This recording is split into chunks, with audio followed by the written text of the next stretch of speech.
Hello, family. How are you doing today? This is Neil with Portal to Ascension. Good to be with you all. How are you guys doing? Happy Lionsgate 8-8 today. Just want to check in with you all, and I see you guys are saying hello in the room. Go ahead and put in where you are from on this planet.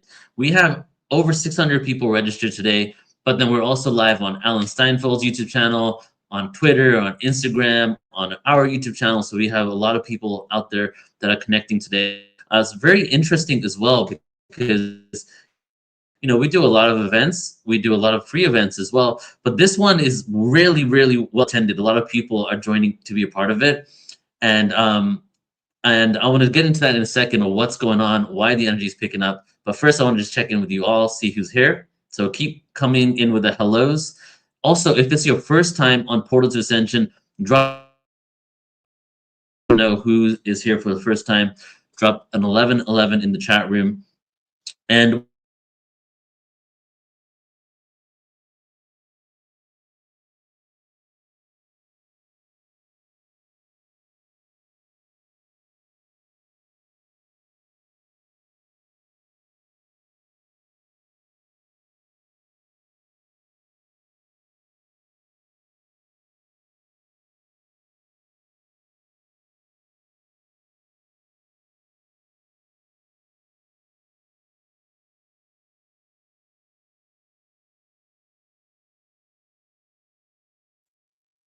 all right, I'm back. I'm gonna bring Joan on just in case I disappear again. Joan, you can hear me? Yeah, I was going to say, bring me on.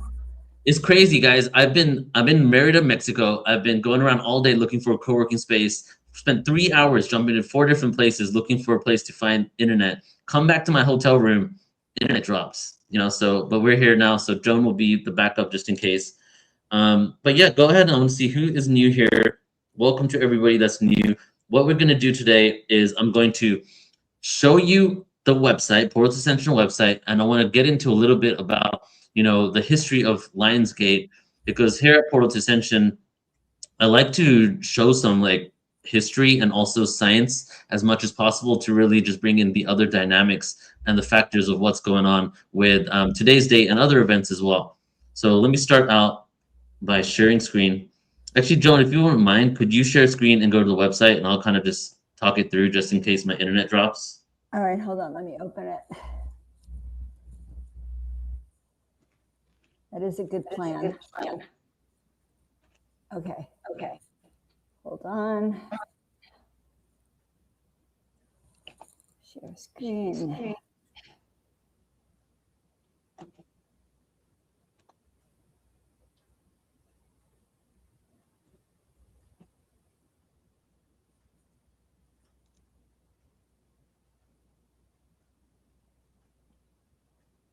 All right, and who else do we have here? We have Sarita from Oregon. Welcome. Joan is coming in from the UK. We have Texas in the house.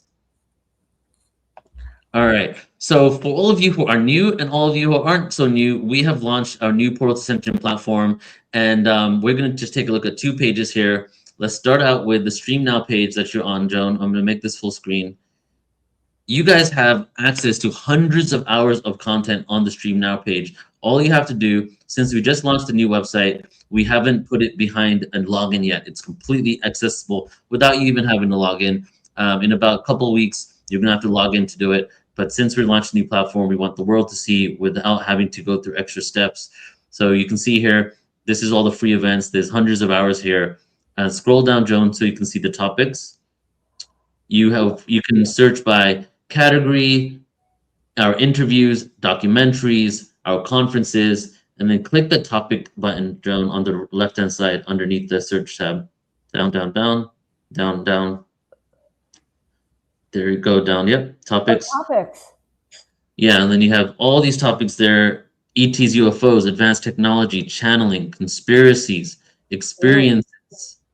So we are a one-stop shop for consciousness, not only for the people that are waking up right now, but also for the people that have already been on this path for some time, so that you can learn extra tools and not only for your own spiritual growth, but also because everybody here, guys, like all of us tuning in, whether you are just listening and you've been listening for years, we're all going to be the teachers of this new paradigm, right? There's millions of people waking up, but there's billions of people on the planet. So there's a lot of beautiful things in store, and this platform is here for you in order to go deep and done in a beautiful way where you can add things to your watch list as well.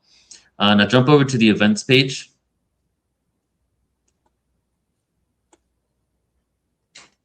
Here's some things we have coming up. We have 6-dimensional channeling with Zazar coming up this weekend. We have the Star Children Summit, which is going to be in a couple of weeks from now, August 22nd, 23rd. That's going to be about the new Earth, the new educational system, telepathy, the gifts coming online for the new children. We have Laura Eisenhower, the Hidden Timeline of Venus, Portal to Inner Alchemy, which will be a 2-day event. We just had Matt and Joy Khan. Matt Kahn has just joined in for that one, which will be great. We have Inner Realms of Antarctica, going in depth of what actually happened in Antarctica with Brad Olson. Then in September 19th, Debbie Solaris, the Galactic Elohim, continuing with Althea, multidimensional channeling, Mary Rodwell, Beyond the Five Senses. October 24th, ET Races and Civilizations. So, and the list goes on. We have a lot of stuff. And then the 11/11 event as well. So go ahead and stop screen share. So what I noticed, like yesterday, I was hanging out with Nanakasha, and she's actually one of our MCs here today. Stop this screen share, Joan. Let's bring Nan on as well. And the stage, hey, Nan. Hello, welcome. Happy Lions Day.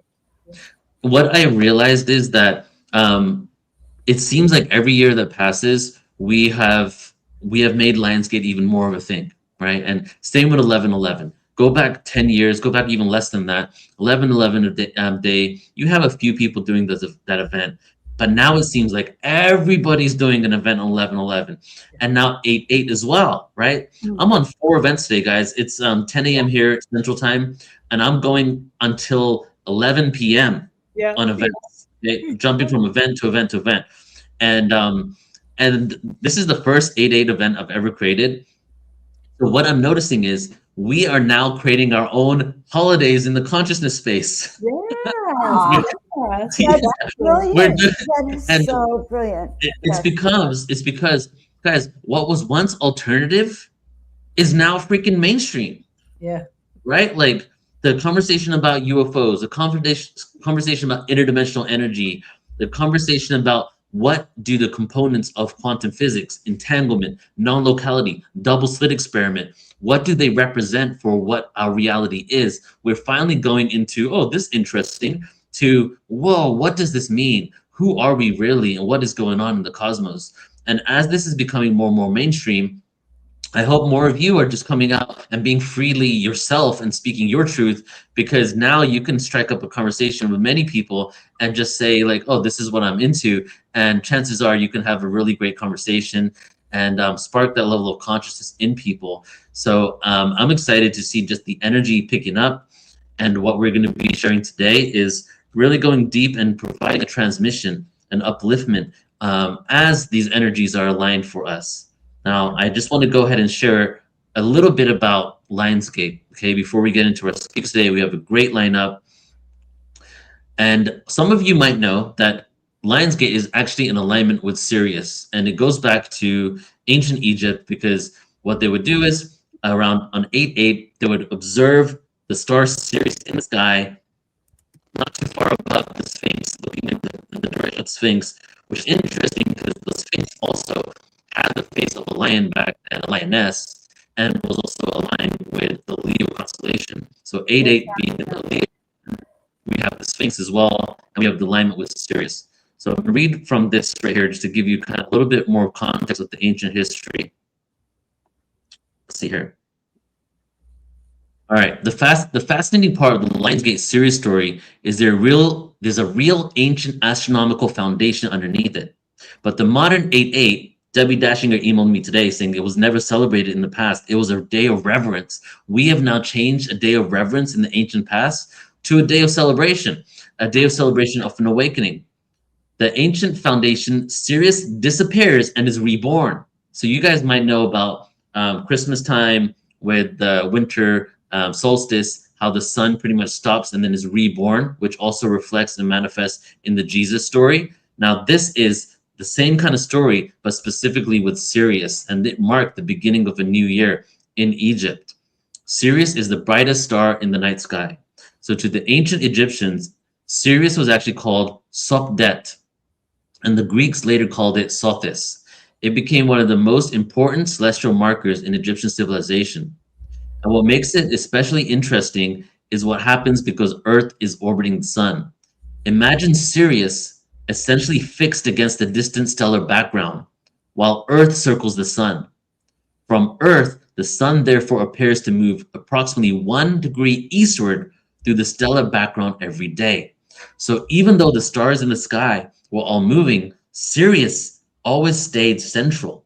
It was always locked and aligned with Earth. And now to get into the metaphysical component of that, I heard this for some time now, and now science is actually proving this astronomically, is that Sirius, and then the star that Bashar's people are from, the Essassani, and Earth, all form a triangle in the sky.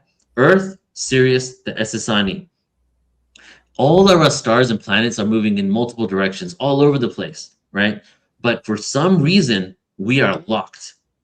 We're locked in this triangle together. So as all these other planets are moving, we're moving simultaneously together. So there's this deep, deep connection with Sirius, even reflected in the way we move through our solar system.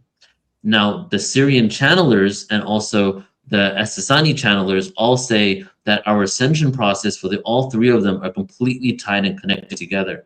That when Earth ascends, Sirius ascends to the next density, the Essassani ascends to the next density, which then just creates this kind of brotherhood where they have an invested interest in our evolution because their ascension is directly tied to our ascension. So not only is it an Egyptian connection, not only is this the Lion's Gate, a revered story for over 10 to 12, at least 13,000 years, because that's when the Sphinx had the face of a lion, right? All the way till modern day. We talk about Christmas being a celebrated holiday for thousands of years. Imagine Lion's Gate, 13,000 years plus. We've been revering this moment, okay? And now here we are today on technology, on Zoom, on StreamYard, speaking about this conversation, and it's just a beautiful thing. So I invite you all to really just receive the transmissions for today, uplift yourself, be in a celebratory spirit, and let's, no matter what chaos there is externally, just see how you can create that peace within you. Nan and I were speaking yesterday as well about how I feel that part of our evolution of consciousness is how to live in oneness while we walk in duality, becoming the living paradox. And no matter what happens externally, how can you still be that 0 point? So hopefully today you guys receive some tools that can really support you in that. Yeah. All right, so we're going to start renewal too. Yeah. You know, this was about the renewal of the Nile. This was the start of a new cycle, Yes. and also Regulus, which is the brightest star in Leo, is the heart of the lion. And so those energies are very powerful. So this is an opportunity for a renewal into a new cycle today. Right. That's what I've been feeling. So my presentation is actually on renewal. Although I didn't title it, but you'll see if you stay around long enough, it's going to be quite uplifting and leave you with a lot of happiness. But when I woke up today, I started putting on all my Egyptian jewelry, everything that I bought when we were traveling in Egypt. So I'm very excited. This is the headdress, the crown of Hathor, and agate from right near the pyramids. So I'm bringing that Egyptian energy with us. So oh my God, that's the Isis I gave you. From Egypt. It was in Egypt with you. Beautiful. I brought her home for you. Yeah, so okay, let's get in for today. And just on that point, Nan, like Sirius was a celestial clock that announced renewal, fertility, and the beginning of another cycle. So not only is it happening annually for ourselves, it's happening collectively for the whole planet. Earth and humans, we're ready for a new cycle. So let's hold that intention for today. Joan, do you want to go ahead and introduce our first speaker? I absolutely will. And I just want to thank you for reminding us that everything that goes on for us internally right now is impacting globally. And that's how powerful this day and this time is. So I'm happy to introduce Jessica Taylor. I met her at the Conscious Life Expo, fell in love with her. We've kind of become friends, and she's most amazing. So she is an intuitive channel, an energy translator. She's a spiritual guide dedicated to helping others reconnect with their multidimensional essence, sharing transmissions from higher consciousness, including Pleiadians and the Sirians, offering insight into humanity's. I'm hearing someone speak, unless it's my echo. Blending grounded wisdom with cosmic perspective. And she bridges ancient knowing and awakening. And let's just bring her on for all of her beautiful wisdom. I am happy to see you. She channels personally and galactically. And just FYI, Joan, Jessica can't hear you for some reason, so there's an audio issue. But Jessica, you can hear us? I can hear you and I can hear Nan, yeah. Okay, beautiful. Good. Thank you for joining us. Can you hear me now? Thank you for having me on at Hello? Happy No? Lionsgate. Yes, yes. 100%. Well, since we have some audio issues, we're just going to take ourselves off, Hello? Jessica, and Can you hear me take now? it away. Okay, I'm channeling a light language transmission towards the end of this. So if someone can interrupt me to bring me back if it doesn't kind of happen automatically. But other than that, we're good to go. Okay. Well, what I love about the Lionsgate portal is the fact that it's aligned to the star Sirius and that star system, because really it was the information about the Sirius system that really started to awaken me about 20 years ago, because one of the first most curious stories I heard was about the Dogon tribe in Africa who had knowledge of this particular star. They understood its mass, they understood its density, where it was located, and that was the star Sirius B. And the Dogon tribe have had knowledge for thousands of years throughout their writings of Sirius B, but it was only able to be seen through a telescope in, I believe, the 70s, maybe a little earlier than that, might have been the 50s, but we didn't discover that until obviously much later than the teachings of the Dogon. And a lot of their teachings align with the teachings that come from Egypt as well, particularly related to the Sirius star system. And the Dogons understood that, I think Sirius B is a white dwarf, I might have that wrong, but they were able to describe the star and the kind of conditions of it. And they said that this knowledge was brought to them through beings that came to visit them thousands of years back, who they called the Nomos. And these were amphibious type beings that they said had come from the stars and from that system, and they were giving them the knowledge of that system.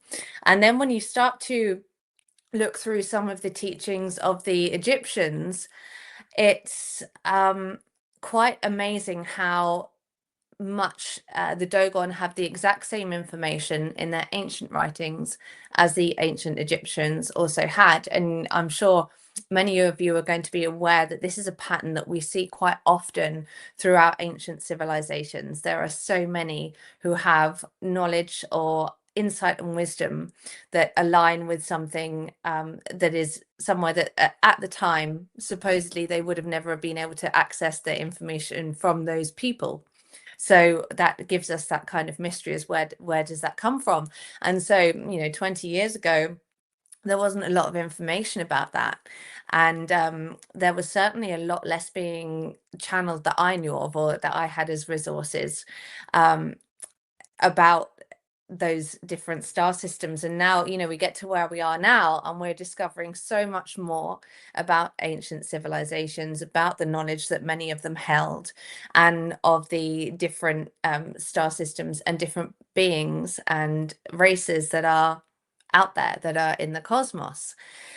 And since then, I've always been interested in the Sirius system, and although it's predominantly Pleiadian consciousness that I channel when I speak directly, when it's direct voice channeling, I do channel sound, tone, and frequency from Sirius, and also energy transmissions where it's I move my body's energy into the frequency of that system, and that creates a transmission that way, particularly when it's directly in person. So I love working with the energy from Sirius, but for me it's a very different way that it presents itself to the Pleiadian, which is all very verbal. But the energy of beings from Sirius, I think, is becoming a lot easier for many of us to pick up on. I think in many cases, it's what we understand as being Christ consciousness. I'm not saying that there's not Christ as a being that's bringing a consciousness through, but I think it is an energetic signature that plays out that is quite possibly tied to the Sirius frequency. And when we look at the stories of Christ and the virgin birth, etc., a lot of that mirrors stories from Egyptian mythology also. And I've worked with Horus from Egyptian mythology, but as a being from a star system rather than how we understand him in conventional Egyptology for many years now. I work with that energy. It comes through quite often when I'm doing transmissions. And my understanding is that he is from the Sirius system, as well as Anubis, who I used to work a lot with, although I haven't done so much recently. They, as two different beings, they carry a kind of like Horus can bring through rebirth, the kind of awakening aspects, and Anubis is more from that kind of the side that's seeing you into the process where you have to go into the shadow in order for Horus to then bring that rebirth through and bring the higher kind of frequency, higher states of consciousness and awareness through. And I feel the energy of Horus a lot more strongly than it used to be as well. And I get a lot of signs and synchronicities to do with that energy too. And I think it's a little like the Christ consciousness. They are connected, at least in some way, to the Sirian system. We're going to have our take on whether they are direct beings from there or whether they are forms of consciousness that come and are still having incarnation experiences now. And that's how I kind of understand it, that a lot of the beings from these different star systems that were initially making contact, particularly in the times of, I think, pre-dynastic Egypt. I think we're going earlier than where our teachings and writings come in, that there were beings who were here helping to create a certain level of consciousness, or at least try and uplift and hold a certain level of consciousness after the fall of Atlantis, which was a time where humanity then got plummeted into a kind of darker state of being, into a lower vibration, and was moving really from the from seventh to fifth dimensional consciousness into third and second. And now what we are experiencing as a collective is the reversal of that. So it's like the events seem to be very, very mirrored. During the fall of Atlantis, you hear reports of things such as cloning, problems with artificial intelligence taking over, misuse of technology. And now we are experiencing similar things, but the consciousness is going in reverse. So we should start to see the uses of these things become much more in alignment with higher states of consciousness. So it's as though a lot of the ancient beings that come from other star systems, particularly the system of Sirius, are that they were aware that at some point in the timeline of humanity there was going to be this interweaving, there was going to be this mix where we would come into this reversal of the fall, and that we would start to be moving into from third dimensional consciousness into fifth, into sixth, and in some cases into seventh. And so they came back at that time because they had the perspective of time in as being non-linear. They were able to perceive that everything is happening in a now moment, and although in a body on a planet they were experiencing what seems like the future and the past, they knew that they could transfer their consciousness into a certain point in the future to aid when there was enough cosmic energy and energy from Gaia to aid the progression of this consciousness back into fifth. So it's as though they kind of implanted energetic technology through a wormhole, essentially. So they're not looking at it as being this climb in time. They're looking at it as something that is merging straight in, and they could implant that kind of technology, also knowing that there would be people who are incarnated at this time who could start to understand that, who could start to tune into that, who could adjust their energy field, who could adjust the energy fields around the planet. And by that I don't just mean the energetic grids that we understand as being ley lines and you know, the kind of Gaia grid work, but there's another grid that was laid over the top of that that carry these kind of energetic codes from Atlantis for us to awaken now. So I really see the time that we're actually in as being this mirrored event in reverse, if you like, of Atlantis. And I think that's why there are so many people who are now starting to tune into Sirian energy, into Pleiadian energy, Lyra as well, a little bit with Orion too, although it carries a different frequency. Orion always feels like a more physically based experience. And when I astral travel, I quite often go to a place that is in the Sirian system, and it's a realm called Anareth. And I first started seeing this before I ever started direct voice channeling, but I'd have these very, very vivid experiences in Anareth. And this is like a dimension that looks physically more like the Orion system. And there is a giant pyramid made out of crystal there that is much, much bigger than any that we have on our planet. And there is a sphinx in this realm, but the sphinx is of Anubis rather than the lion. And the Sirian system, of course, is represented by the dog. It's called the dog star, Canis Major and Canis Minor. So it's interesting that I'd always perceived that Anubis, who is canine, was connected to the Sirian system. And this particular realm, this Anareth, is like a transitional kind of place where souls can move into and out of, and going through the pyramid there allows them to have some kind of choice into what frequency they are going to go through and experience. And that doesn't necessarily mean in the reincarnation process, although it could be that, but that we have multiple aspects of ourselves throughout all different parts of the cosmos. And some of those aspects of ourselves are going to be much more aware that they have a choice as to which dimension they want to travel to, which thing they want to experience next. And Anareth is a place where it's easier to be able to move your physical body into a lighter state so that you can move into dimensions that are much higher in frequency, or experience them much lower in frequency, because there are beings who want to do that. They want to experience what something is like when there is a lot of darkness. They want to experience what something is like when there is a lot of polarity. And some of that is the human experience, and some of that is lower aspects of the human experience in realms that we might understand as being dark, negative entities. And then there are other layers within the Sirian system.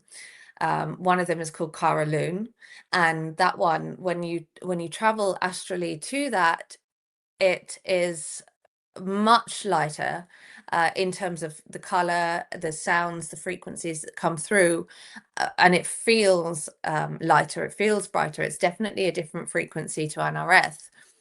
And there are buildings there that look like small kind of sand huts, but when you go into them, they become these vast, almost bigger than cathedral like buildings with huge amounts of detail, huge amounts of crystal, huge amounts of light. And so Kara Loon, sorry, is like a dimension that as you go through it, the purpose for going there and for being able to tune into it is to understand how much the way that we perceive something affects the experience that we have of it. So when you go to Karaloon and you see something as being this small stone, small sand like building, and then you can go into it and the whole thing completely changes, shows how it's a demonstration of how consciousness is changing the reality. It's just that it's showing it from a perspective, from a realm where it's much easier for us to perceive it, because when we go into that altered state through meditation, we're able to be more malleable, we're able to experience in this different kind of way, because we are essentially not restricting ourselves with the sensory perceptions that we have in the human body.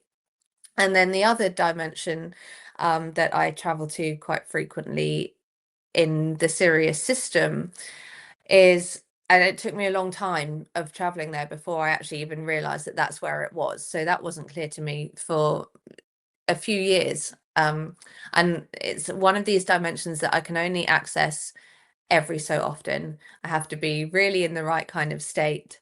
And often it's at a time when I need to get deeper understanding of something, deeper knowledge or insight, both on my own journey and for the collective. And then it seems to kind of open up and allow me in. And this dimension it's as though you're in water, but the water looks like white smoke. And it's a kind of plasma, and there are beings in this dimension who kind of look like giant octopus, although with not such long arms, and they will move through the body and pass through certain layers of consciousness. And when I've gone through and had those experiences, then suddenly after coming out of that, I will have just a huge amount of depth of understanding about something. Sometimes it's something I've asked a question about, but quite often it'll be a completely new perspective, a completely new level of understanding of how reality works, how we can create reality, so many different aspects of the human experience coming into that. Now, the reason that I'm talking to you all about these different dimensions is because they are accessible to everyone. And when you can access them, you can really shift your own frequency and your own knowledge and understanding of the cosmos, what you're capable of actually doing and creating, how you work with your own frequency, how you attract, how you cross dimensions when you're in states of meditation. These are all accessible to people through different states of meditation. And I think that it's probably quite likely that some people that are listening to this will have had experiences in something where they think, oh yeah, it sounds a little bit like this place that I feel like I've been to. But maybe you didn't know where that was. It took me quite a long time to find out. And these are just these most profound spaces to get into, to be able to really start to shape your reality from your own perspective. And now, with it being the Lionsgate portal, and we have the alignments with Sirius, the Sirian energy is coming through much, much stronger at this time than it would do at any other. It's a great time to kind of tap in with that intent. So even if you've not been to those places before, not experienced it directly, when you start to put your intention into, I want to experience this type of frequency, I want to experience this dimension of consciousness, or I want to experience NRF, the dimension where I can move into denser or lighter physical states, then you might see it differently to how I see it. But I think that that really allows you to actually just by having that consciousness, by setting that intention, that allows you to start moving into those kind of frequencies and experiencing it in a kind of direct way through the astral body. And some of these experiences can seem very physical, and you really start to feel that change happen within your own energy system. And of course, everything shows up in the energy before it shows up in the physical body. So frequently when we have gone through a kind of energetic transition, or particularly if you're someone who concentrates on manifesting a lot, you'll start to feel something come into the energy, but you don't see it immediately in your reality. And if you're trying to manifest, that's where a lot of people end up stumbling, because they go into a state of frustration and then they don't manage to stay aligned with that frequency. And going to some of these kind of dimensions, or choosing that intent, or asking to step into the frequencies of Sirius in particular, which is why the Lionsgate Gate is so potent for manifestation, is a way that you can like hold that bridge, that you can keep yourself more strongly in alignment with what it is you're trying to create. Or if it's just that you want to be in a higher state of consciousness and that you want to be experiencing fifth dimensional frequency much more often, then by tuning into the energy of Sirius and the beings that come from there, it makes it a lot easier to do that and to hold that. And I've seen increasingly actually people that have come to me for sessions, when we go into their like their kind of lineage or their starseed families and cosmology, that there are so many people now who have Sirian energy as a part that is trying to kind of start making communication, but it's very, very high frequency. And so sometimes what will happen is we will first tune into Lyra or Orion, because although Lyra is very, very high frequency too, but it seems to be a little bit easier to get transmission from than Sirius can be sometimes. And because the Sirian energy as well is very, very much heart-centered too, and it works kind of through that portal. So quite often it's harder to access when you still have a lot of work to do on keeping the heart center open. So I would say anyone that wants to really kind of anchor that in, working on the heart center and opening that, and the solar plexus as well, because that's where the energy can start to ground, will help you to access that energy. So this Sirian connection is clearly wanting to start coming through to humans at the moment, because they're there so often. They're just on the edge waiting to make communication with people. And so if you begin by working with the energies that are maybe a little bit closer or more accessible, possibly, you know, if you've had a reading with somebody and they've told you that they can pick up Orion, that's probably because Orion is the energy that's the most directly close to your frequency at the moment. And so you can use that energy as a kind of portal. And I think the Egyptians, you know, they also had a lot of reverence for the Orion constellation, although it was predominantly Sirius that they worshipped. And I think that they recognized that Orion was like a way that you could kind of transition into the energy of Sirius. And also the dimension NRS, which feels very much like an Orion dimension, but is actually Sirian, is indicative of that as well. That there is something about Orion that kind of helps us to move through into that high frequency that comes through with the Sirius dimension. And when people start tapping into the energy of Sirius, it becomes so kind of profound and changing, because it often gives you that feeling of tapping into source. And it's not always directly that's what it is, because source is an even higher frequency, but there is something that is just so high and so pure that comes from Sirius. And the the ethereal kind of feel to it as well when you are in those kind of dimensions, or even just feeling that energy come through, is so expansive that it allows you to start feeling into what it feels like, into that kind of level of excitement, into that level of love and joy that you can, and then you can kind of start tuning back into that. And of course, like, your human experience is going to come and get in the way, and you're going to have like bills come in, breakups, like whatever it is that disrupts your kind of flow.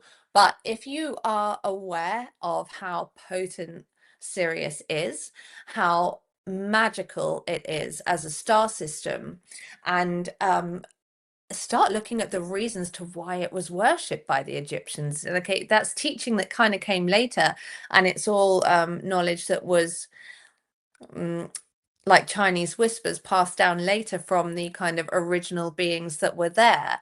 But it's still rich in the understanding of why Sirius is such a profound system, why it's so worshipped, why it's so revered, why the alignments that it creates help us to manifest, why we are able to tap into something that is far outside of ourselves when we start connecting with that energy. And the return of a lot of beings from Atlantis that have come back now with these kind of codes, so many of you are going to be very strongly connected to the Sirian system. So whether you consider that a star seed, or whether you it depends on whether you look at things in a linear way. I tend to look at all of our incarnation experiences as happening simultaneously, because that's how I understand it to be at the quantum level. But when you know, so many of you are going to be called to certain places, called towards certain people, and finding your family, finding your galactic family here on Earth and how they're incarnated, so that you can start connecting with one another. And often that leads you to then going to places or discovering what it is that that you're here to actually tap into. So then you get into that state of really starting to understand your purpose. So really, you listen to Sirius, you listen to the call of that frequency, and you start to understand your soul's purpose in a whole different way. You start to open up your heart in a whole different way. You start connecting with everybody. You find your family. You start shifting that kind of loneliness that you may have had for years, thinking, I've been here for ages, I've known all this stuff, and I've been able to realize that there's much more going on, and I don't know how to find everybody. A lot of that is happening organically now, but a lot of that is the pull of being one of these beings who is energetically linked to the Sirian system. And maybe you incarnated in Atlantis so that you could come back into the human experience and pick up that knowledge and that wisdom and come into it at the time. Or well, I think that's probably how it is for a lot of us that have that connection to that energy system.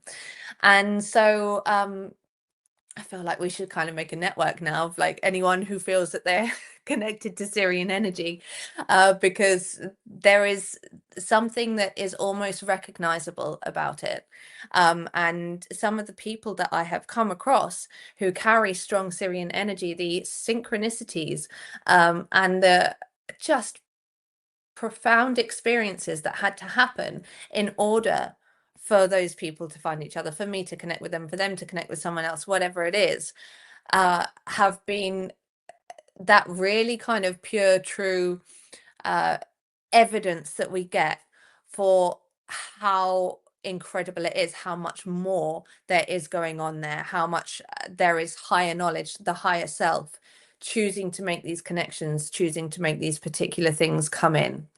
And so I've got 15 minutes left to speak, and I'm going to use that time to do a light language transition for a few minutes from Sirius, to really help you to use this energy at the moment, because it is the energy. It's 8-8. This is infinity. This is everything that you want to experience, all dimensions happening at once, all versions of yourself happening at once.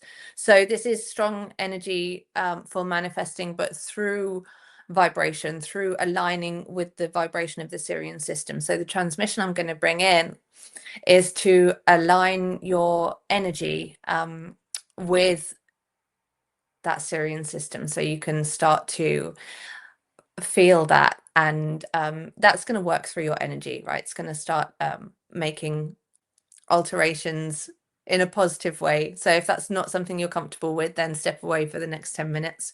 But this is not anything that's going to like cause you huge amounts of shadow work or anything like that. This is just a transmission to align you with this higher frequency at this very, very powerful and potent time, with like reverence and appreciation for the beings that are in Sirius at the moment, that are here to connect with us and help us on our human journey, and also lift the consciousness, not only for our own human experience, but when the consciousness is lifted in the human experience, it's also then lifted throughout the rest of the cosmos. So by choosing to work on ourselves, by choosing to lift our own vibration, we are performing an act of service as well to the collective, not just of humanity, of everything that is incarnated.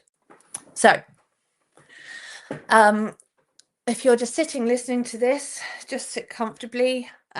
You can close your eyes if you wish to, just let it move through your body. And we'll begin.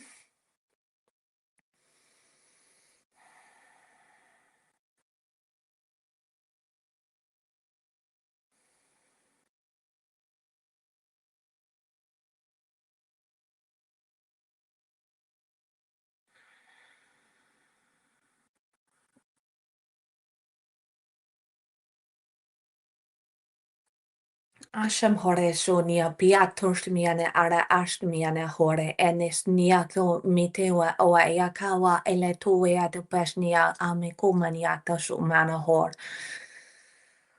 Se teoria kometes mia natalia musnia kania ania turmiti ania dotis ne retios de mine arabeto ale kala komene osni ana hore emitu ale kashmia. Sillä kun me tene konstimiana ale kun me rätötusmiana a kanewa awe le tua a kama a sin tua hore elas numania kana a ya tua ale me la tore ala kameste ana a sillä ko mpreno snume ane tua wa astuko wa hoya kane lohua. Situational ko anelo ko e le tum arano kostumine akala en tua aneno korre to kosnia ala ko a sierra prata stovle kana ali ro proti da snumiana ka ayako le tosne a kamo anaka seniko ala a me to ko ala ka awa ashtika ani to awa awi ko awa. Sila kua ala kana ani lirratos me kana ana arana miana akashtamana alia to ala retoto ashtuma kana awa a se to alela kua awayana toshtuma ane ka alela to aliena prento ka yangosh no awa en na kua awa a mia anara to ala kua ala shtuma karalo. Tierra nomaste kana railele ko awe ela kana bana kan yisimia tata rat koshne ala ka wia ko ala ka yananta an minto ko ane ana kana wana ana kain tumunin tan kalias no ko ane erre to awa le pato rat koshte mi ala ka ami ana kani sana oele to ko awa ya la ko ales ni me ala ko ana tesni o imperator me alla rate corre desto koa awa oia koa awa. Reto tosto me enela a kamana ega no nia kona awawe a toa la kala elele tosto wala ka si preto tuasne awa aleko anewana aiko ana awa a mia koha ana tostoa. Ala kole khani koni wea no me kane me rete tushni ala kawa awa kana ana ane koa ana rete ko mere nian me konashtu me ana a rata me le kala e le kosta ala ko alia la to ane a rete tushni kana e kotu oa a Sikolia koa ewa ya no ko ane na sto ko mene kala. Si toat ko me ele ko ana a.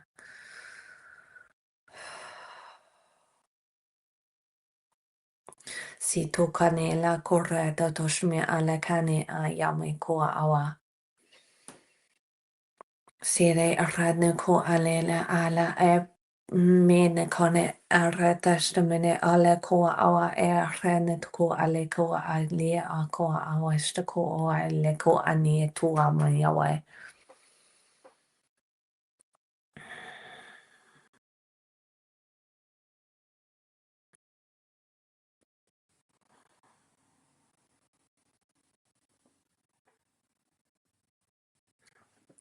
So thank you to all the beings in Sirius that come through for that transmission.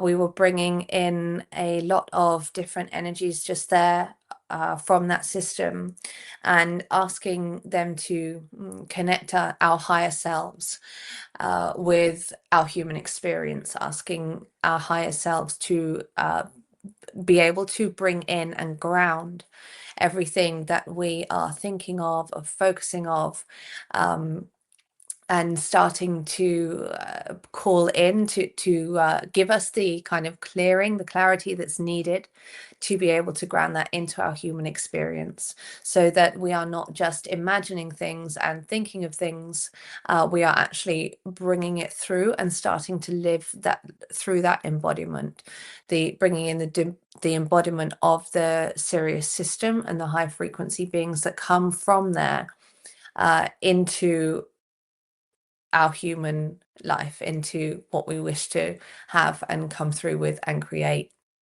So I hope that you found that a useful transmission, and allow it to come through.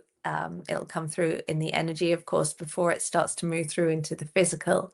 But that should help with those kind of aligning you into those higher frequencies, so that you can hold that bridge between what you are currently experiencing, what you want to experience, and also have that heart space open so that we can truly kind of become these pillars for this higher frequency. Because those of you who are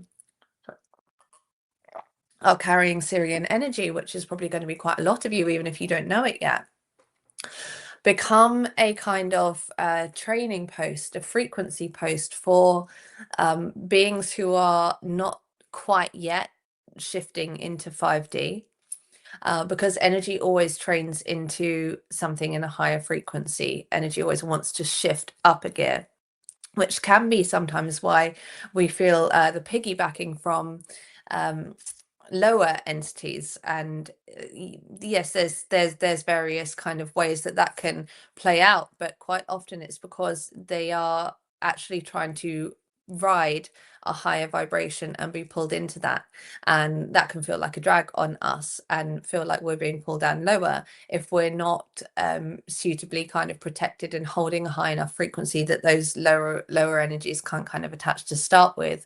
And so that transmission should be helping to lift frequency, so that things that you maybe have been struggling with, or if you have been having kind of psychic attacks or any difficulties with that kind of thing, so that the like negative kind of entities and stuff aren't able to align with your frequency and piggyback in that way. Although, you know, who knows, we're humans, we are looking to shift into higher frequency all the time, so to a degree we're probably doing that. But I think beings that help us from much higher frequencies are so kind of strong in their field that they are able to lift us without kind of being pulled down as well. Obviously it works very differently in a human realm to what it works in an energetic realm. So I'm going to say thank you so much to everybody for listening to that, and I don't know whether there are any questions from either Nan or Joan from the audience before we close out.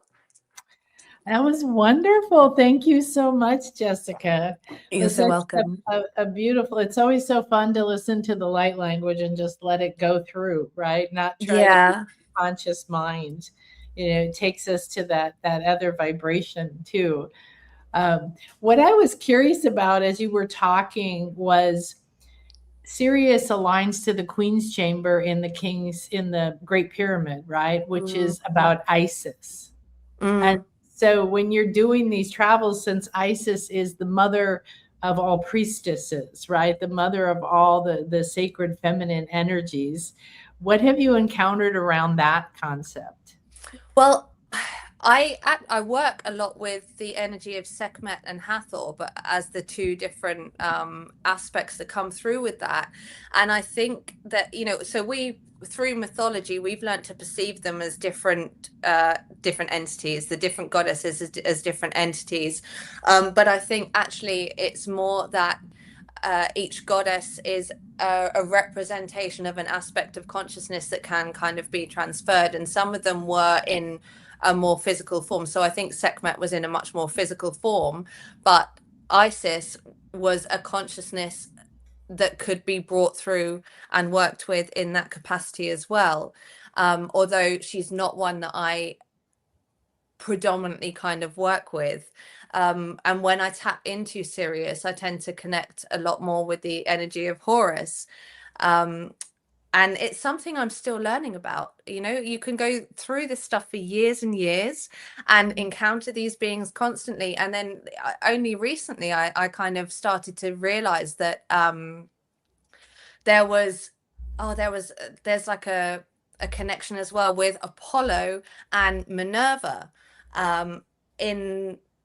and that Minerva is like a representation of Sekhmet, and Apollo is in a different way connected with Horus, even though in our mythology Horus isn't a sun god. There is differences there, but energetically these beings are all although some of them were here in physical bodies, they're able to connect through consciousness. That's their primary source of connection, is through consciousness, through telepathy, and through energetic signatures. And so they might have slightly different signatures, but when we start to tap into them and work with them, we are, especially when we start to make that very conscious, we're tuning into different aspects that is relevant or needed for what we're bringing through in the human experience at that particular time. So, one day I could be channeling them, and the collective that I'm working with has very closed third eye, so Horus will come in really strongly. Another time you'll be channeling women who have had a lot of disempowerment, Sekhmet will come through. And another time you'll be dealing with everyone who's looking for their soulmate, and you'll tap into Isis, Yeah. And the way that they worked in the past as well, I think they had that understanding that when we did start to tune into them again, we were going to perceive them according to what we were working with as a collective. Yeah. Well, everybody perceives from their personal belief system, right? So the Greeks and the Romans and the Mayans and the Egyptians, everybody, they had the same pantheon with different names. Yeah. So I think that it's interesting though to see the kind of changes and how the further through time we went, the more human the qualities and attributes were. So if you look at the Greek pantheon, they are it's quite an egoic collective, right? It's a lot about having beautiful things and war and stuff like that, whereas the early perceptions of the Egyptian gods, before they kind of got corrupted later on, but I'd say that they're more kind of godly. They're a little bit less of this is how we want to live the ultimate lifestyle. Really, that's what the kind of Greek gods are quite bling.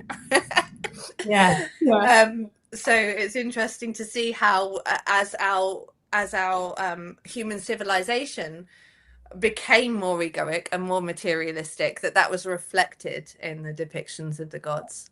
Yeah, definitely. I have a question for you, Jessica. Yeah. It's something you mentioned sort of towards the end, but how would you actually know if you're Syrian? For everyone out here. I think a little bit is learning to discern between the different energies. So like when I first started channeling Kistos and the Pleiadians, like the energy that I could feel, it was a certain type of blue, but it's like a kind of mid blue, and I'd see that color first, and I started seeing a lot of synchronicities, like to do with, like I'd see symbology that represented the Pleiadian system, or I do oracle cards and the Pleiadian system would come up, and that was like my first kind of like learning how to work out that's what it was. And then when Sirius started coming through, it was a much lighter blue for a start. It's almost white, like an almost white blue, very kind of, it feels high frequency the second that you see it or encounter it, and it's like this kind of very light consciousness comes in. I think we'll all perceive it differently, but you know, a lot of it is trusting the words that you hear. Like, you know, I'll hear, oh, these are Syrian beings, and once you start to learn how spirit communicates with you, and spirit communicates with everybody slightly differently, but there's kind of some universal markers. So like if you're doing mediumship, which is where I started, talking to ghosts essentially, they'll often use the same symbols as representation. So like if I'm working with somebody and I see black horses, I know that they've had a recent bereavement. If you see brown horses, you know that money is coming in, stuff like that. And they are actually quite universal to a lot of people. And so although there'll be certain ways that we perceive things that's going to be differently to how somebody else perceives it, I think trusting that when you're hearing that, you can, obviously you've got to learn how to discern between negative entities that are maybe trying to misuse the situation, but that's a whole like level of teaching. But once you can start to kind of recognize and perceive those different energies coming through, I think a lot of people perceive Syrian energy as being angelic, and someone, 50 years ago, if they were channeling, would have just thought that was angels. But now we have that open state of consciousness where we can perceive that maybe it's actually to do with other dimensions, frequencies, and star systems as well. So it's not something that you can kind of answer, oh, this is exactly what they look like. Like, we maybe have a stereotype, but if that stereotype is what you're seeing because you've been looking at star seeds online and you've seen Syrian beings, well, if that's who's connecting with you, that's probably how your consciousness or how they are going to portray that to you, so that you know that that's who they are. Like, they know that we're humans that are sitting here trying to work out who the hell's in our living room all of a sudden. So they're going to kind of do it in a way that that our consciousness can go, oh right, yeah, it's you, okay, I recognize you. Like when I channel Kistos, he kind of looks like a much more pleasant, smiley version of Draco Malfoy's dad in Harry Potter, but he's dressed in blue. Oh my gosh. But I was, once he started coming in, and that was it. I could recognize that the energy is very, very different to Lucius Malfoy. Yeah, hopefully, yes. We start to see and start to recognize and start to know our own guides, and learning to trust your intuition and develop your intuition, and learning how to be protected, I think, is a really big part of that discernment.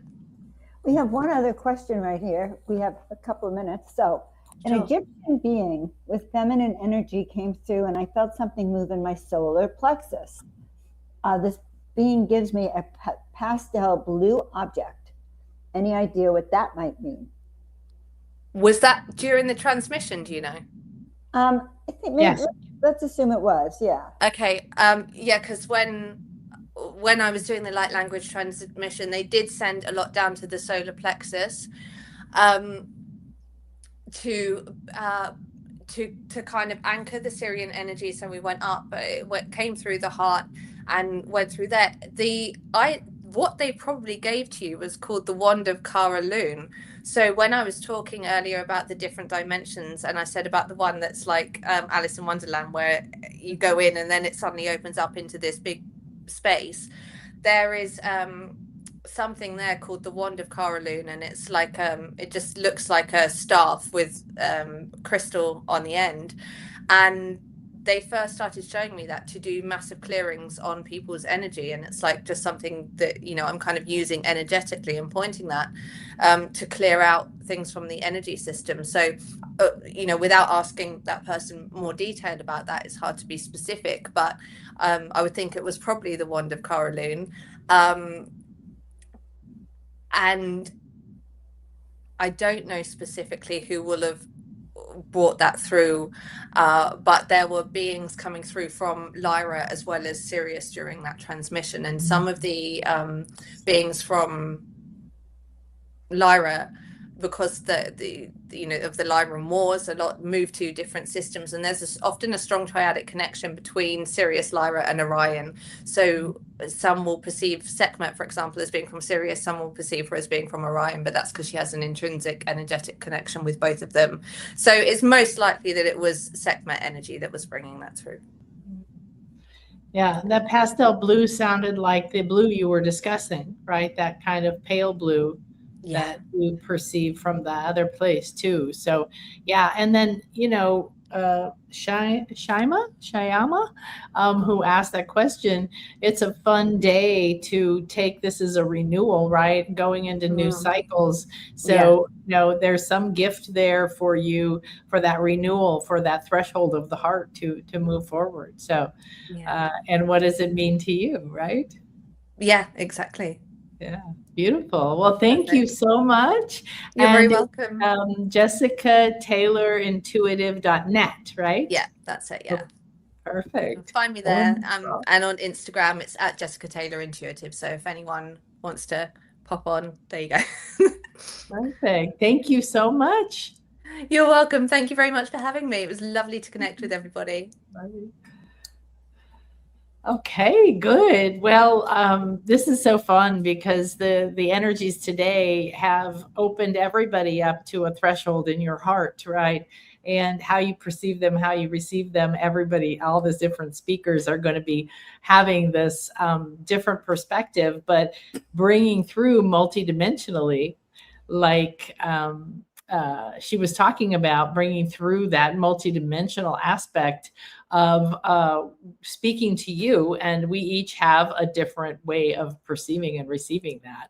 So I did a Lionsgate channeling this morning on my channel, and it was so beautiful because we were moving through this portal, this threshold into the heart. So keep sharing, what you're experiencing, and take these, and remember to come back and watch them again and share them with other people, because this is a gathering of so many people's wisdom, and we all have different intuitive of our 360 senses that are awake, right? So good. Well, we're going to move to the next wonderful speaker that we have, and this is Jerome. And Jerome is a metaphysical practitioner specializing in advanced galactic healing. So this is going to be fun because we're going to have a whole other different perspective now, right? Hi, Jerome. Hello. Healing technologies, right? DNA activation, which we're all definitely going through right now, getting rid of that ancestral trauma woven into our DNA so we can be a bigger being, and facilitating close encounters with galactic, interdimensional, and transdimensional beings. So welcome, Jerome. Hello. Thank you for having me. Thank you so much. So what are you experiencing so far on Lionsgate, because it's been going on for a few hours already? It's been a wave of energy, that's for sure. And the channel's already open, so I'm excited to be here. I'm excited to transmit today for everyone. Yeah. Well, thank you for being here. Is there anything that you want to share, or should we just let you go for it? I'll just jump right in if you guys are ready for that, because I've got a lot to cover today. Absolutely. Thank you so much.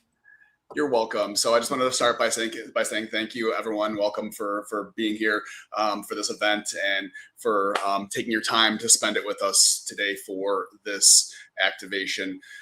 So whether you've joined us live or you're watching this later, I truly believe that when we gather with clear intention and we create a collective field that supports growth, healing, and meaningful changes, today is far more than just about manifestation. It's about transformation. Many people approach the Lionsgate portal hoping to attract more money, more opportunities, more love, or more success. While those desires are completely valid, manifestation doesn't begin by asking the universe for more. It begins by becoming the version of yourself that can recognize, receive, and responsibly steward what you're asking for. the greatest obstacle to abundance is often not what's happening around us, but more of the unconscious beliefs, the emotional patterns, the inherited conditioning, and the habits we continue to carry within us. Today, we're going to shine a light on those patterns. So today, we're going to be doing a clearing and activation of the light body, and then we're going to pull out some contracts for those of us who are ready to release those. And so we are going to be exploring vows, agreements, loyalties, identities, and stories that might have kept us operating from scarcity instead of possibility. We'll examine patterns such as overgiving, fear of receiving, guilt around prosperity, fear of visibility, perfectionism, self-sabotage, and the belief that struggle is somehow required in order to deserve success. We'll also work on the light body. We're going to bring awareness to the energetic centers that influence how we relate to safety, creativity, confidence, purpose, communication, vision, and our ability to receive support and opportunity. As we move through today's experience, I'm going to invite you to remember something important. This work is not about blaming your past. It's not about blaming your family. It's not about blaming your circumstances. And it's not about giving away your personal power. Instead, it's about recognizing the old patterns that might still be influencing your choices and deciding that you are no longer required to live from them. The Lion's Gate has become a meaningful symbol in many spiritual traditions because it reminds us that there are moments when we can consciously pause, reflect, and choose a new direction. Whether we see this portal as an energetic gateway, as a sacred annual ritual, or simply a powerful opportunity for intentional self-reflection, the invitation is the same. Who are you becoming? What are you ready to release? What are you finally willing to receive? As we move through today's activation, I encourage you to remain open, but also grounded. Notice what resonates, observe your thoughts without judgment, and allow emotions to arise without resistance. When you're done, you can write down your insights, but most importantly, remember that today's work is only the beginning. Transformation isn't measured by what's happening during the experience today. It's measured by the decisions you make afterwards. And so this is about the boundaries that you hold, the conversations that you have, the opportunities that you act on. And so, and it's also about the discipline that you cultivate, the values that you create, and the consistency with which you choose to embody the life that you're calling in. So my hope is that when everyone leaves here today, that you won't simply feel inspired, but you'll feel clear, lighter, more aligned, and you'll leave with a practical experience that can help you in your future. And so if everyone is ready, we're going to begin this transmission. So if you've never worked with me before, I do all sorts of different metaphysical operations, but for groups, I like to do light language transmissions because I feel like it's the most impactful, and it's a passive way for people to receive, clearing, activation, etc. And so if you aren't already, I would like you to find yourself in a comfortable position, either sitting up or laying down. And I want you to close your eyes and start by taking deep rhythmic breaths, with each breath falling deeper and deeper inside of yourself. Breathing into your heart, you're going to open your heart as wide as you can from the front and the back as I connect to the back of your heart chakra in 3, 2, 1.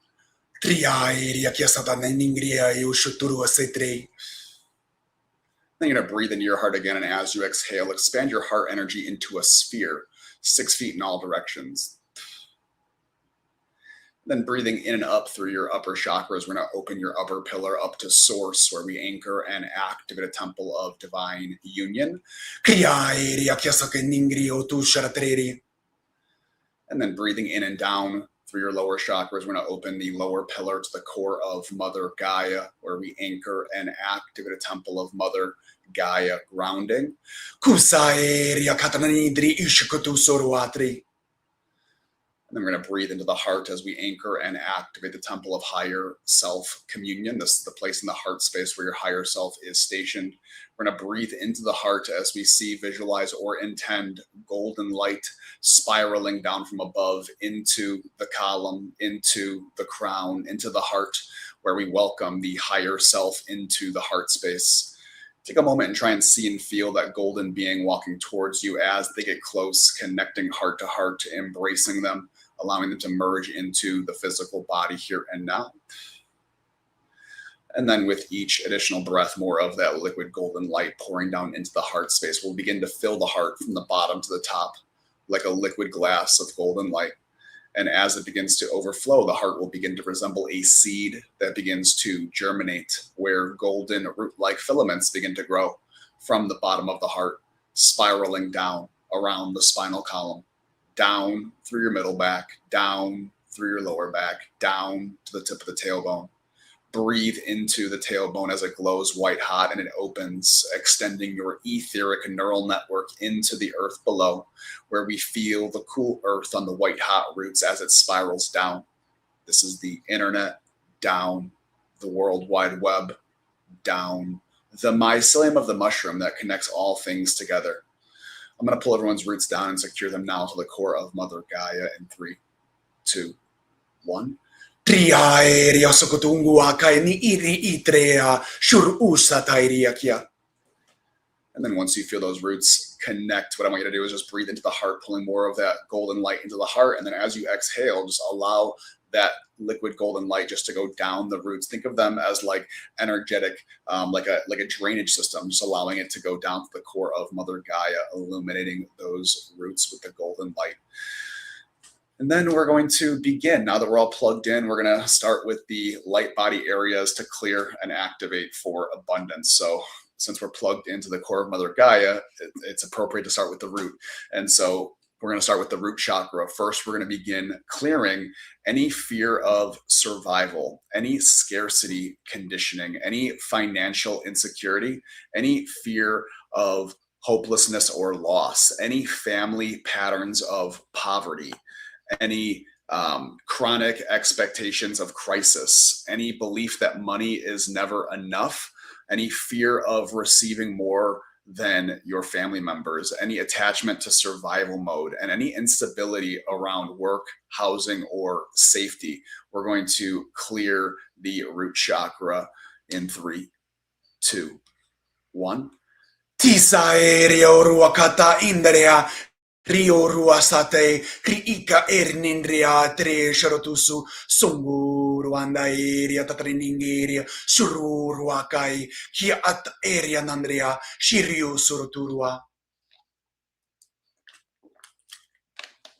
And then we're going to activate the root chakra with safety, stability, grounding, trust in life, capacity to hold resources, financial responsibility, consistency, long-term security, embodiment, and permission to remain prosperous. We're going to activate the root chakra in 3, 2, 1. Tisa aereunguru ananari ketre chetreria ri ituru sukutuai yaka area tanda ririo kurusutu rungusha ere ingai nanzerio rushatria ri ikititreria aereo. Very good. Next, we're going to be moving on to the sacral chakra. For the sacral chakra, we're going to begin clearing shame around pleasure, guilt around wanting more, fear of desire, creative suppression, emotional dependency, receiving blocks, sexual shame linked to worth, any fear of enjoying wealth, any belief that pleasure must be earned through suffering, any emotional spending or self-soothing through consumption, clearing the sacral chakra in 3, 2, 1. Vambrea aereo kusukunduria tatrisha katrinindria riata area kasakiria tusoruanga rinda aereo sututuanga riito suturu sirirai kiaka aereo nunguruandai riita aereo sututukiria riindururuanga aeri riae shutu sukuruairi. And then we're going to activate the sacral chakra with healthy desire, creativity, flow, receiving, emotional abundance, pleasure without guilt, creative monetization, flexibility, magnetic self-expression, and healthy relationship with enjoyment, activating the sacral chakra in 3, 2, 1. Surugeria nandreria kiria tusukutur siri itai rae oru kasaker nindri ata eria kietrasakeria shurusai ranga eria taskiri shusuru suru anga eria nindriri. And then next, moving on to the solar plexus. In this, we're going to clear the solar plexus from low self-worth, any fear of success, fear of visibility, fear of leadership, powerlessness, shame around ambition, self-sabotage, procrastination, perfectionism, the belief that wealth belongs to other people, fear of charging what you're worth, fear of making decisions. We're going to clear the solar plexus in 3, 2, 1. Tiriu rombai rambaria kiatrasgiriu ruate ringaeria tatsgeria shukuru sir ambraeria nandria kiria siri ituru suri aker nandria shia atatasgeria tusukuru. And then we're going to activate the solar plexus. We're going to activate personal authority, confidence, decisiveness, self-worth, leadership, courage, initiative, healthy ambition, boundaries, action, and capacity to execute. Activating the solar plexus in 3, 2, 1. Triario rusunguru anderia tatreshetria rambro akataeria tatrashkiria sirira eoru sutora kata dandria shatrashatreshkira suru sur ushatai ri atraskitria nendria tre shrutusur tuteri ri ioru sokotu kair ningria sarraeria toskotu si itraeria eri. Very good. Next, we're moving into the heart chakra. In this one, we're going to be clearing the belief that money and spirituality are incompatible. Any fear that wealth makes people selfish, any resentment towards wealthy people, any guilt around receiving more than others, any overgiving, any martyrdom, any rescue patterns, any fear of disappointing people by raising prices, any belief that love must be earned through service, any emotional attachment to scarcity. Clearing the heart chakra in 3, 2, 1. Hamberunguru asatare tresha tre tria kiatanandaria sunguru anguru andria iria rirakata iria sokuturu sir iri angaria dandria shir ata iria sokuturu sir iri angere nanduru sokutuate raata iria suturu angai nindria iria suturu. And then we're going to activate the heart chakra with worthiness to receive, generosity with boundaries, compassion without self-sacrifice, gratitude, trust, the ability to receive support, healthy exchange, love-based prosperity, and the capacity to give from overflow rather than depletion. Activating the heart chakra in 3, 2, 1. Riongoro asateria shatreshakitria sotorongaria titre treshatreria sotoko tupaeria angaeria sotrua tuparningirio tusakitiria shunduru sambrearia candrieria sindrurunguru atarea ringaeria tasakitria otruangai nindriraerio soturu akai. Very good. Moving next into the throat chakra.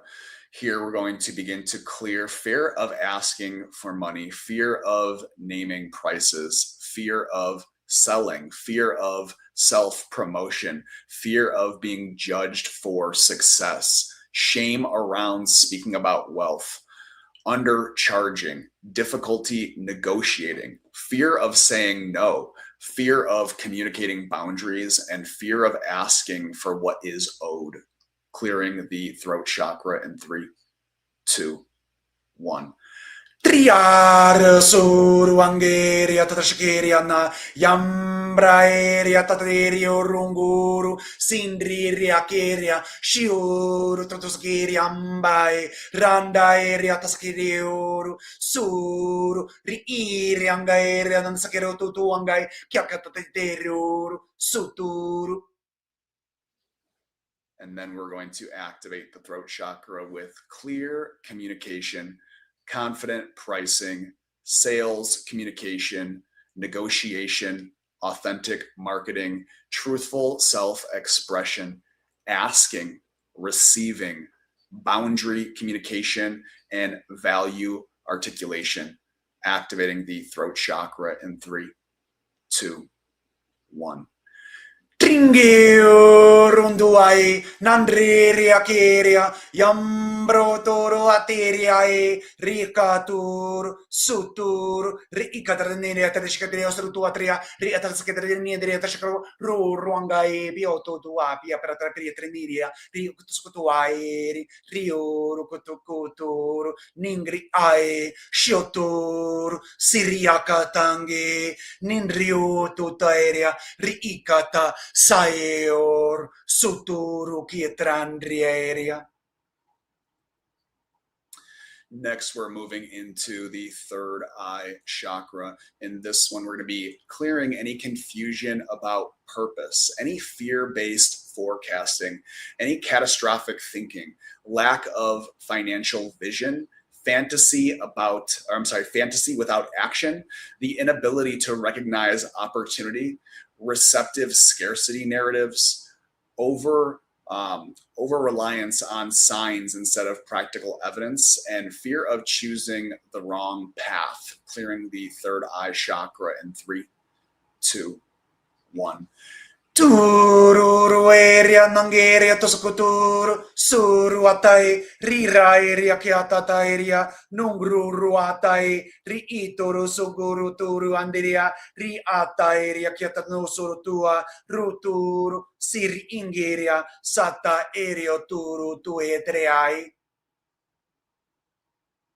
Then we're going to activate the third eye with vision, discernment, strategic thinking, opportunity recognition, pattern recognition, long-term planning.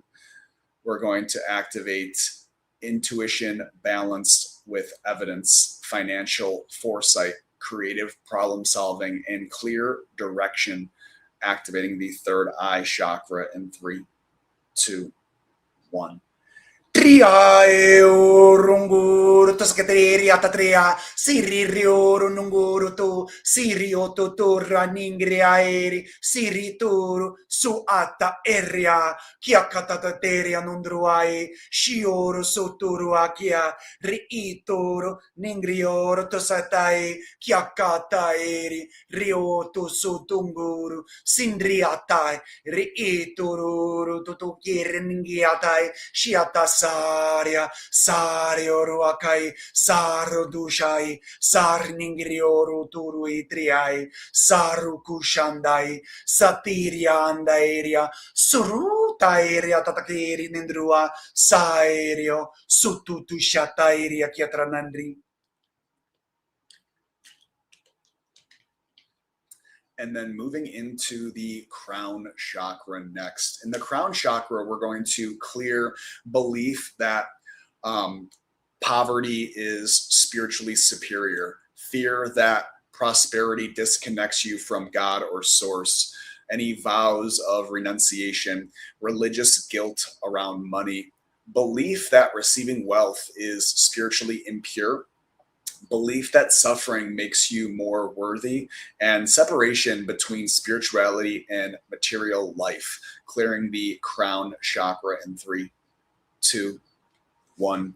Krongo amme ambro angere nandrio rutsakate ambro rua sombro Ambro ruangiri nindria nambro andambria kateriangoro nongoro toai rongo ambro ambreangerio nindriambaerio ombro socorotongoro siri atae ringeri ongoro mambrairia tu soro shiata eriambro rokiakarinindria sinduru rningeria sambro andriria singrioro tu shareria. And then we're going to activate the crown chakra with spiritual permission to prosper, alignment between purpose and prosperity, trust in higher receiving, higher perspective, inspired action, ethical abundance, recognition that resources can support service, and integration of spiritual and material life. Activating the crown chakra in 3, 2, 1. Triamborunguru asatreria katraneria turu ombru ataeria kiatanairo turu sirita eria kiatanario tu suru andrai shombru akaeria kiatoro suru ai rioro sindriria keria tatrenindrioru andai kringurunguru anderi nindriakai kioturu tosakateteria andai Ruturu turu enderia kandai nandriai shiokuru aeria. Next, we're going to shift from the chakras into the emotional body. We're going to be clearing the emotional body of any financial anxiety, any shame, any guilt, any envy, any resentment, any fear of losing money, any fear of having money, any fear of being judged, and any emotional attachment to financial struggle. Clearing the emotional body in 3, 2, 1.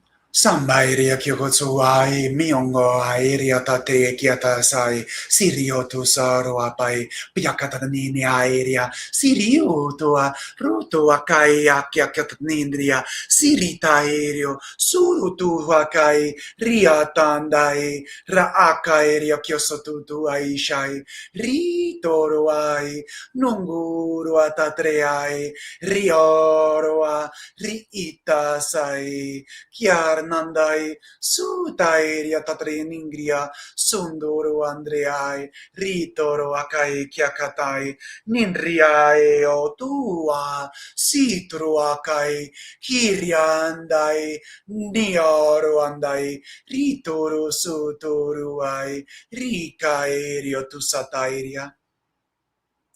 And then in the emotional body, we're going to activate calm, gratitude, emotional regulation, capacity to receive, contentment, healthy ambition, and resilience around financial fluctuations, activating the emotional body in 3, 2, 1.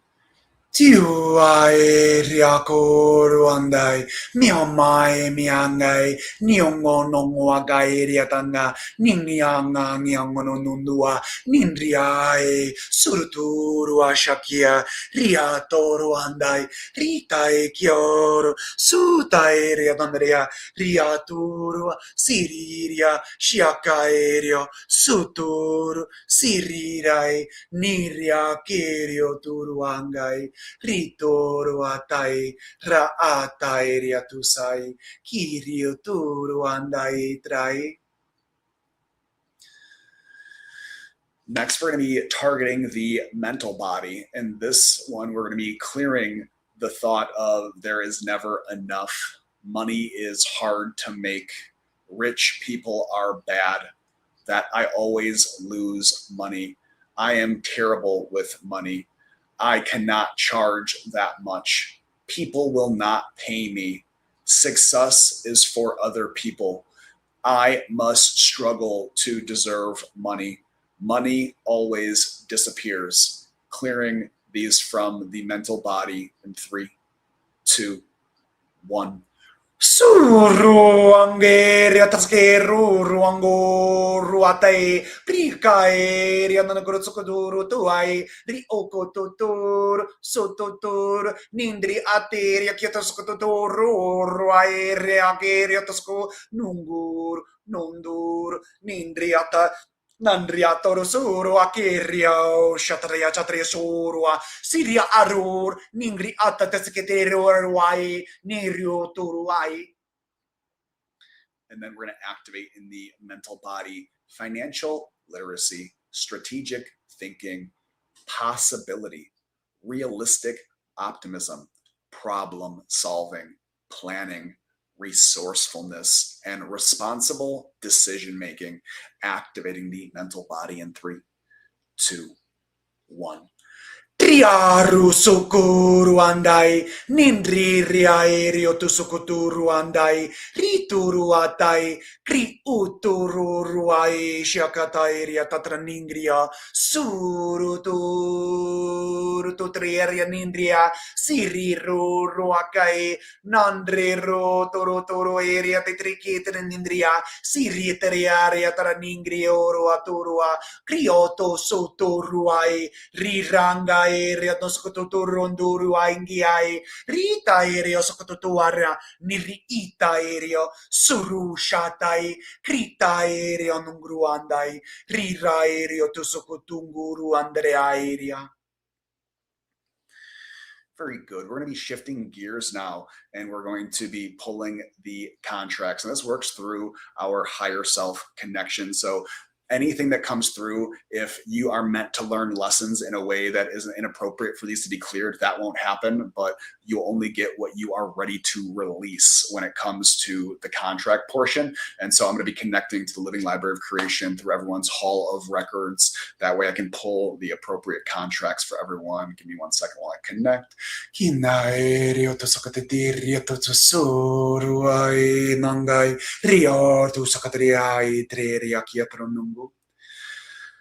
Very good. So the first area of the contracts that we're going to be clearing is we're going to be pulling forward, clearing and burning the survival and scarcity contracts. We're going to pull forward and burn any vows of poverty, vows of scarcity, any vows of deprivation, any vows to live with only the minimum, any contract stating that there will never be enough, any agreement that requires struggle to survive, any vow to remain financially unstable, any contract connected to safety having very little, any agreement that says money disappears as soon as it arrives, any vow to remain dependent on others, any agreement that prevents accumulation of resources, any contract that prevents savings, any vow to live paycheck to paycheck, any contract that causes constant financial emergencies, and any agreement that makes crisis the primary motivator. Clearing and burning these contracts in 3, 2, 1. Surorongo aerea tatraekreero soroturiatai riatoru siri ikanda aerea nandruatai rioro kototoro andai nindri reoro onduru ange nindriata aerea tu sotokutuai raata aerea tu sorondiria shiri ituru akai kriata aerea tu sotunguru andai. Now, between each of these, there might be a dump of emotions, or you might feel you might see images, you might feel sensations, you might feel all sorts of different things in the body. When anything arises, what I want to do is just move that energy out of your field. So that pillar that we connected up to Source, down to Mother Gaia, what we're going to do is first activate the violet flame in the heart space. This will help us move any energies through the pillar. So we're going to activate that first in 3, 2, 1.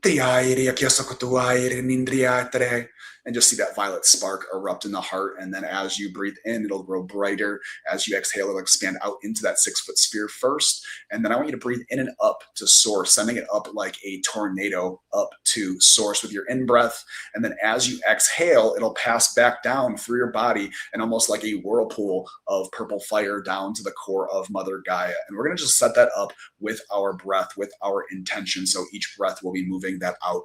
And we're going to move on to clearing the next set of contracts, which are the religious and spiritual poverty contracts. We're going to pull forward from the Hall of Records to burn and destroy any vows of monastic poverty, any vows of renunciation, any agreements to reject material possessions, any vow that wealth separates me from God, any agreement that money corrupts spiritual people, any contract that says suffering purifies the soul, any vow to prove devotion through deprivation, any agreement that says abundance is sinful, any vows to give everything away, any agreement that says receiving is selfish, any contract that says charging for spiritual work is wrong, any vow to provide services without compensation, any agreement that makes poverty a sign of spiritual purity, and any contract that separates any contract that separates sacred purpose from sustainable income.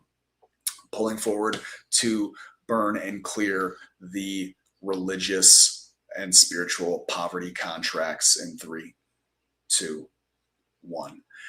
Tu akeria tatakandai non rutuai rio rokuto sakitiriandai ria kasai rio tusoro andrea rio turu akai kiatai ria tasakai ruakai ria nanguru andrea rio turu andrea ria kiatranangai shirior sur rio turu angai ria tandria ria nandrioru akai rio turu akiria tatriatra rio turu tuguakai kriata eria tantarea nangrea shiri usoro andai riaturu akiria nandria aereo. And then continue to bring your breath back into that pillar, breathing up to source, down to Mother Gaia, just seeing and visualizing those flames spiraling up with your in-breath and then exhaling and sending them down to the core of Mother Gaia, just to purge anything out of your body into the pillar. Next, we're going to be pulling forward to clear and burn any family and ancestral scarcity contracts. We're going to be asking to pull forward any agreements to remain at the financial level of my family, any vows not to surpass my parents, any contracts that say success betrays my family, any agreement that causes guilt when I earn more than relatives, any vow to repeat ancestral financial struggles, any agreements inherited from war, famine, displacement, depression, poverty, or financial loss, any contract that says money must always be saved because catastrophe is coming, any inherited fear of banks, government, taxes, institution, or investment, any vow that wealth creates family conflict, any agreement that says prosperous family members are selfish, any contract requiring me to financially rescue relatives, any agreement that causes family guilt around boundaries, any vow to remain financially enmeshed with my family, and any contract preventing healthy financial independence. We're going to pull forward and clear the family and ancestral scarcity contracts in 3, 2, 1. Turungo ataeria tatraining ataeria soturuangai rioro sotutorio angoro anderia nandria siri ataeria kusokutuai riangaeria tusokutungo akai kriata eria tusotunguru andrea rioro nungruotoro atria riitreria tusuruangai nindri uruai shataeria siri ikaeria nunzuru andrearia. And then just take a few more breaths, breathing up to source, down to Mother Gaia, purging out your pillar. And then the last thing that we're going to do before we finish here today is anytime that we clear out any energies from our chakras, our mental body, emotional body, any part of your cells, any part of your energy field, anytime we create space, we need to then fill that back up with the light of source. So what I want to do is bring your attention back to your body, back to your heart, and we're going to breathe into the heart. And I want you to see pale rainbow light spiral down from above. Pale rainbow is 12-dimensional light. All 12 of the spectrums of the dimensions are going to pour down with this liquid pale rainbow light down into the pillar, into the crown, into the heart, and then we're going to fill the heart, allowing it to overflow. And as it overflows, it'll drip down all the way to the tips of your toes. And we're going to fill in the feet up through the ankles, up through the calves and shins, up through the knees, up through the thighs, into the pelvic area, filling the reproductive organs, up into the lower abdomen, filling the digestive organs, the abdominal walls, the lower back, the spinal column, all the digestive organs, up into the diaphragm, into the ribs, filling in the heart and lungs, filling up through the chest and back. As it reaches the armpits, it'll drip over the sides all the way down to the tips of your fingers. And then we're going to fill in the fingers and the hands, up through the wrists and the forearms, up through the elbows, up through the upper arms, through the shoulders, filling the upper chest and back, filling up through the neck now and all the structures of the throat, filling up into the jaw, the face, filling in the teeth, filling in the tongue, the sensory organs, filling in the face and the skull, filling in the brain stem, both hemispheres of the brain, all of the glands in the brain. As the pale rainbow light fills the top of the head, it'll drip over, filling in the skin and the hair. And then we're going to leave the crown open and allow it to fill the light body. We're going to fill in that 6-foot sphere that houses all 12 layers of the chakras. So we're going to allow it to just fill over. This will fill much faster because the sphere is much less dense than the physical body. So as it pours over, it'll pool below your feet, filling up over your ankles, and then over the knees, over the waist, over the chest, over the shoulders and the head. And then just take a few more breaths as it fills to saturation. And if you're feeling called to it, you can continue to breathe this in for as long as you would like after this transmission is over. But I would like you to, at this time, bring your attention back to your body, breathing into your heart, exhaling into the body, into the heart, exhaling into the body, into the heart. And you can breathe into the eyes and then exhale through your eyes. And then when you're ready, you can bring your attention back to your surroundings. And that is the end of my transmission for the Lion's Gate. Thank you. Wow. Do you want to talk about how people can find you or anything else? You have a couple little more minutes. Yes. So if you would like to experience more of my work, you can go to jeromemartin3.com. And there's also in the chat, there is a link to my free ebook, which is the lightbodyblueprint.com. It's a free ebook that sort of maps out the direction of the way that you can begin clearing, activating all the areas to embody more light. I specialize and focus on light body development. And so through the Light Body Blueprint and through my website, you can come check out my school group, which is called the Light Body Bootcamp. This is where I teach people light body development, how to integrate the higher self, activate the clair senses, how to journey, how to engage with your guides, how to activate all different faculties. And I approach it through, a grounded means that involves not only activation, but integration, nervous system, regulation, and things of that nature. So if you'd like to come find me, there is a 7-day free trial to my Light Body Bootcamp, which is a bunch of courses. And we also do 2 live events per week as a group, which are classes, transmissions, and we do a group activation each week. So if you'd like to come check that out, that's available on my website. And like I said, there's a 7-day free trial. Come check out some of the free events and some of the classes. And if you like it, you'll find an awesome community to engage in. So thank you so much, everyone, for having me today.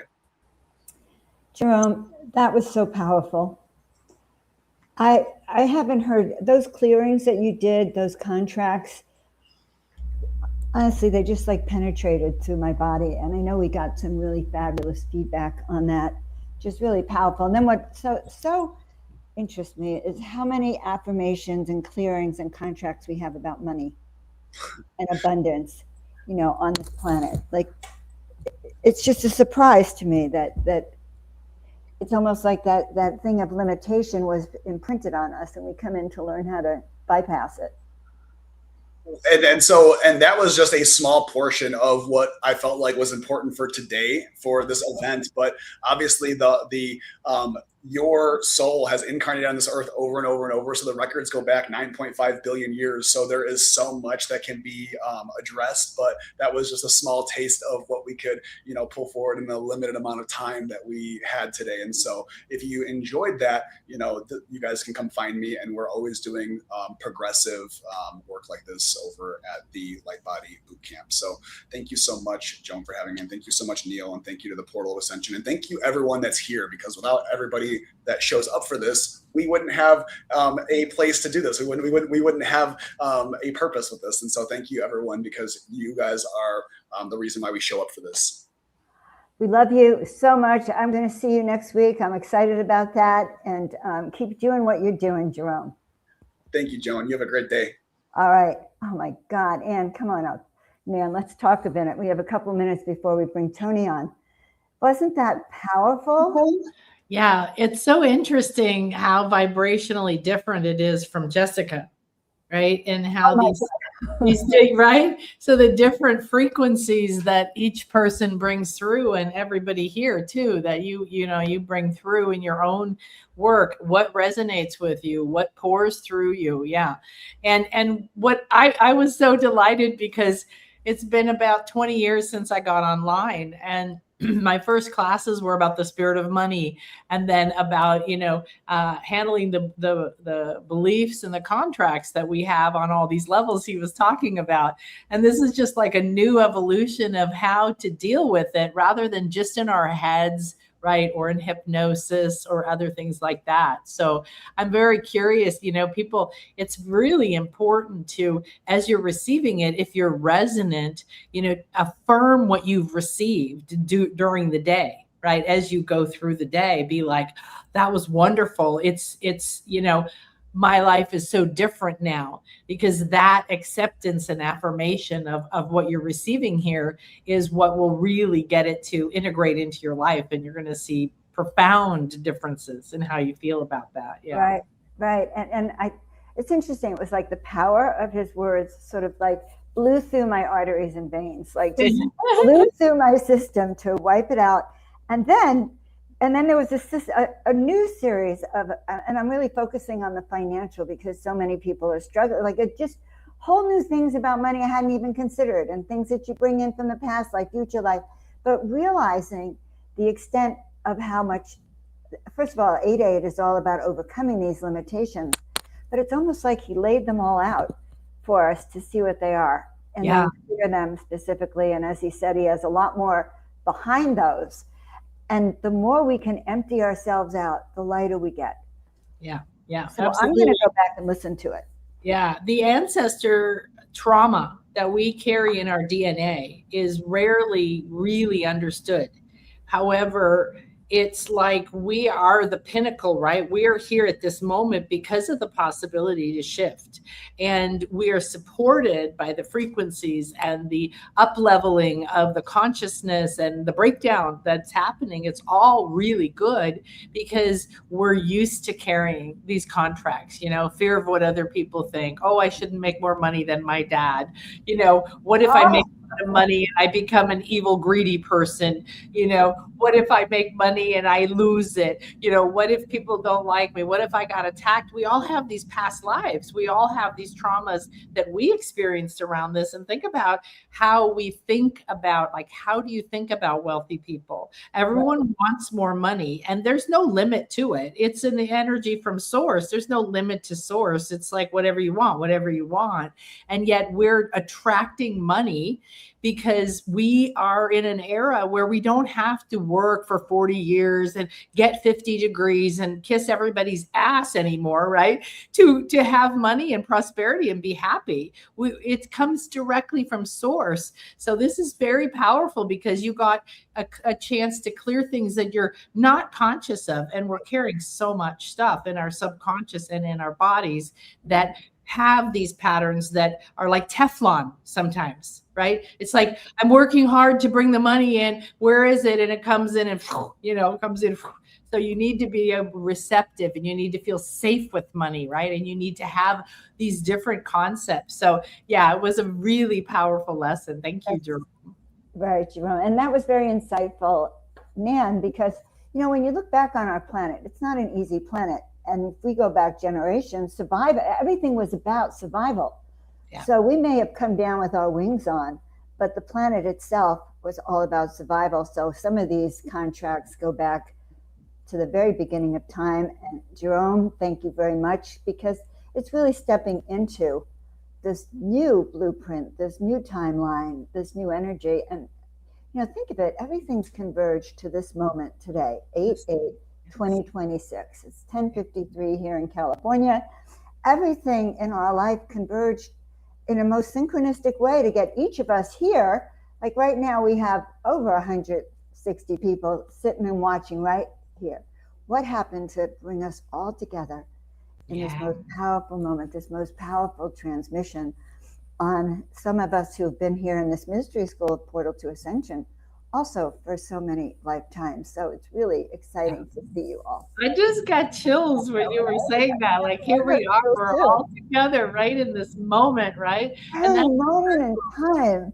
Yeah. So profound, so profound. I want everyone to breathe that in before I bring in the next powerful speaker, because everyone here is a really exciting. Yeah, definitely. So what a blessing. And then if you are able to spend time seeing more of these speakers or coming back, right, to see them, you got that clearing. And then the next one will start from that level, right? It's going to amplify and bring it up. And so, you know, this is about the renewal. So you're going to go into a new cycle after this, really, really clear. It made me think of having a shower, you know, like we've just been showered with this light that does way more than wash mud off, right? It's revealing these old attachments. And you know, the Buddha said the root of all suffering is attachment. It wasn't desire, it was misinterpreted. It's attachment. And so these attachments are a very powerful way to... We're letting them go. And now we're going to be bringing on Tony Ghazi. It's really exciting. Another powerful speaker. Thank you so much, Nan. Thank you, Jerome. Love you both. Oh my God, I'm just getting higher and higher. But this clearing today, because it's 2026 and we're in this new solar uplifting energy right now galactically, it's more profound than ever. I think it's one of the most profound ones. So our next speaker, some of you probably already know him, Tony Ghazi. Okay, he is an angel. I was going to say an angel in disguise, but he's not really in disguise. He's known as the Ontarian Heart, trance channeler, spiritual guide, praying mantis beings. Oh my God, you walk by his table. I wish he had his table here. You see all these cute little crystals and ETs, and it's just the most exciting thing I've ever seen, these praying mantises. Tony has this very unique approach. He is who he is. That's all I can say. He is here to help you remember and activate all of us. So I think, Tony, I'm just so excited to see you. I can't hear you. Can you guys hear Tony? And maybe, okay. Is this better? Yes, okay. See, you can hear me. Turn them on. Yes. You can hear me. I can hear you now. Okay, perfect. Thank you. How have you been? Oh my God, a lot has been going on. I was gonna say I'm not in my normal studio. I'm actually in Nicolette's house. But I recently bought a painting. You see those mantis beings back there? Oh yeah. Incredible, from Canada. So I don't have my normal lighting and stuff. But we had a ceremony for Bella, her dog, like just passed away yesterday. So it was a very emotional past few days. A lot is changing in my life, and I'm looking here, although the camera is here. This is not my normal side, but anyhow, I'm looking at you. I'm going through a separation. I'm selling my house. I'm restructuring my whole life. A lot of drama happening in my life that is grand level. I'm going through a divorce, not just like a separation, but like a legal divorce. So oh my God, Tony. So I was thinking about you before I introduced you. I was going, he's got this other day life. He's a real estate agent. How is he actually managing? So you actually answered my question. I'm so sorry to hear it, but you know what? We're all up leveling. We're all letting go of people, places, and things that we're perfect for when they were perfect and now are not going into this new level with us. And it takes a lot of courage. It takes a lot of courage to share that with us. Yes. Too. So. Are you able to hear me on this now? Is this good? We are able to hear you. Do you have a presentation? Should I take myself out? I don't have a presentation. I'm just going to be here.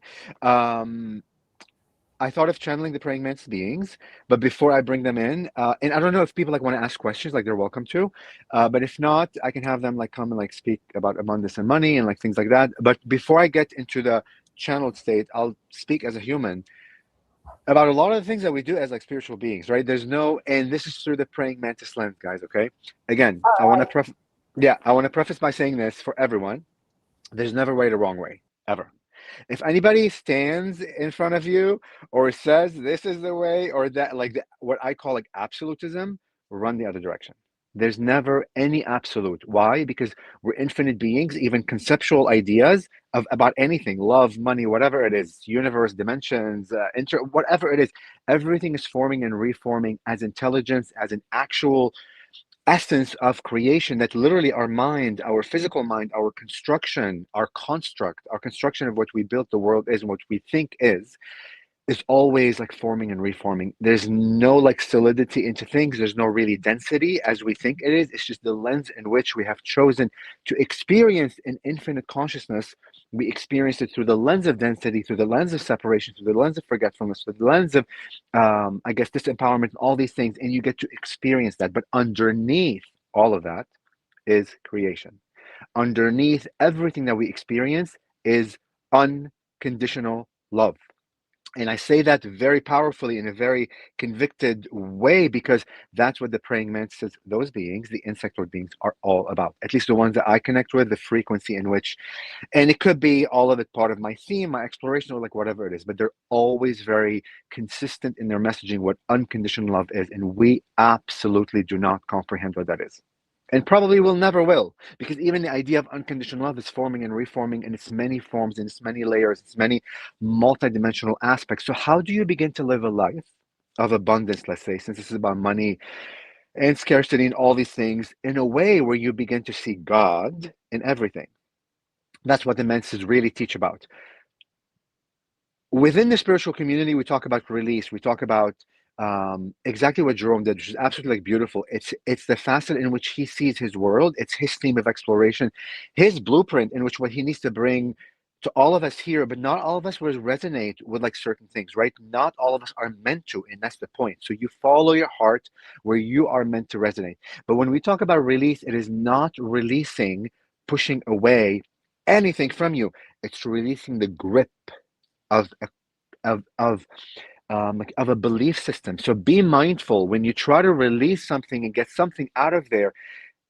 You literally are pushing away an aspect of you, when in reality, to remember yourself as an infinite whole being, you got to remember that I am scarcity, I am success, I am this, I am that, I am depression, I am happiness, I am this. It's the yin and the yang. You're everything, right? So what we are like releasing when these like modalities or like when these teachers out there are like teaching and are giving you those codes to release, you're not releasing that concept, you're releasing the belief system behind the grip of, because that grip, that belief system, that fear is allowing you not to experience an aspect of creation, because through the mantis eyes, they are very clear. Until you fully surrender into what is and begin to see God, whatever God means, consciousness, whatever it is, however you want to define that label, that there's a creative force behind it. And why did such a creative force create this aspect of creation? Until you fully surrender to meet God in that place, meaning if you're homeless today, you have no money, you're living on the street, you're going through whatever drama to you is the most dramatic up to that point. When you have the awareness to fully surrender in it, as much as you're freaking afraid, as much as you're breaking into pieces, as much as you think the world is ending, you cannot breathe anymore. When you fully surrender into that fear, that depression, that like scarcity, that like homelessness, and challenge your mind Talk to the universe. I'm a crazy person, guys. I'm showering, I'm pooping, I'm peeing, I'm driving, I'm in between clients. I'm talking to myself all the time. And I always am constantly listening to my head and like listening to my mind and like listening to my logic, where it's driving me, how it's constructing the explanation and the rationalization of what just happened. And I catch myself and I'm like, okay, how can I? And literally I speak to God. I say, or whatever, with the mantis, I say, please allow me to see with clarity what my head cannot see. Allow my heart to open to see God in everything. The moment you put out that invitation, your lens literally shifts. You put on new lenses that allows you to see. And when you begin to see, guys, you are not seeing things with drama. Universe, God, creation isn't dramatic. We are. Spirits speak in subtle language, in subtle frequencies, in whispers. Because listen, when you know you are everything and you are so powerful, you don't need to shake the world to remind yourself your power. You are so powerful that all you need is a little flicker, like a little whisper, and you know that is full power. So the universe speaks in that language, and you begin to see like synchronicities, messages. You may be driving when you invite yourself to rebuild like your relationship, like with money or with scarcity. Go in and ask God, why am I in this situation? What are you trying to show me through what I am trying to resist and push away? Because oftentimes what we do, guys, is we don't allow ourselves to experience and really understand that God is in scarcity. God is in poverty. God is in this. God is in the spectrum of like negativity, or what society said, oh, you should be here, you should have a white picket fence, you should have kids, you should be married, you should be happy, you should be meditating, you should be going to yoga, and all that foo-foo fluffy thing. Well, yeah, it's easy for the mind to fully surrender into the positive aspect of the spectrum, but it's not easy for our minds because we have been conditioned to stay here, or this is the way, or this is where you're supposed to be. Oh no, you ascend here. But when things are not going the way that they're supposed to, and we're on this spectrum where there is no money, or you are feeling depressed, where you're unhappy, or you just broke up with your boyfriend, or whatever it is, or he cheated on you, or whatever it is, all this drama and trauma and the darkness, or whatever it is that you want to call it, the like low vibration. There is no low vibration, guys. Yes, it's our mind. It's trying to comprehend something larger. Everything is a vibration of God. So how do you challenge yourself in those moments that are the most challenging, where you begin to speak to God with conviction? Speak to God, saying, God, I know you also reside here, but I cannot see you because my heart's not open. That is the key. That is ascension. Light doesn't need ascension. Light knows itself as light. It's already ascended in a way, right? And again, there is no ascension, there is no descension. There's just awareness of something larger. So light already is aware of itself as that. And it keeps expanding and becoming like different forms of light, different like fractals of like different sacred geometries. But the darkness, aspects of us that we push down, that we pushed away, that we don't want to see, that we don't want to come into contact with, that we don't even want to think about, those are the pieces, literally, that will complete the wholeness of who you are. So, how do you begin in your everyday life? When I began awakening, guys, and I knew nothing about spirituality, I was a Christian all my life. I'm Lebanese. I'm like Greek Orthodox. Went to church every weekend, and all these things. Prayed to Jesus and like Mother Mary. And I literally awoke when COVID came, and it took me a few years, like 2 years, to comprehend what's happening. But when I first began, I'm like connecting like with the praying mantis beings. I had what I didn't realize then is an escapism. Like I would escape to the stars, and I'm Pisces on top of that. So you add the Pisces element, and I'm like dreamy and out of this world, and always like searching out there to complete who I am. Like, oh my God, the praying mantis beings are my people, and that's my first emanation. And this was my initial way of understanding where I came from. But along the way, the more that I began diving into myself, like listening to teachers, and of course trusting my intuition and my antenna. And I'll get to that in 1 second. About money. When I began to dive into self and like doing a lot of retreats for myself to understand me, I realized everything resides here. That even those ideas of praying mantises and Jesus and Mother Mary is an aspect of me that is conscious of itself as that somewhere within. Because all of my consciousness, my totality, my wholesomeness, my infiniteness is literally here. But that totality has chosen to see itself through the lens of limitation. So how do you begin? Through the weaving of the limitation, of the forgetfulness, of the non-remembering, of the trauma, of the drama, begin to see sparkles and hints of you, the God, all the gods that are like within you. And how do you honor?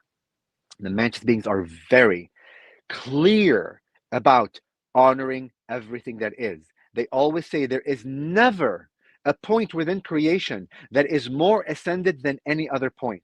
There is never a point within creation where where an idea has more value than anything else. Everything is of equal value. The depth of poverty, the depth of homelessness, the depth of depression, the depth of negativity, depth of the darkness is of equal value to creation as anything that is of light or of success or of money or of everything. Because the moment you say this is more than this, and I have chills, you are judging.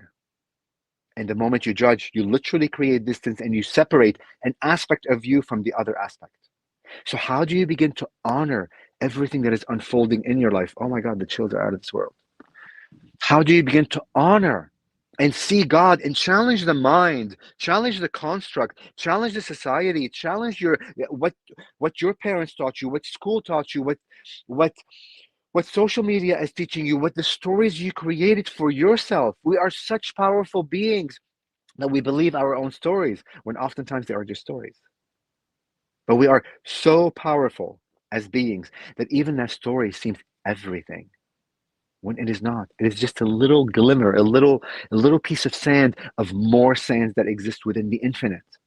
So honoring what is and fully surrendering it as it is with the intention to see God in it, with the intention to see the creator, whoever that is, allows you to begin to integrate that piece into your heart, integrate that piece into the puzzle.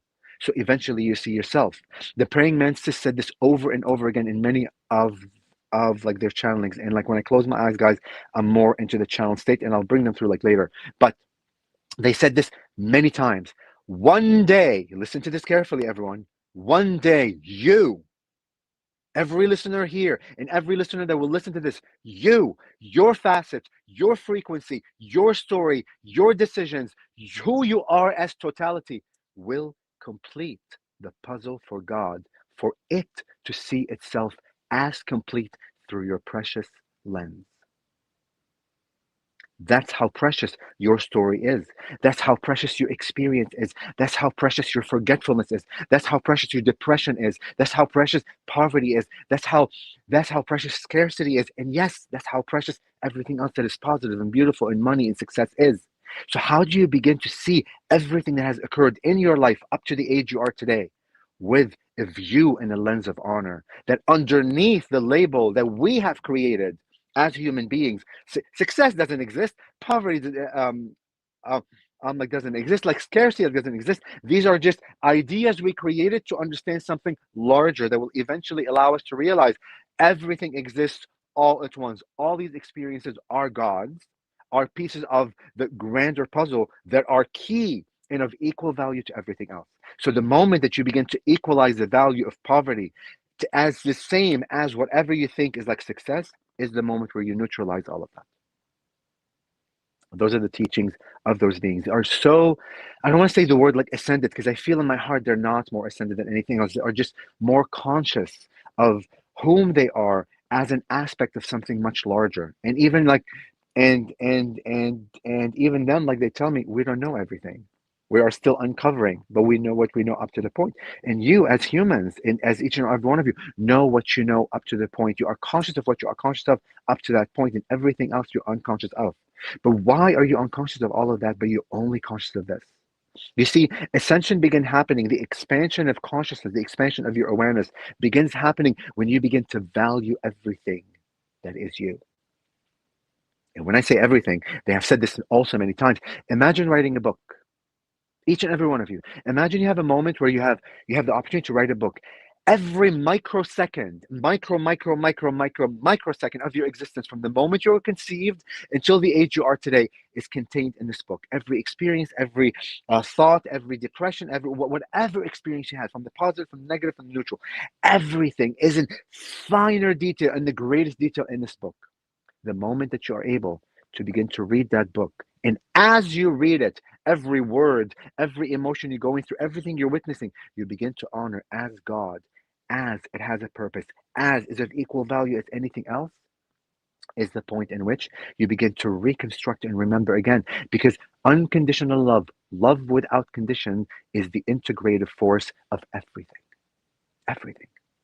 It is the glue that holds all realities, all existences, everything that you can ever imagine and more together. And God loves all of us, whoever that is, frequency, creation, whatever you want to call it, source, loves us without conditions. That's how much it loves us, that it allows us to experience all shades of everything.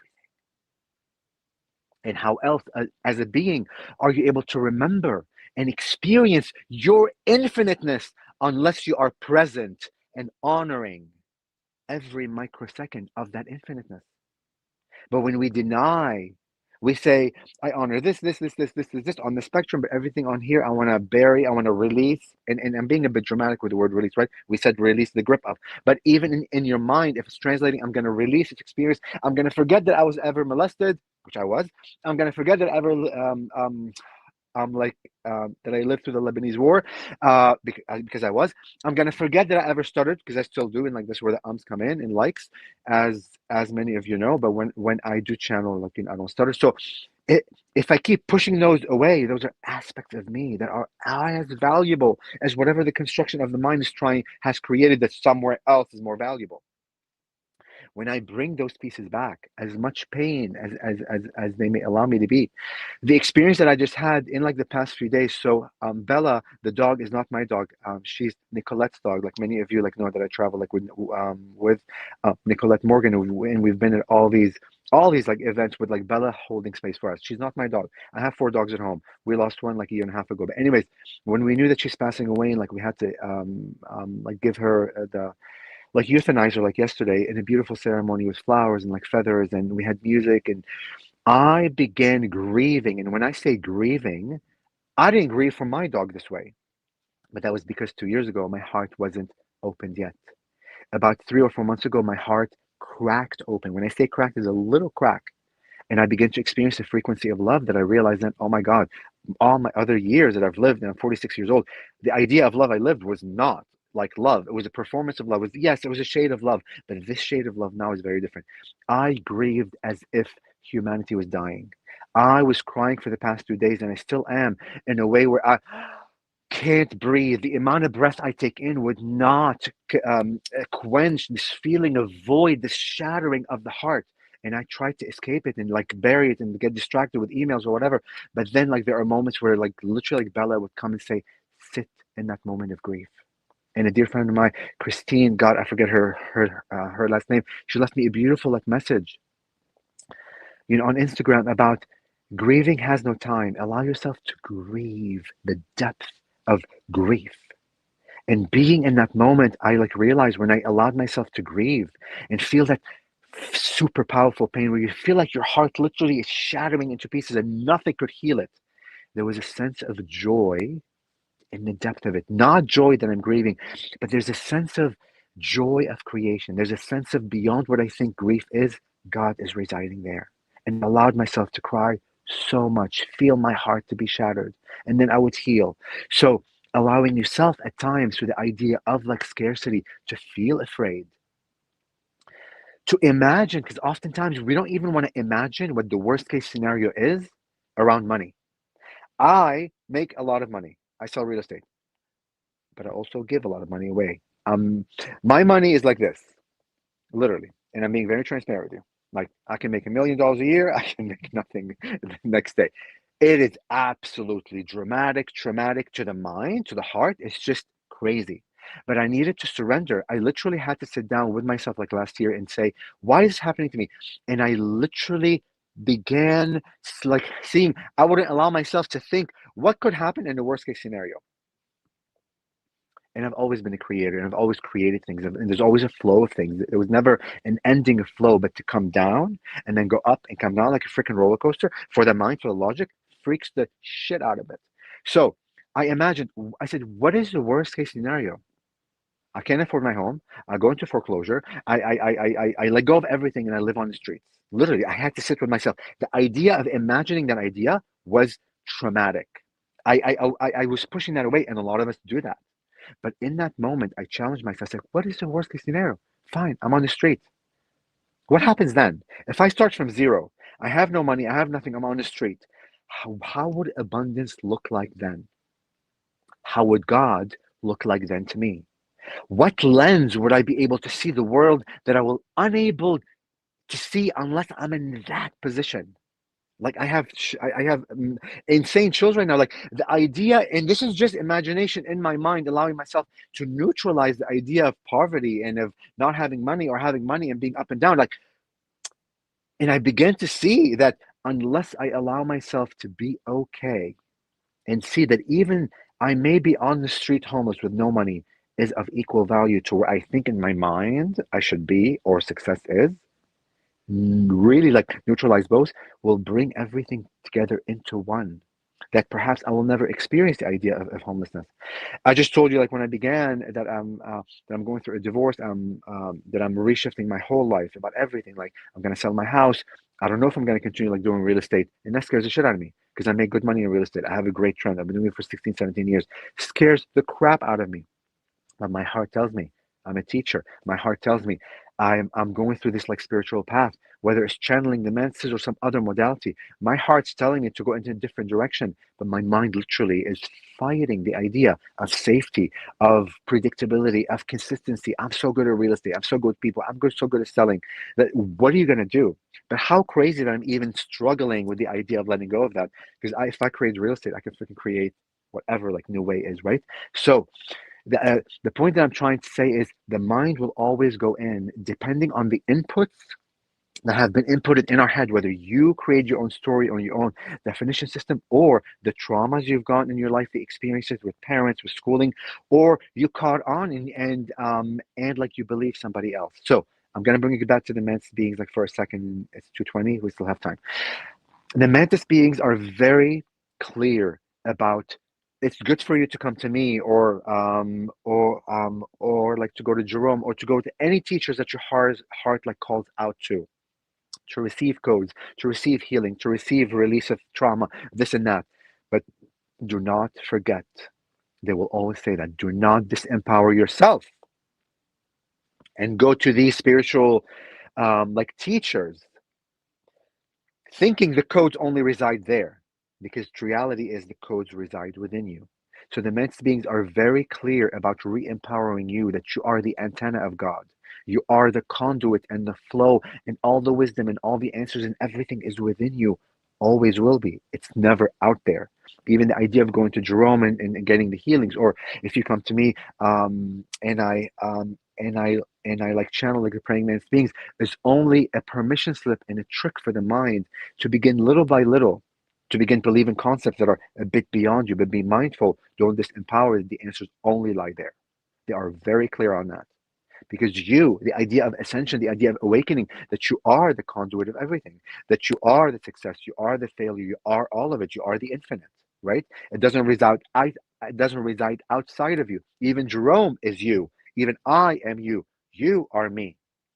So how do you begin to live this life of the matrix? There's no escaping the matrix, guys. Good luck, right? There's no escaping the matrix because you are the matrix is even part of the infinite. Is God playing out its own frequency of, right? So, Joan, was that good so far? Hopefully she's paying attention there or taking a break. Because Joan, if you want me to channel, I will need your help and to keep, and it's 222 right now, by the way, guys, in New York. I live in Washington, D.C., but I'm at Nicolette's place.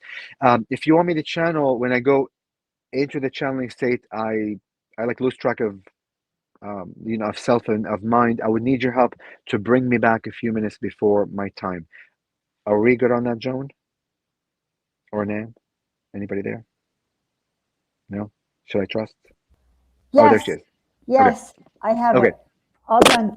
Okay. Does anyone want to ask questions on like the chat, like to the messages, or do you just want me like to bring a message and then just bring them back? Why don't you bring your message, and if there questions, I'll bring you back a few minutes earlier. Okay? Amazing. Okay. All I mean, like to ask them while I'm under the channeling state. Okay, guys, you got your mission. If you have any questions, put it in the chat. Okay. Thank you. Thank you so much, Joan. All right. So wherever you are, if you're driving, please don't close your eyes, but imagine your eyes are closed. If you are not driving in your home, please close your eyes in the first few minutes as like they come in, but when they begin speaking like with messages, you're welcome to open your eyes. There's no right or wrong way. Just be you. Okay.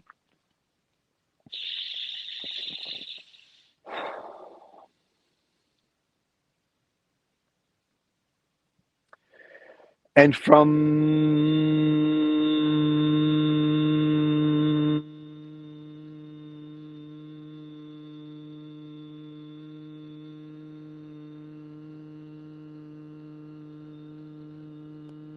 the Antares Stargate, we come through in this way.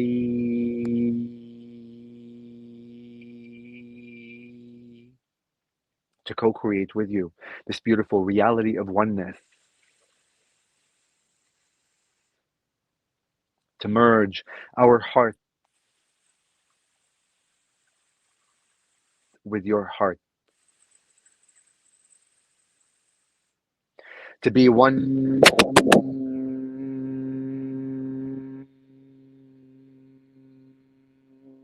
with you in this way. To be one with the energies of the divine that each and every one of you are. And as we connect with you in this way, we are here to remind you that you are everything, that you are the infinite, that you are all aspects of creation. And when you begin to comprehend that beyond the logic, beyond the intellect, beyond the idea of construction of things, when you begin to fully reside into the heart of what an infinite being is, then you will begin to experience the glory and the wisdom and the manifestation, the existence of what the infinite is within you. Because you see, oftentimes within your communities, oftentimes within your own minds, as you are ascending, expanding your consciousness to become more of who you are coming from a place of construction of ideas into another place that has no construction whatsoever. You are bringing in the logical understanding of your reality into a place that has no logic. Listen to us carefully. The heart has no logic. The heart fully trusts the folding and unfolding of energies and of the infinite intelligence and the many forms and shades and the sacred geometrical structures that each and every one of you are, as a conscious entity, as a sliver of something much, much, much, much, much, much larger. Oftentimes you look at your world, you look at the stars, and you see all of these planetary bodies, all of these billions and trillions of stars outside of you, and you experience them through your forgetfulness, through your separation, through the choices that you made as an infinite being to see them as separate than you. But have you ever wondered that all of these planetary bodies are cells similar to your body cells of a grander being? Have you ever imagined the idea of what you see outside of you? All of these planetary bodies as literally being the accumulation, the collection, the collective cellular structures of a grander being, that even Mother Earth itself is a cell. Even each and every one of you on it are beings, life, intelligence, even the trees, the animals, every other being. Do you comprehend the idea beyond the logic that what you are experiencing is your own godliness? That even what you are attempting to release and escape from is an aspect of the God that is?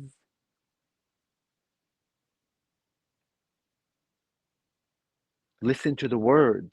Listen to the frequency. Listen to your hearts as you hear that concept.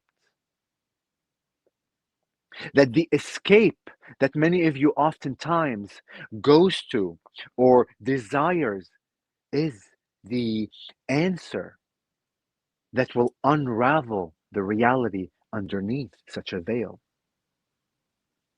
Because the veil doesn't exist to begin with. The veil is simply a frequency of an experience that you chose to experience your infiniteness in many shades. So how do you begin to value that what is? How do you begin to value your experience of forgetfulness as the most valuable thing within creation? When you open your heart, literally open your heart, loving what is that you are desiring to push away without condition. Speaking to it what you desire to push away as God, as a aspect of you, as the one piece, as we have mentioned many times, that will complete your own totality.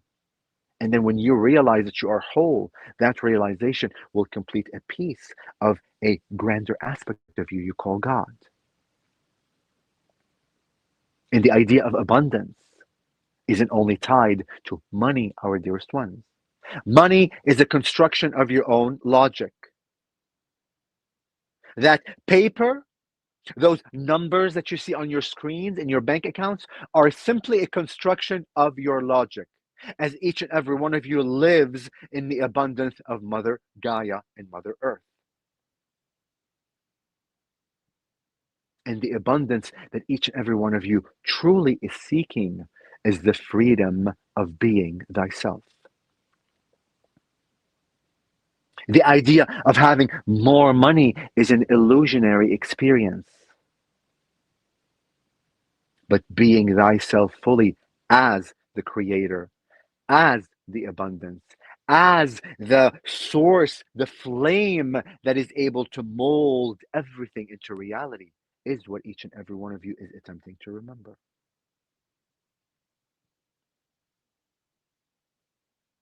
And perhaps your path isn't meant for you to have the money that the mind holds onto for value. Perhaps your path is designed for you to go back to your natural being, to the nature that is around you, that is surrounding you, to begin to experience the joy and freedom of everything that is alive and conscious within you and around you. That placing the value on Mother Earth, on its waters, on its beings, and the co-creation with it, perhaps may be your path. Or not. You get to choose with your own consciousness. You are the creator to begin with.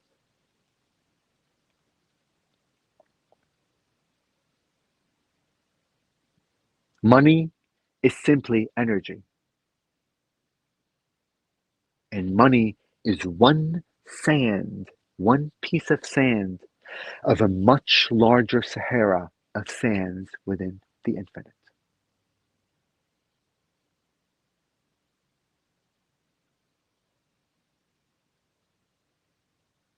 Your monetary system will change. Everything will shift eventually. The more your hearts will open. And when we speak of heart opening, we are meaning self-opening. Beginning to open that heart to thyself first.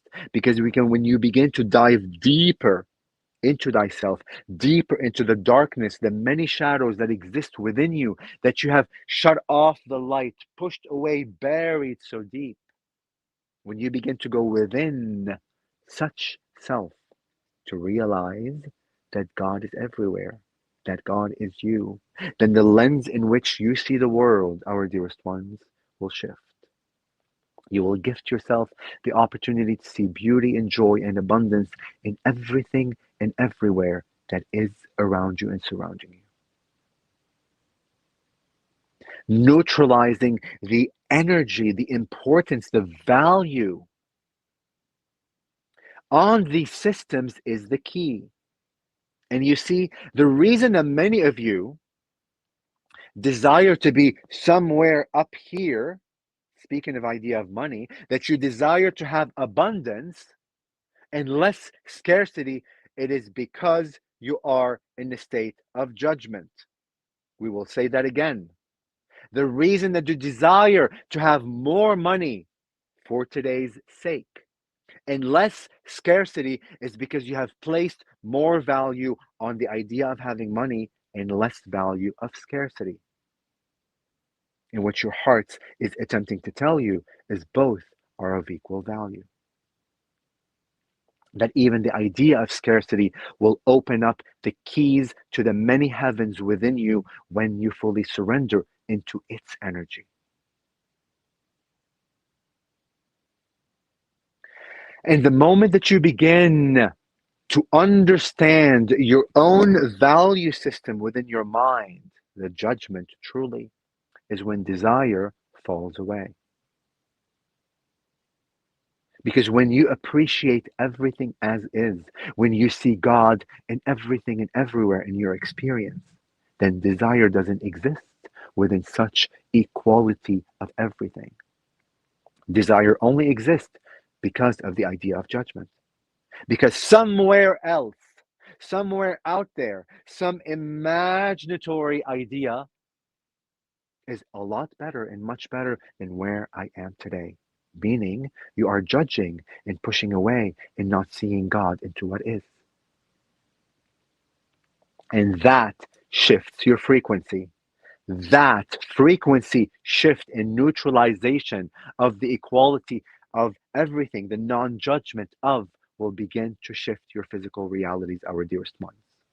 Will begin literally to shift your molecular structure within your physical bodies, to begin to see from a new lens of energy. You begin to literally move the curtain, open up the shades to see beyond.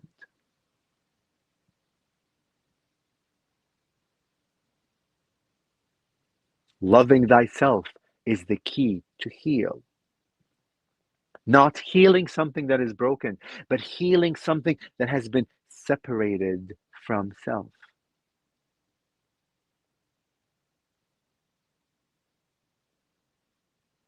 And yes, witnessing others enjoy the idea of money, witnessing others having more money than you, witnessing others somehow are able to create more than you can create is another token, is another shade in which you challenge yourself to see the equality in. It is an invitation of the judgment that goes on within the self. Then why do they get to experience that and I don't?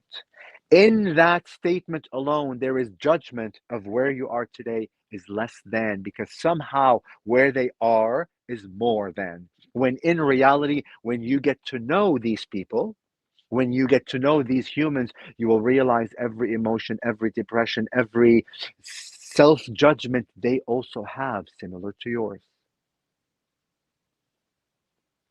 So be mindful on how you interact with your surroundings.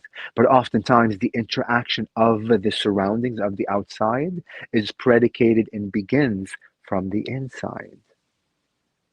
So begin to challenge yourself to see the outside as an invitation to find self.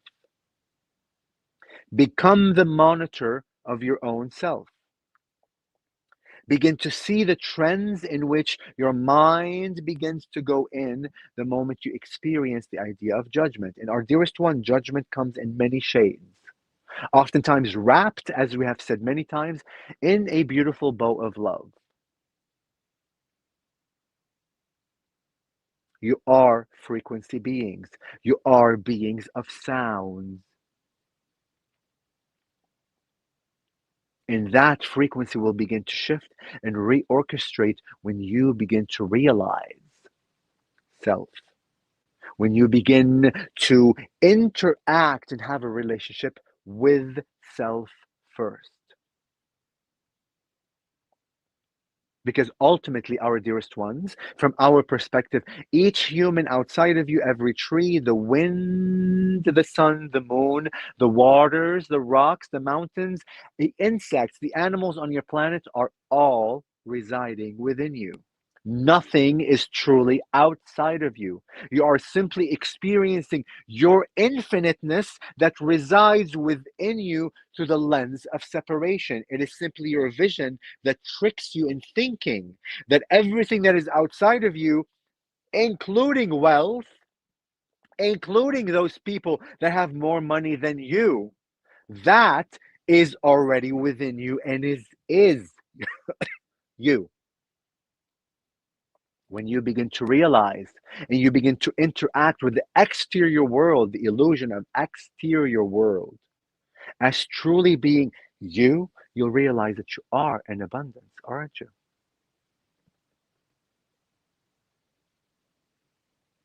But because you have forgotten that you are everything, you allow yourself to experience the idea of lack, of scarcity, of struggling to receive more, when the more is out there, is really within you.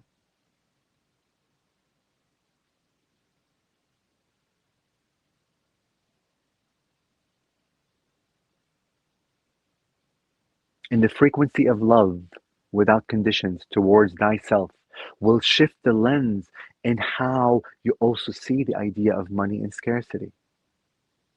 And that scares many of you. And this doesn't mean that you may not desire the idea of money or to survive or to have this or that. But the lens, once it shifts the definitions of everything else. It literally restructures your world, and many of you are afraid of doing so.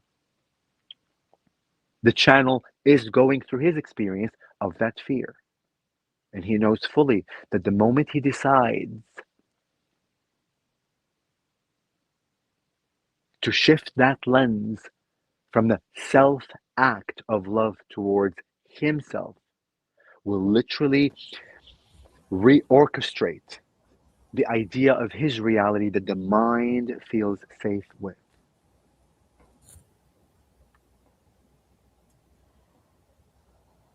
Our dearest Joan, are you there? Yes, we are. We're bringing you back to the planet. With our unconditional love. Bright, bright, bright, bright white light of creation.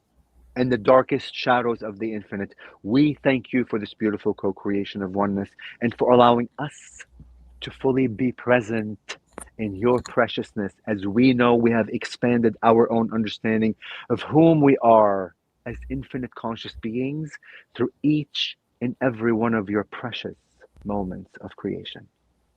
We will bring the channel back momentarily as we head back to the Antares Stargate.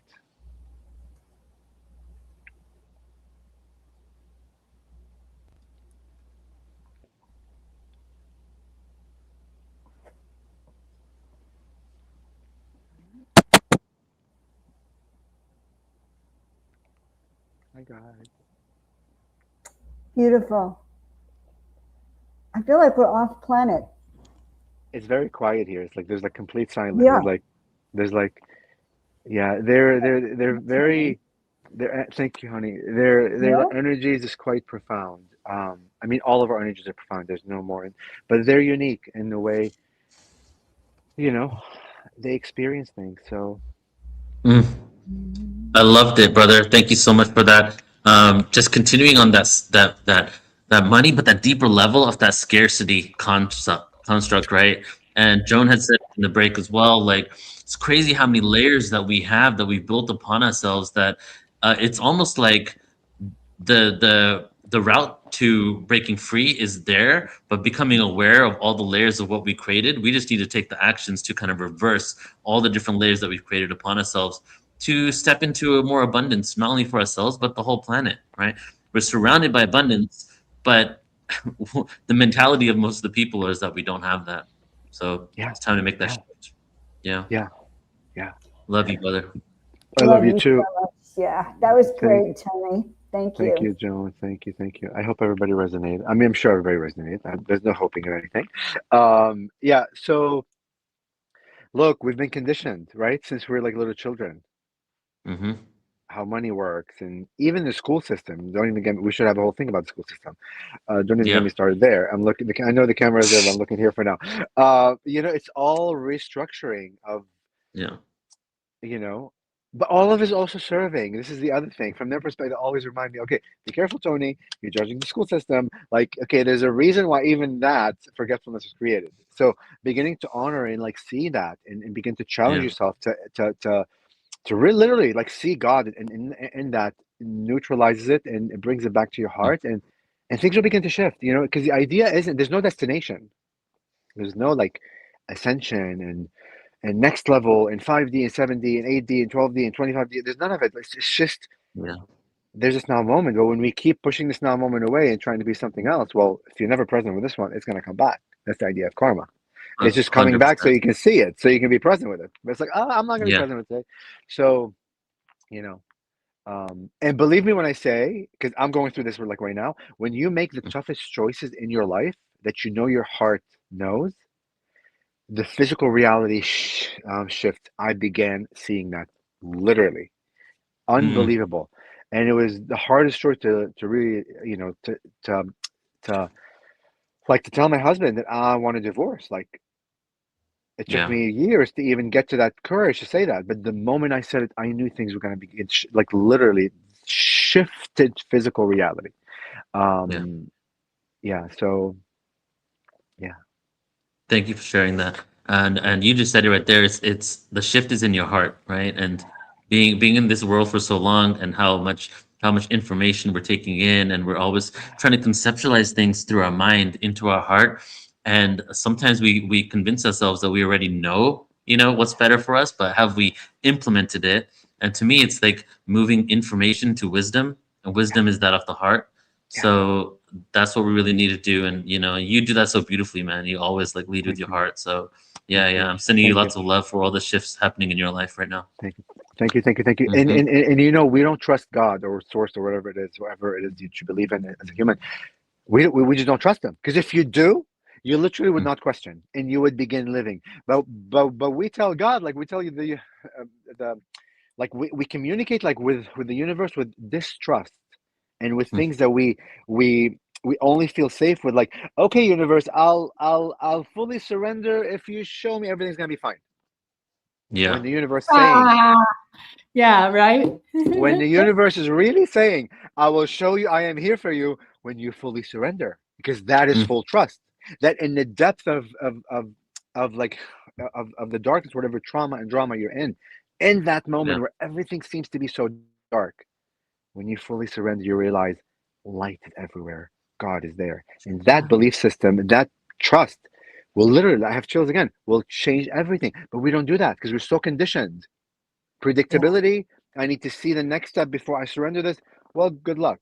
It's just not going to happen. You're going to experience another reality, another like shade of something. But the true trust happens when things aren't rosy, when things aren't happy, when you're not successful, Yeah. That's Yes. full trust. Yeah.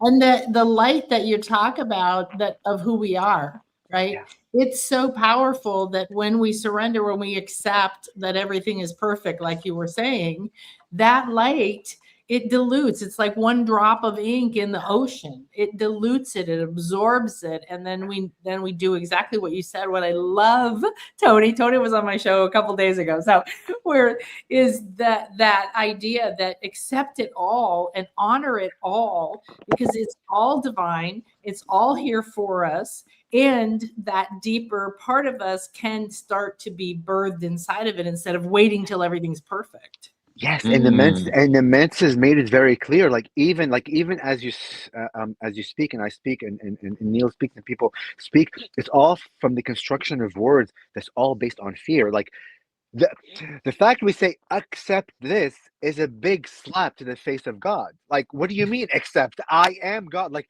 something God created. Even the idea of lack was created. Yeah. Like go beneath, like the Mets beings are really like surgeon of words energetically. Like if something is created, that means God is behind it. And why in the hell would God create that if there isn't a purpose and a reason? Yeah. So how do you find that unconditional love of God to allow you to experience that? And when you begin to Right, right, experience right. your life every day, the ups and downs, everything, as freaking God just playing out its infiniteness through you with honor and love, things will shift. Your life becomes lighter. You begin to become less burdened of like society's freaking rules and regulations and whatever they inputted in our brain that this is the right way and the wrong way. I'm supposed to be here.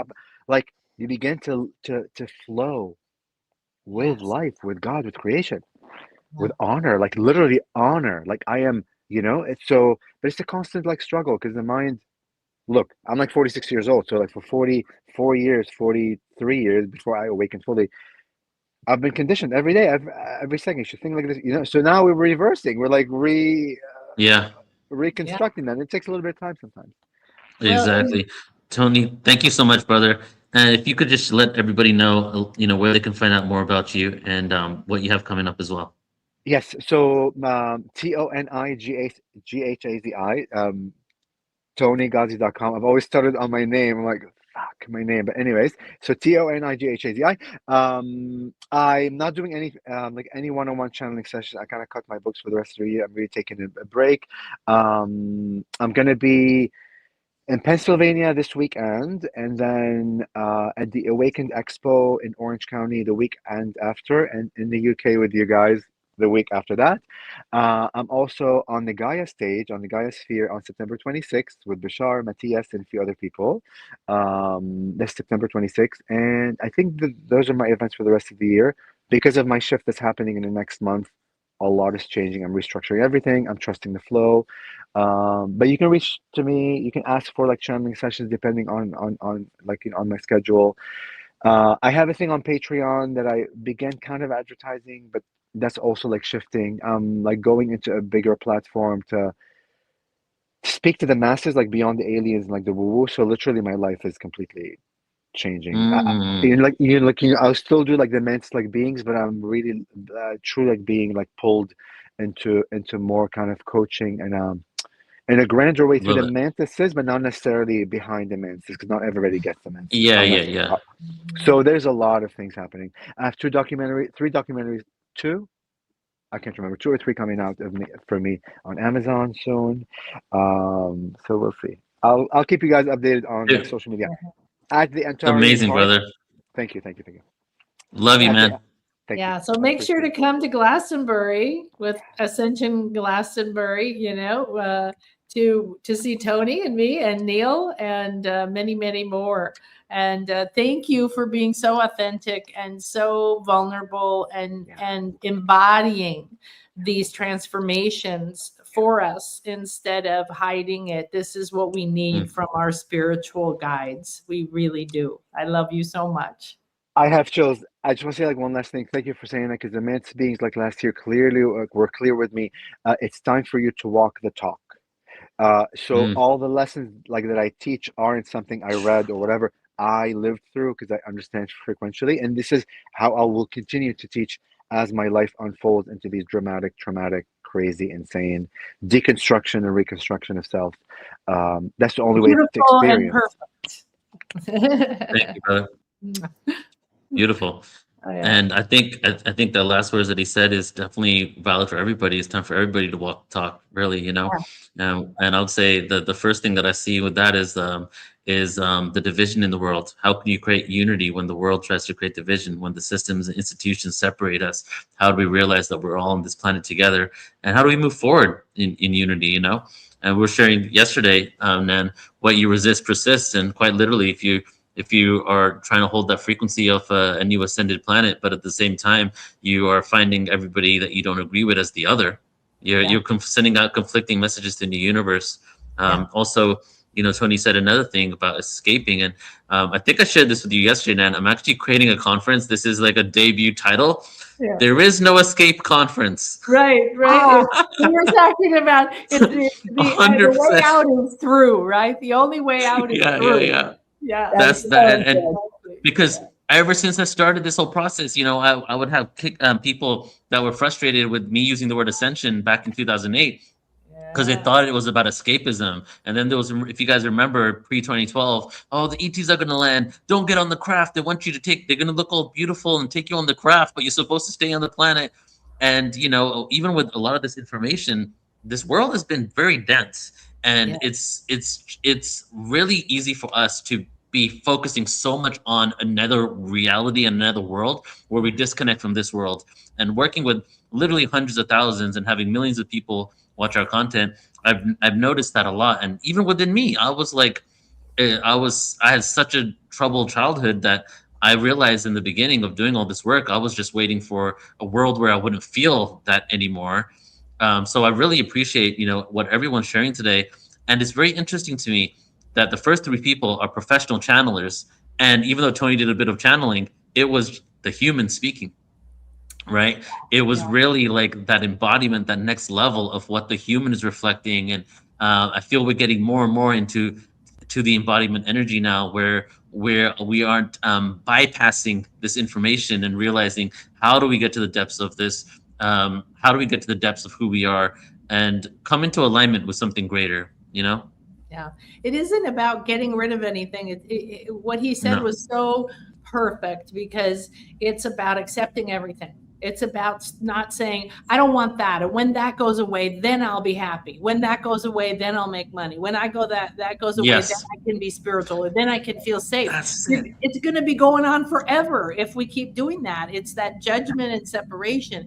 It is all one. It's two sides of the same thing. It's all for us. It's never against us. And that is so difficult with the way we were dense in so long now, and we were conditioned here.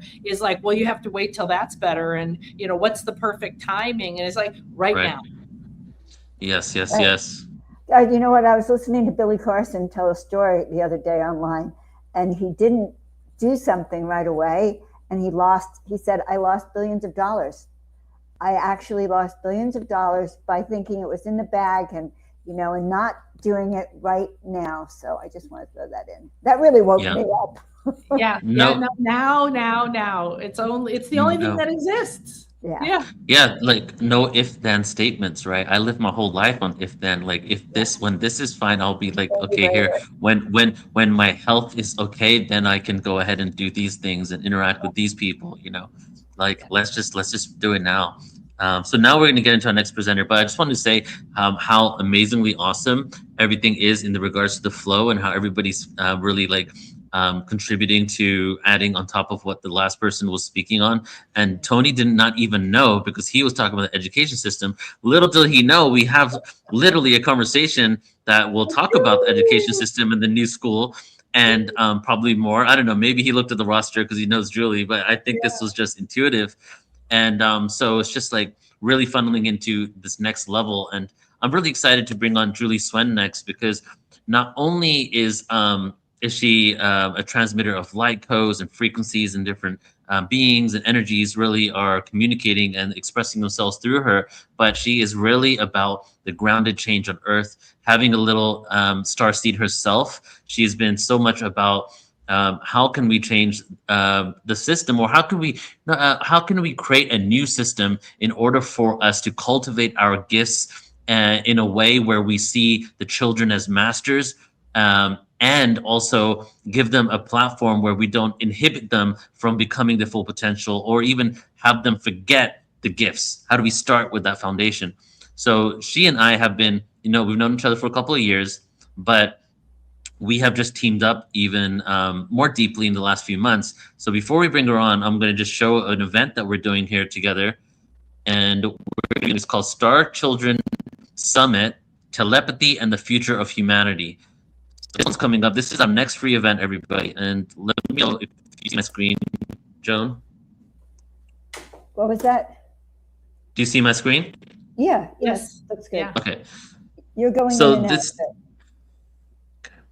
So this is the next event we have coming up just in a couple of weeks. Free summit. This is with Julie's organization, the New Earth Trust, and Portals Ascension coming together. Star Children, Telepathy, and the Future of Humanity Summit. And I'm just going to read like a paragraph from it, just so you kind of get a feel for Julie's intention, what we're creating, and what this event is. And I'm sure Julie's going to go deeper into this. The Star Children Conference is a powerful gathering dedicated to amplifying the voices of the next generation and exploring the emergence of humanity's evolving consciousness. This immersive online event creates a sacred space where children, teens, parents, educators, healers, and wisdom keepers can come together to listen deeply, spark meaningful conversations, and build a supportive global community around the future of humanity. Today's children are arriving with powerful gifts, heightened sensitivity, intuition, creativity, empath, emotional intelligence, and expanded awareness. They are not here to fit into outdated systems. They're here to help us remember and reimagine and co-create a more compassionate, conscious, and heart-centered world. And I think that's a great introduction in general just for Julie. So let's bring her on. Yeah, she's so lovely. Hey, Julie. You guys are so lovely. Hi, aloha. It's my Thank you so much children. for having me. Excited to see you. Yeah. Starseed, you know. Yeah. Oh, that was such a beautiful introduction, and thank you for sharing our event here, introducing that to everybody. And it's, it's really the heart of my mission. Like you, Neil, you are amplifying the voices of consciousness leader and teachers on ascension. You've been doing that for many, many years. It is my dream to amplify the voices of children, not only the physical ones, but also our inner ones, the ones who've been really wanting to speak out for a long time, the cosmic. And today I'm actually going to be talking about the hybrid children, the cosmic hybrid children in all of us. And then the children who we claim do not have verbal skills, who are also constantly communicating with their frequency and their transmissions, and whom I believe are the ones who are essentially like the tuning forks for our planet. These so-called nonverbal children, I really want to give them a space to share their wisdom, because they have so much, and their wisdom do not come in words. It's just being, and I was going to share, and I will be sharing this in my presentation a little bit, being around nonverbal children gave me such an insight and downloads into their world and what they're here to do. And yeah, it's incredible to be able to collaborate with Portal to Ascension on this, and to give these children, as well our inner children, a voice, and to really speak on the truth of what the future of humanity is holding for all of us. Because at the end of the day, what is our future? It is these children. And when I tuned into this galactic gateway today, what was coming through is, the ancients made this into a celestial gateway, not only to remember what the past and where we come from. They wanted this special gateway to hold where we come from, because we know that's where we're bringing the future to words. What the words that came through, where it's our cosmic legacy. This gateway holds the key to our cosmic legacy, because when we talk about 8-8, infinity, right? Like 8 is the symbol of infinity and eternity, that there is no time, that the now is the future, and it's also the past, and it's connecting all of that into the present.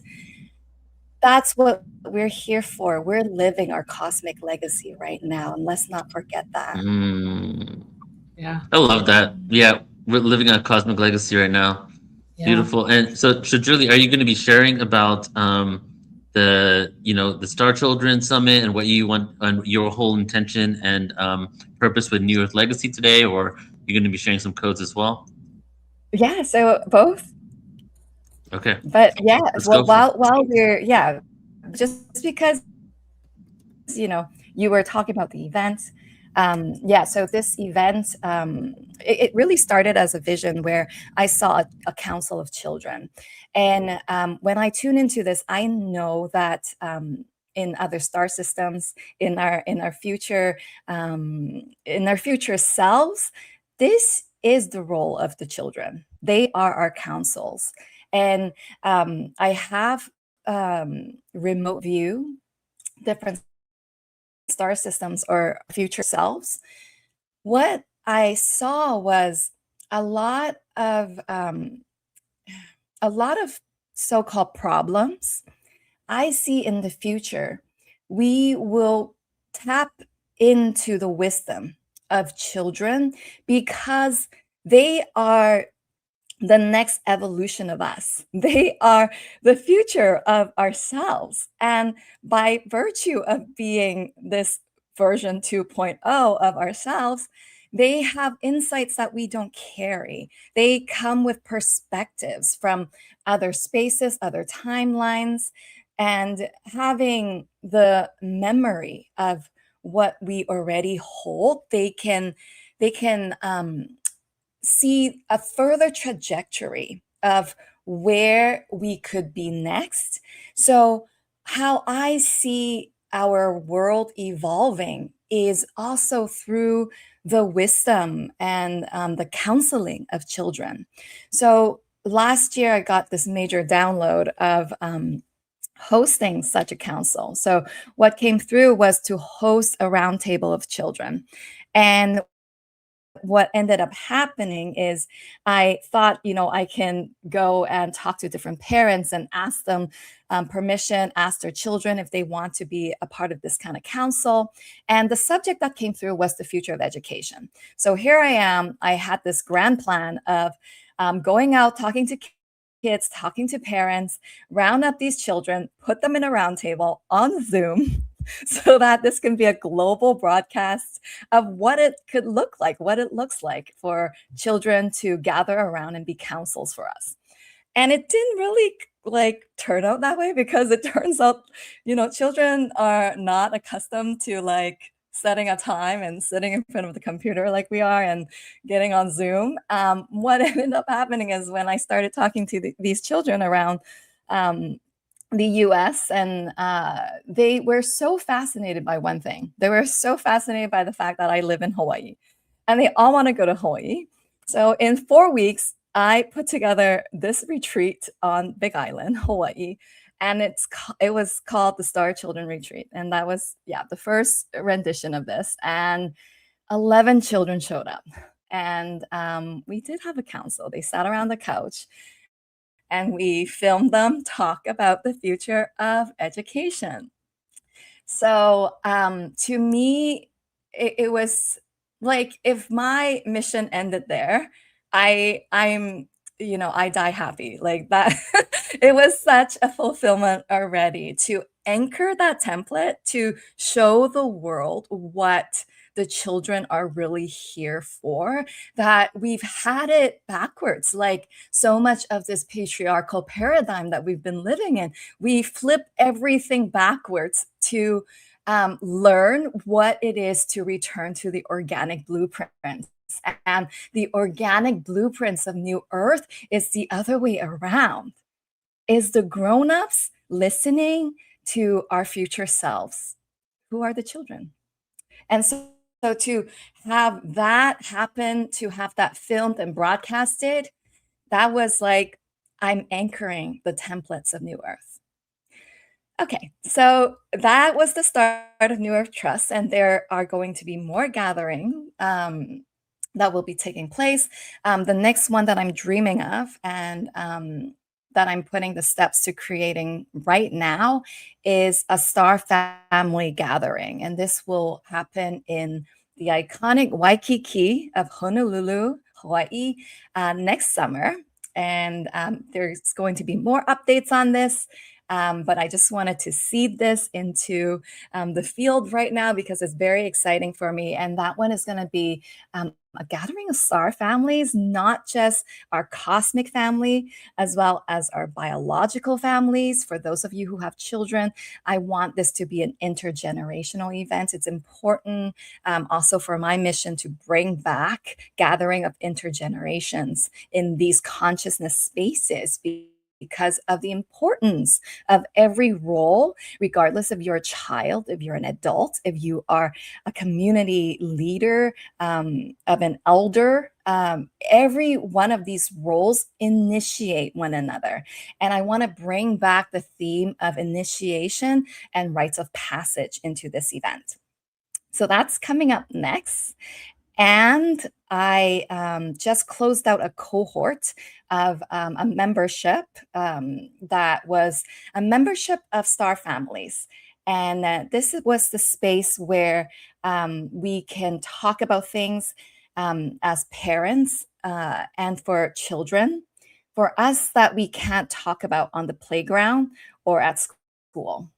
And I know if you're here, you're listening to this, you totally get what I'm saying. I don't even need to go into what it is that you can't talk about, but like star lineages, things like that on the playground, you get those looks, and I've received them. So I'm going to resume that membership cohort this fall. I'm also seeding this right now, and you can find out about all of these things on my website, trustnewearth.com. Okay, so what's something else that has been coming through when I was tuning into this 8-8 gateway? Other than the words that were coming through, cosmic legacy, and what that really means is we are here to prepare our planet and humanity for the next evolution of who we are becoming. And as I tune more deeply into that, what I felt was the presence of hybrid children. Oh, I felt like we were all, let's take a deep breath, because for some reason, when I said those words, I felt the collective kind of like a little fear. Okay, so what I received was these hybrid children collective.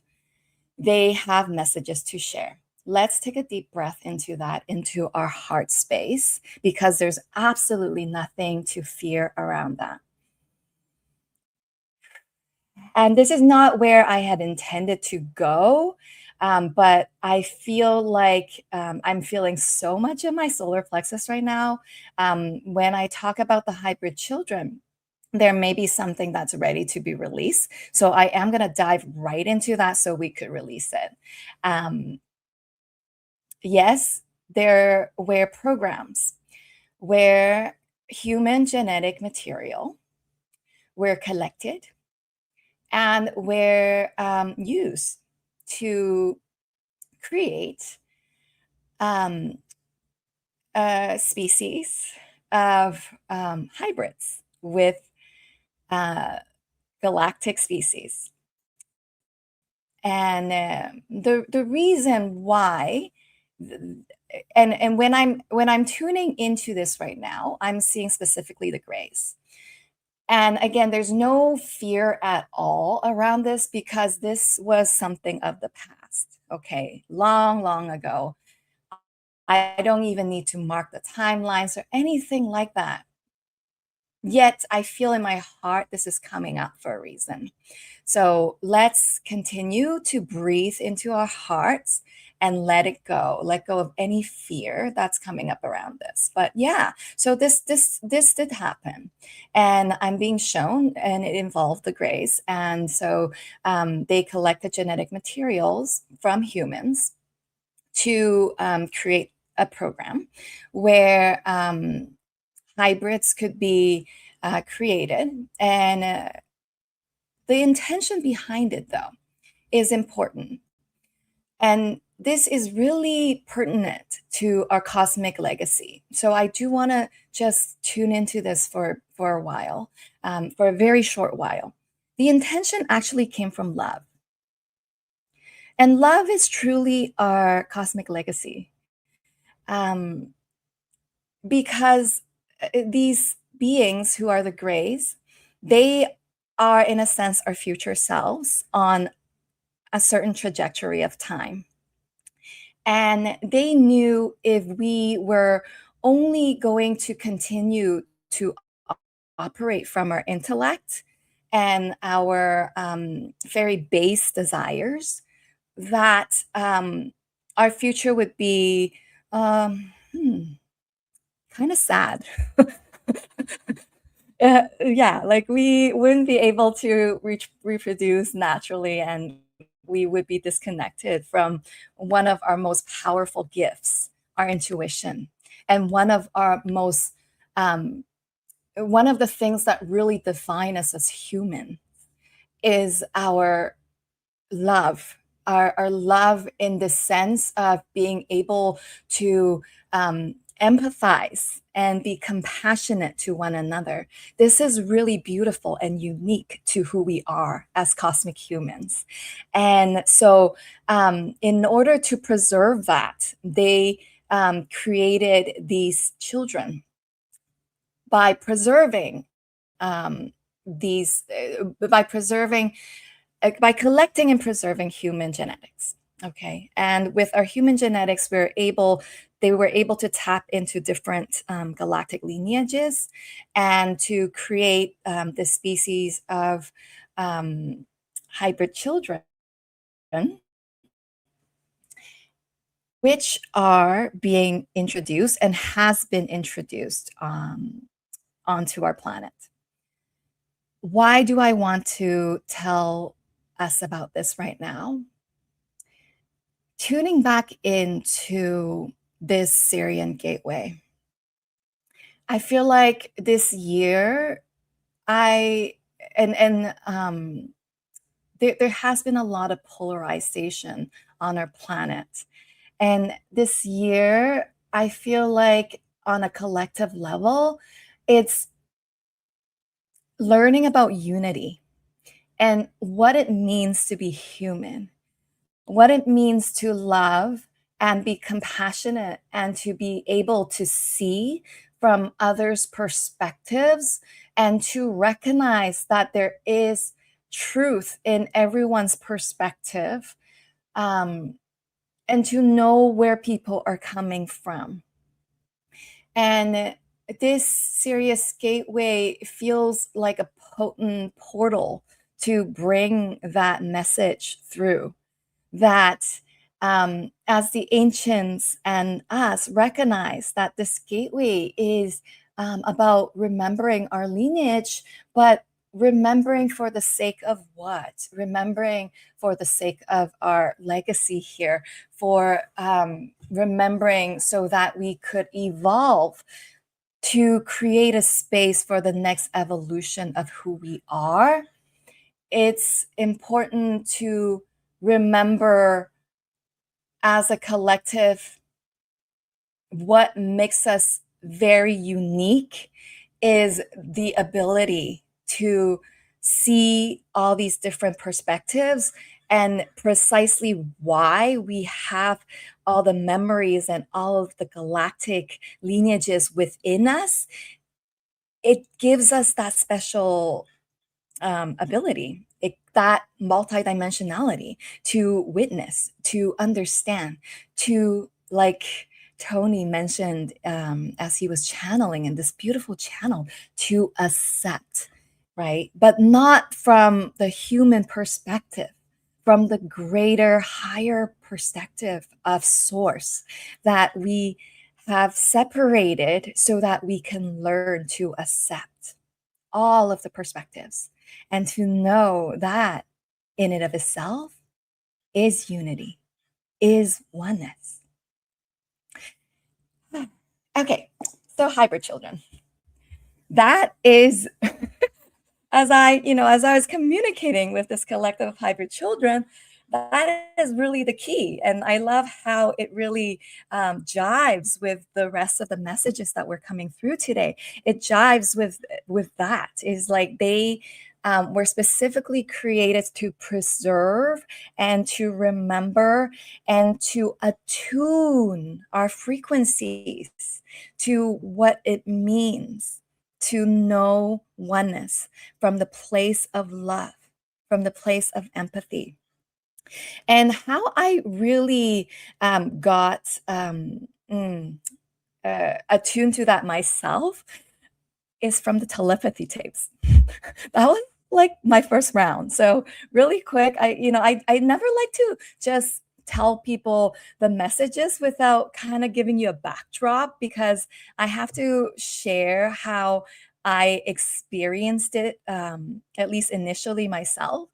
Various people have come to me to tell me to listen to that podcast, the telepathy tapes. And for those of you who are not familiar with it, it is amazing, highly recommended. And actually, one of the children that was featured in the telepathy tapes, they will be presenting, Alex, he will be presenting on the Star Children Summit, the event that's coming up with Portal to Ascension as well. So anyway, so telepathy tapes, this collective of children that are, which the show calls the Spellers. That was my first connection to them, is through that podcast. And funny enough, one of the people, the last person to tell me to listen to that podcast was Neil. And then I was like, okay, there's something to this. There's enough people who told me to listen to this podcast now. I am really going to listen to it. And within 5 minutes of me listening to this podcast, I was like bawling my eyes out, just like full on sobbing. And why I was feeling this way is because these children, and it's almost uncomfortable for me to just say children, because they are timeless. This collective of so-called spellers, neurodivergent, autistic, whatever labels you have it, our human minds created to label them. Oh my goodness. When I was listening to this podcast, I was like on the ground, like full on sobbing, because their frequency that they were showing me is pure, unconditional love. Crystalline, just crystalline, timeless, eternal beings that are here to transmit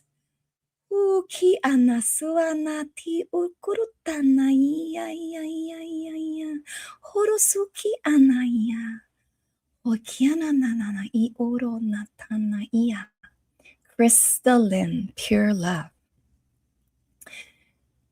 We speak about New Earth. We often speak about Lumeria.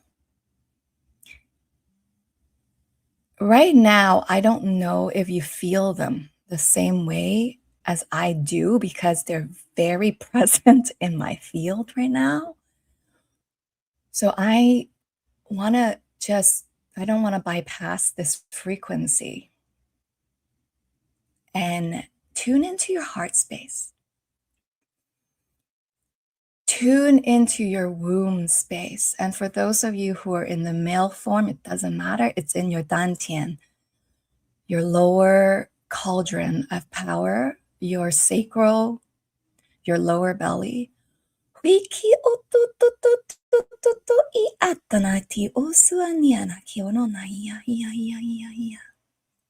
They're here to remind us of our original blueprint. And how are they connected to hybrid children?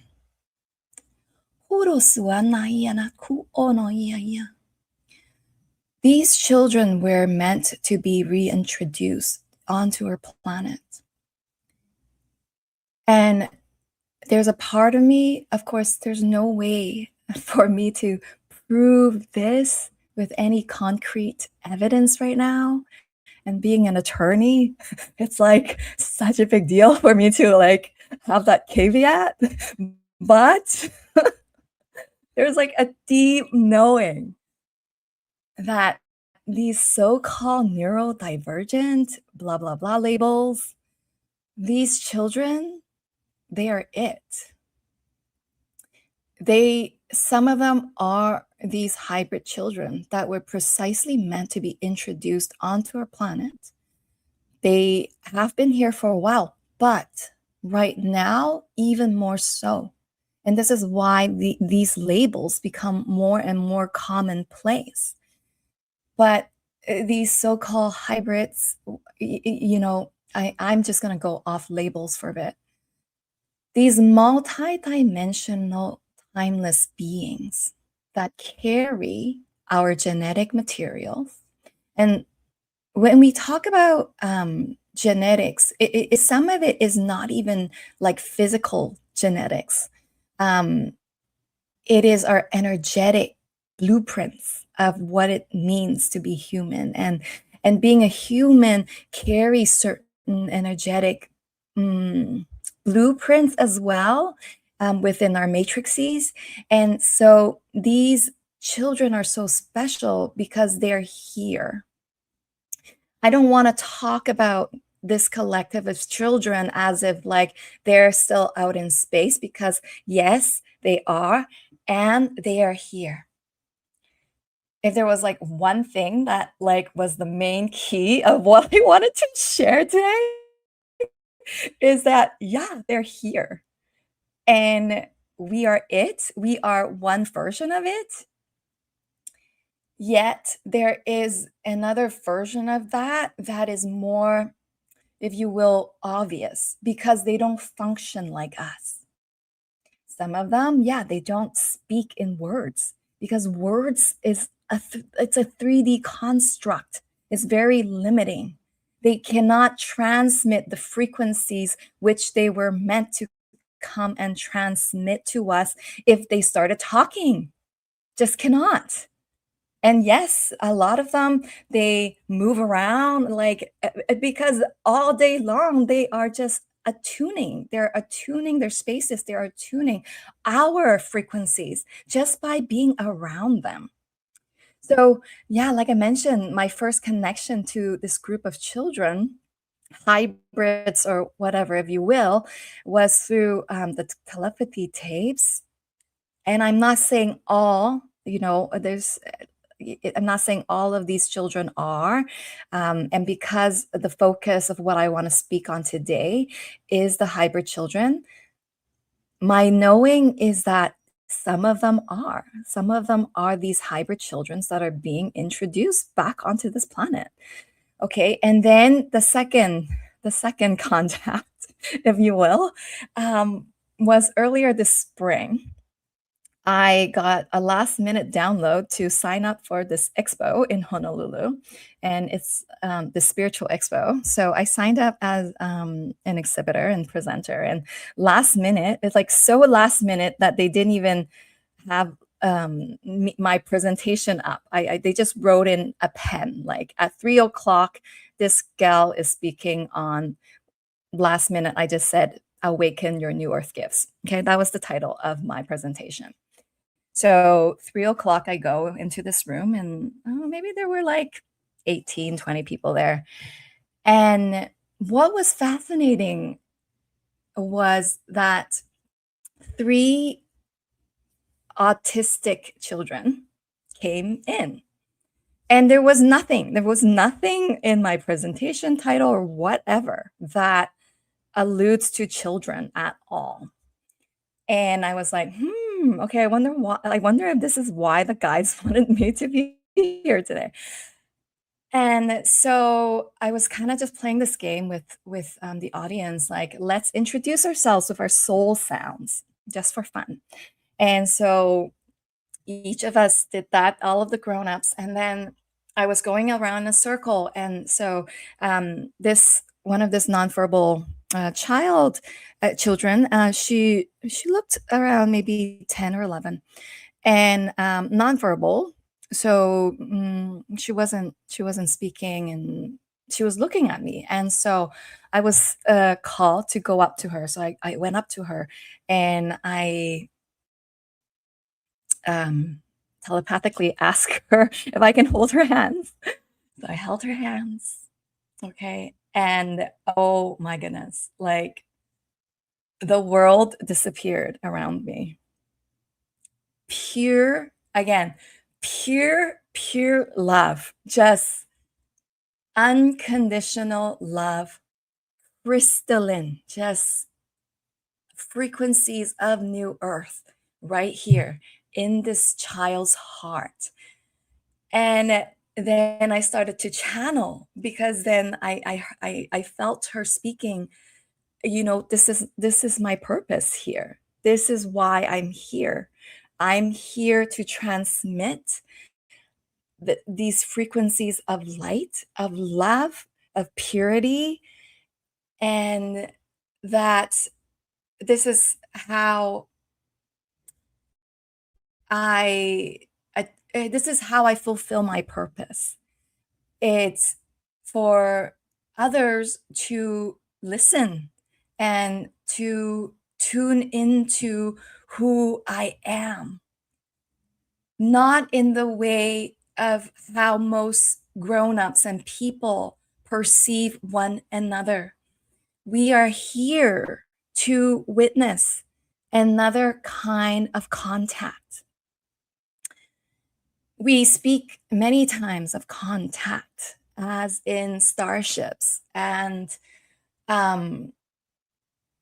forms of, it almost makes me uncomfortable right now to speak, aliens. We are here.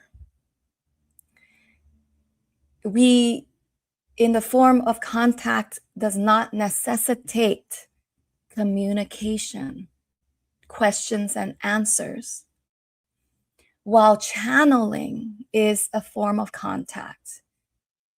We want to remind you that contact comes in even a more pristine form.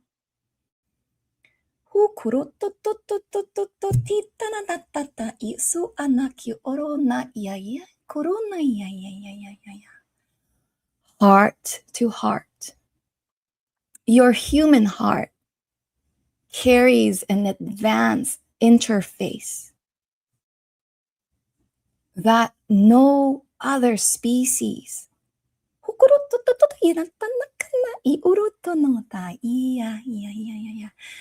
can replicate. Do not confuse this with any other form of communication. Your heart and its ability to receive and to transmit,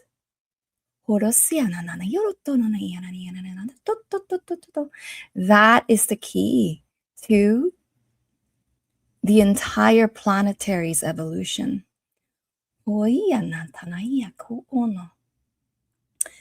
So that's what this kid was teaching me. Like, just being in that frequency, and then there were three of these children in that room. So one was so-called autistic, but he's very verbal. So he went up in front of the room and did this whole act, and that's different. Like his gifts were different. But the second child, so I did that with the first child, and her name is Bridget, and then I went to the second child, and she was all womb energy. Like, she carried this frequency of the cosmic mother plasma, and she brought me to just like the depths of creation just by holding her hands. Okay, so I'm just looking at the time right now. So I wanted to share that because that was a form of contact for me, a form of contact with what we call as neurodivergent children, or whatever labels, and also as hybrids. These are a part of what we call the hybrid children and what they are here to do. And also, before we wrap up, I wanted to share too that some of them, of course, are in other time, in in other light years. Some of them are in ships and other star systems. The ones that are coming through, some of them cannot come through yet. And this is also another thing that I've received through what I've been doing with New Earth Trust and talking about the next evolution of education. They are waiting for us to set up systems so that they can come through. And of course, one of the primary systems that we have to shift for them is education. They cannot fit into the schools we have today. And right, like, and I'm not even just talking about, like, when we envision hybrid children, we might be thinking of like, wow, like, really cosmic, like maybe they have blue skin, blah, blah. No. They look like us. Like, yet their gifts cannot be expressed. Their missions cannot be played out unless we have systems that are ready for them. And this is another reason why, education, and I keep talking about it, is so important. Just bringing it back into my life, how in the beginning, Neil says, I have a little star seed myself. I know for a fact that many of his gifts are not being expressed right now because I haven't set up the systems for them to be. And I haven't raised my frequencies high enough to attune our fields so that to allow him to fully express his gifts as a star seeds. I want to be the first to say that. And, I'm working on it. We all are. I just really want to be very honest.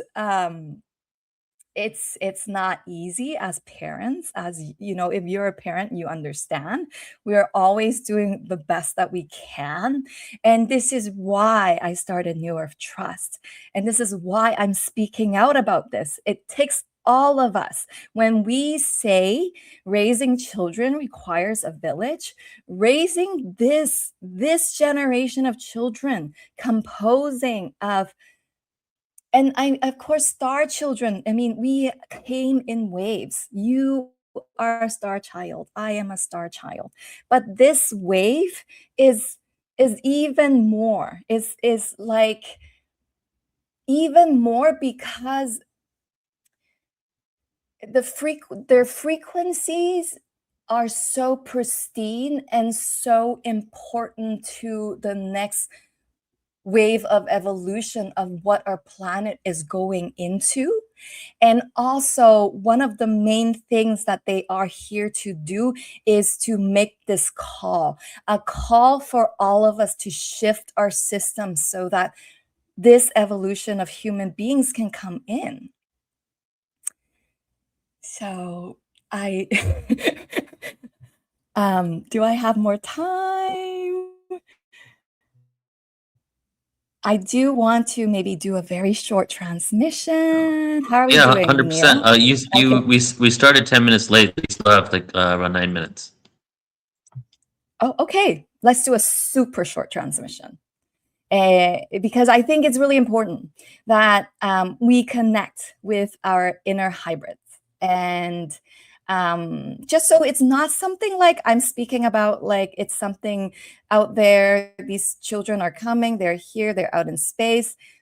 We are also that. We're not talking about something that is outside of us. Just a few minutes. So,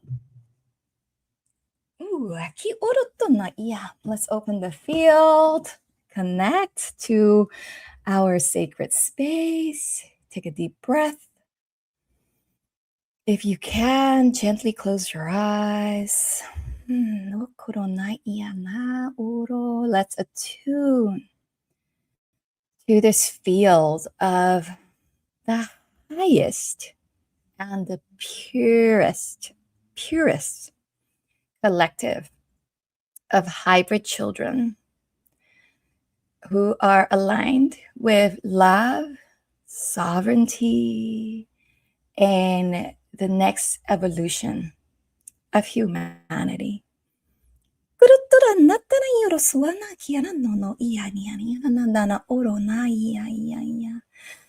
For we are listening.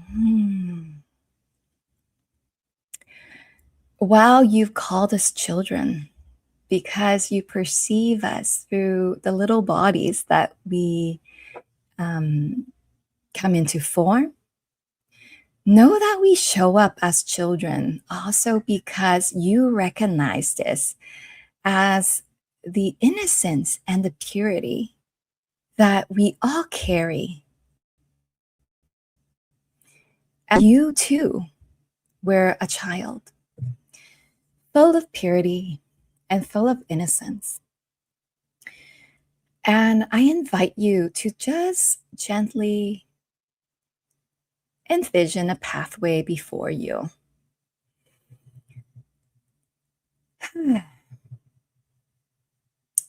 This pathway is not very long.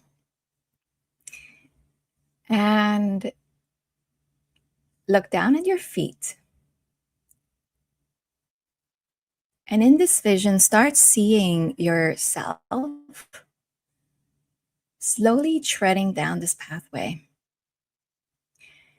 At the end of this pathway, know that there is a very powerful light, the light of the blue star.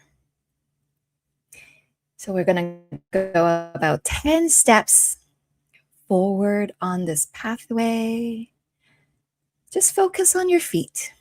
What shoes are you wearing? Take another step. 10, 9, 8, 7, 6, 5, closer, 4, 3, 2, and 1. Full stop. You're standing right in front of a very powerful blue light, allowing this light to emanate while you receive the light of this blue star. Allow it to release everything that you've been holding on. And for this one moment, bring your attention to what's revealing itself in front of you. As the star light gently dissipates, you see in front of you a child. That is your cosmic hybrid child, yourself. Notice if this child has any gender, because it doesn't have to. Look at its appearance. How tall? How short? Is it wearing anything? Now look into the child's eyes. This is how we communicate. Eyes to eyes. Heart to heart.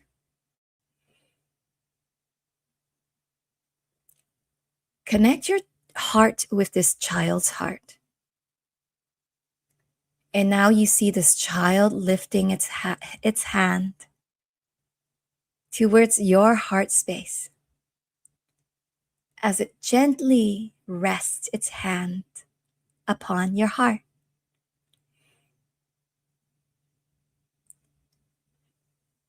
It's communicating with you.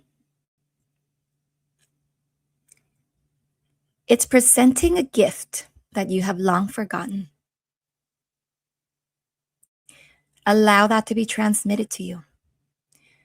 Whether it comes through a message, a frequency, a symbol, an object. Allow that to be placed within your heart space.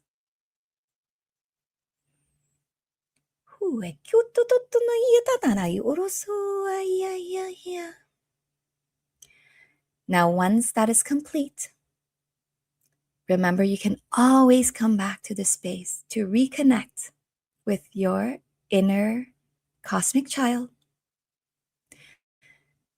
Now it's time to say goodbye to this child.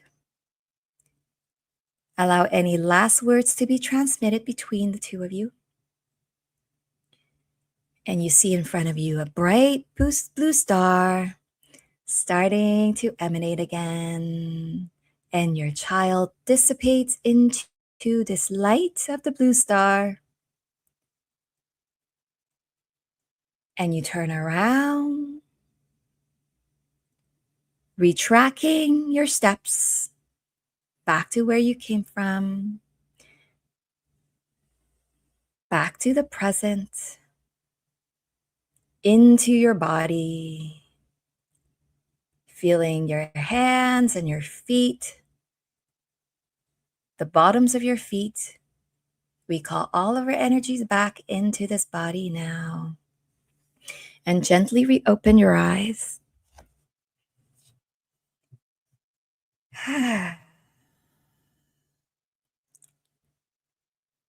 Remember, the presence is already the preparation.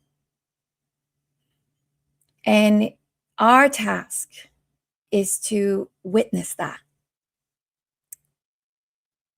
Notice the differences with this generation of children, because that is precisely the activation.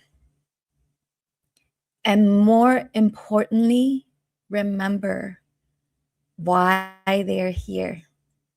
Their main message is the message of love. They're here to remember, to remind us, for us to remember that love, it just transcends all forms and perspectives.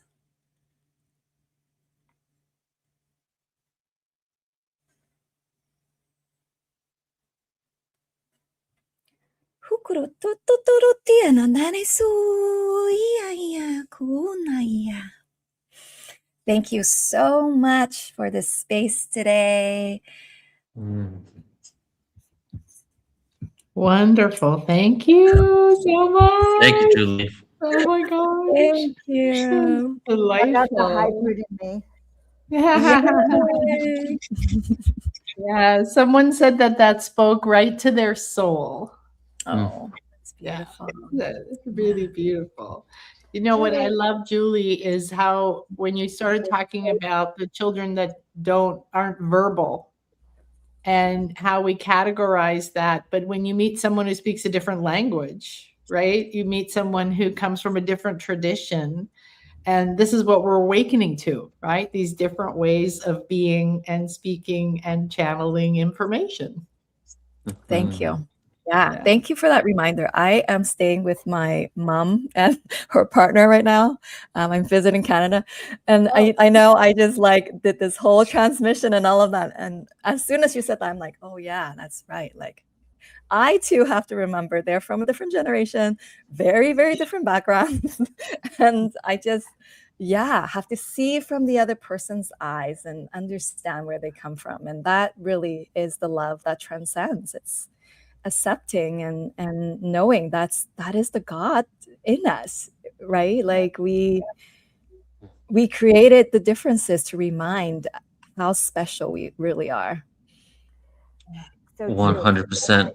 You know, one thing I really loved also is to reminder that the children are so special, and the teachers themselves have to be advanced spiritual beings. None of this, you know, just because you got this degree makes you a teacher. It's the resonance of who we bring in and how we train those teachers to align with our children. And that's, and they should be the highest beings, truthfully. Yeah. Oh, absolutely. Yeah. And congratulations, Julie. I see you taking this worldwide as the new earth comes in, and many teachers from our tribe working with you to just grow them. Mm-hmm. I mean, I've watched you for a few years. It's great. I love that. Thank you. Yeah. Thank you so much, Julie. So And yeah, much. sharing Very that honored. love transforms all perspectives. And I'm just thinking, like, you know, they used to say that mathematics was the universal language, right? And then they changed it to music is the universal language because music and math are one and the same. But then when you're on Earth, love is the universal language because I'm traveling the world, and I can't speak to half the people I can connect with.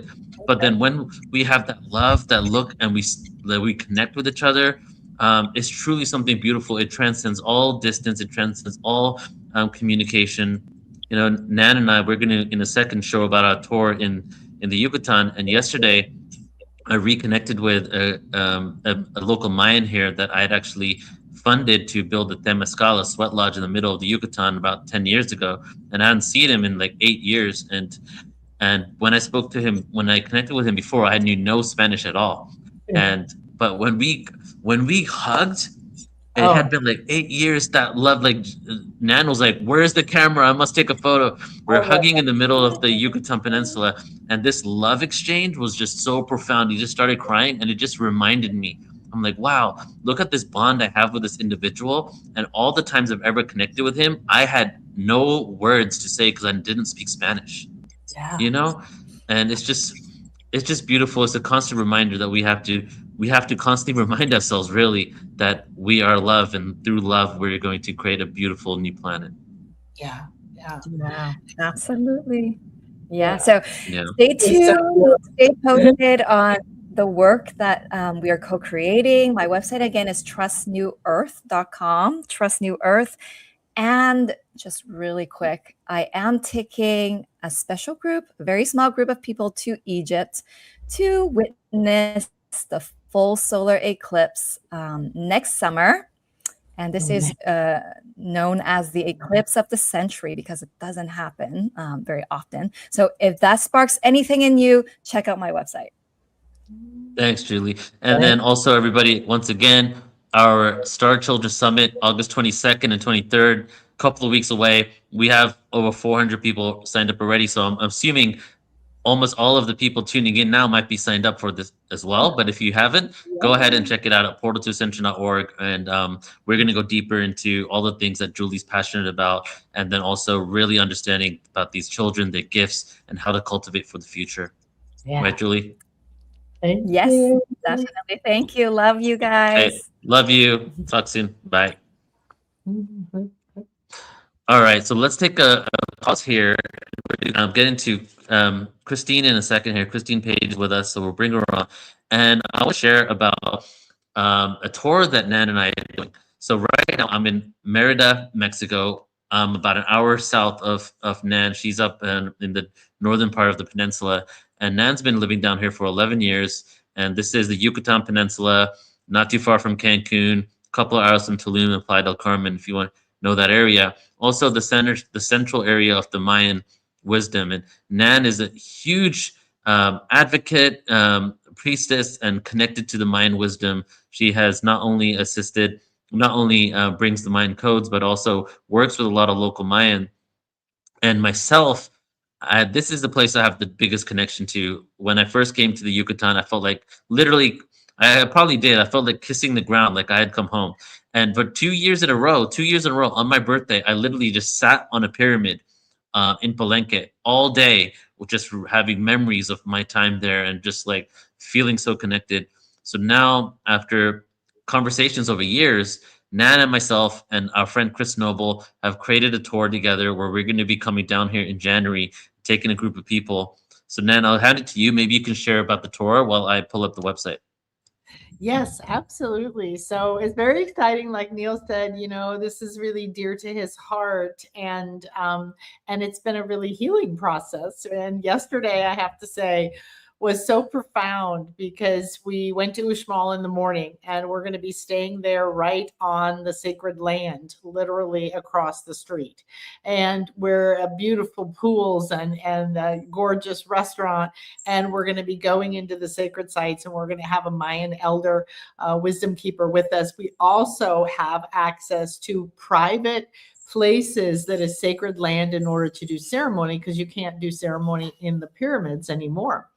And so when we connected to Neil's friend, he just started crying, the Jaime, and it was truly heart-opening. I felt like it opened up something in the whole planet of this idea that you changed his life when you did something of love because you felt that connection here. And that's what I find. People come here and, we saw the jaguar all throne yesterday, the dual-headed jaguar throne there. That's very sacred. It's the masculine and feminine coming together. That is in Uxmal. And they have encoded in the stones, and the land is full of light and full of cenotes and water that waken people. And even if you don't have any conscious memories of past lives as a Mayan, you have that essence, because to be Maya is actually a state of consciousness. And so if you're called here in any way, the way Neil is or the way I've been, you were definitely Mayan in another life. Yes, in form, but now we're all going to the state of consciousness they embodied. So we were at the Sacred Feminine University yesterday, and we were looking at all the classrooms they had and all the carvings and all the symbolism and everything that they had that tells you even still now what was going on there. They were opening the portals to the wisdom within the universe of how creation happens. How do we function? How do we operate in a physical body, but we're divine, because they had that consciousness. So you're going to get a chance to, operate from that and come. And we were talking about language with Julie. Well, we went to the Temescal with Jaime, and we were talking, and I was asking him questions about ceremony or different things we could do. And he would just break out in a Mayan ritual chant. And it was so beautiful. I was just moved, right? It was so beautiful. And he was glowing. I mean, this was coming from him. This wasn't like a sales pitch or anything. This is authentic. These are like truly authentic people that we're going to be with at these different sacred lands, doing the ceremonies that you can't do normally and you don't know about, because this is definitely not a place that most people know about. So we're going to be going to these sacred places in such a beautiful way. And so I'm going to show a couple of videos here. Nan, let me know if you do not hear the sound. So this is us literally yesterday, not even 24 hours ago. We have lots of videos, but I'm just going to show you a couple of them. I can't sound hear coming it. through? No. You can't. All right, let me just change the setting real quick. Yeah, and I was so happy. I got videos of Jaime doing his chants and Neil and I getting around. And next week we're going to Itzamol together, which is another one of the sites we're going to be going to. And it's the first site. It's the first site of the Father from Atlantis coming. Here we go. And so this will be one of the sites that we come and visit. It's going to be our main site, really. Right? Well, we're going to be here, right, at a beautiful, beautiful lodge with pools under the jungle, and we'll be able to walk here, walk to the Chocolate Museum. Yeah. We'll be coming here with our Mayan elder. Yeah. This is actually the real name of this place is the City of the Kindness of Mother Moon. And then we're going to be going to Kaba as well, because we're on the Route de Pouk. Yeah. Which is a whole series of sites, and we're going to go to Lebna. So join next year in 2027. We're going to be coming out here, and it's going to be how long's our journey for? 7 days. 7 days. And then one more. Now yard, and again, this is where one of the sites we're going to be at in Uxmal, And Nan, you were saying that we are surrounded by classrooms. Sacred Feminine University, this was the main classroom area. And all of these rooms were specific classrooms that would have had murals on the wall that told you exactly what you were doing in that room.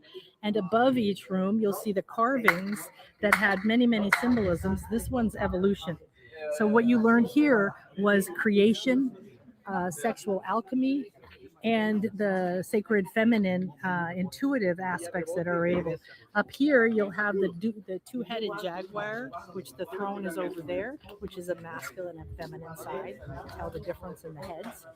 And many places you'll see phalluses and other things that tell you, like this over here in this area is some sacred sexual magic. And all the rooms you would progress around them. And then these ones, you see how over you have almost like a pyramid going up with the two-headed snake above them. Mm-hmm. So it's similar to the pyramid being the 9 waves of consciousness. Mm. This is evolution. You went in here to evolve up those 9 layers. And the serpent being the sacred knowledge and unconditional love. It's the Christ consciousness. The feathered serpent, sacred meaning that you're reconnecting to your spirit, right? Your feathers, you're growing your feathers again so you can fly back up to spirit. You can open your crown. So each of these classrooms were specifically related to that. And then there's different images of people inside, in the middle of those pyramids. And let's see if we can get the Temescal one here. Do we have the Temescal? I don't think I have it.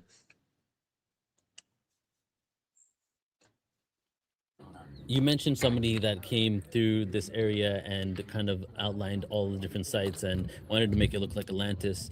Say that name again. And is this the same as Quetzalcoatl? Is this the same as Thoth? Are they all 3 the same person? No. Itzamna came from Atlantis. When Atlantis fell, because they intentionally sunk it, right? Because people were misusing. So they took people like Thoth and Itzamna and other people who had reached king priesthood or priestesshood, and they geared them up and said, we're going to be doing this, and you're going to take your technology, and you're going to go to Egypt, and you're going to go to England, and you're going to go to the Maya land, and you're going to go here, because our entire culture is all seeded from Atlantis, which of course is connected to Lemuria and so on. But that's the most recent connection. So we're all Atlantean in that sense. Interesting. Yeah. So it makes sense why people think it's the same person all around, but it was actually a group of people that were sent all over the world. Yeah, with different exactly. names. All right, we'll leave it at that. So yeah, if you're interested, please do join us at nanakasha.com/Stargate. It's going to be an incredible event tour, and it's also kind of like a homecoming for myself, for Chris. We all have this deep connection, and we're coming together with Miguel Angel, who is a Mayan elder. He's going to be joining us for quite a bit of the tour as well. And then we're going to be with Jaime. We have a 2.5-hour Temescal ceremony with clay bath experience where we put on this clay and then we go into the Temescal. Then afterwards, we're going to be doing the Mayan meditation. And then Chris is going to bring his guitar. We're going to be singing out there under the stars, which is going to be amazing. Yeah, we're really blessed because we can go because you know him. You were part of creating his land, right? We can go there after hours. So we were talking about actually getting to go there in the evening or at night. And that's a very different energy, right? The energies. And we can bring all of our instruments and celebrate with music and dancing and cleansing. So amazing. And the people you'll meet here, their hearts are so big. They're so beautiful. And you will feel like you've come home. Yeah, so nanakash.com/stargates. Hope to see some of you guys there. All right, and with that, let's get into our next presenter for today. We have 2 more people, 2 more speakers here, Christine, and then we also have Joan coming up as well. So Christine Page. Now, I got to say that I am so grateful for the fact that we got to spend like 4 or 5 days together in India just about less than a month ago. And Christine came onto my radar a few months ago when she reached out to me, and now we're working together. She's going to be featured on some events on Portal to Ascension, and I also interviewed her. But then I got an opportunity to actually connect with her and experience India, but also the Mega Meditation Summit, which you guys are going to learn more about because Portal to Ascension has teamed up with PSSM Global in order to create conferences around the world called Mega Meditation Summits in which they're doing one pretty much every 2 months next year, and Portal to Ascension is assisting them with a Mexico City event. But anyways, Christine and I were both speakers there, and we got to drop in really deep, and now she's become a good friend and close to my heart. So Christine Page is described as a mystical physician, has almost 50 years of working on holistic healthcare using innovative healing methods to enhance the soul's full expression here on Earth. Intuitive since birth, she enjoys telepathic communication with guides, star families, nature spirits, and other multidimensional light beings. As a star being, she maintains an eternal connection to her galactic heritage by embodying dragon, whale, and serpent energies. Her fascination with the quantum universe, alchemy, acoustics, holograms, astrology, helps her understand early visions of someone's parallel lives and an ability to psychically interact with rocks, trees, and a deep connection to Gaia's powerful places and sacred sites around the globe. Now, after decades of teaching internationally and the author of 10 books, the latest being The Magic Mother of Nature, she sees herself as a messenger and a translator of universal wisdom, encouraging everyone, especially women, to become empowered by embodying their unique creative gifts. Christine, hello. Hello, lovely to be with you again. It's lovely to be with you too. How are you? I am doing good. You've been all over the world since we last met. I know, right? It's good to see you, though. Everything good? Everything is good, and I'm really, been a beautiful conference. I've been so excited to be part of this. So beautiful. And what are you sharing with us today? I'm going to share with you about the Lion's Gate from a mythical side, but when you spoke about circles, the language of love, I mean, that's just magical. But also, I was an original Maya. I was here when the grid was built in this earth. And I remember building the grid and setting up time locks, as I see them, that certain things in this planet will come alive when humanity reaches a certain level of expansion of consciousness, or when this cosmic energy that we're working with. So, I know that it's everything that we will ever be and ever has been is already in Gaia, in her imagination. So what I've been listening to is all these wonderful thoughts about what's coming to the surface. And it's all coming to the surface because we are inviting it in, which is so exciting. So I do have a presentation, and I'm hoping that you'll help me to tell me what I click for that, Neil. Yeah, sure. You see the screen at the bottom with the plus sign? She says. The little icon there is a computer screen with a plus sign. That's right. Okay, yes, I've got it. And that share screen. Perfect. Yep. So maybe I'll just set that up right now, and then I can make sure it's working. So this is 100%. Lovely.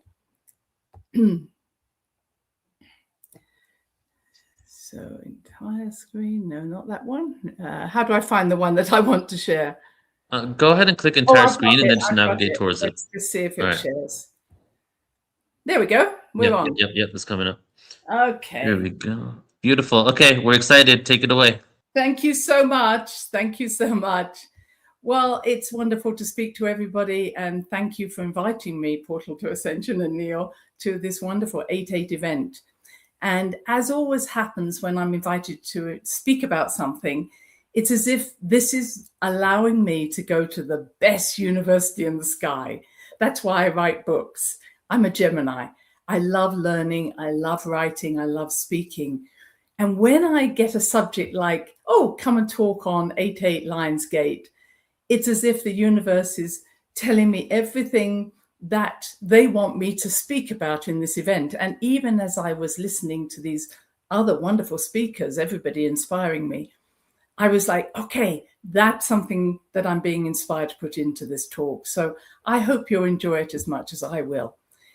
And I am a communicator, so I am very visual. That's why I've created a presentation, which I hope you'll find visual. And at the end, we will go on a journey to enter into a portal stargate so that we may experience ourselves in this very expanded way that is available to us now because of the amazing energies. So let's just start off. So when I was asked to talk about the Lion's Gate, my mind immediately went to a visit that my husband and I in a group did to the Lion's Gate Mycenae in Greece. And this is just an amazing space, which is over 7,000 years old, if not older. And you pass through this Lion's Gate to get to the city that was created probably around the 2000 millennial BC, but it's a much older place.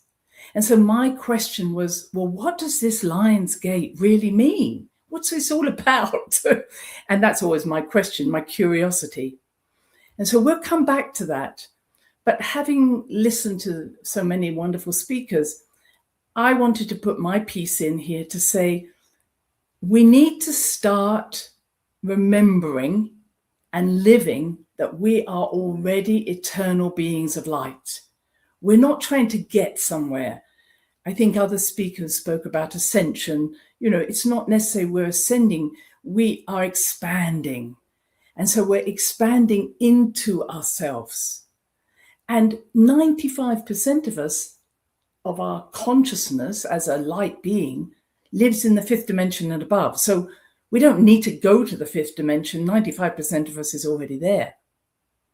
But our higher self, which is part of that 95%, said, this is a great time to go down to this wonderful playground, this creative playground called Gaia, Mother Earth, where the particular circumstances make this a time of extraordinary growth for us all.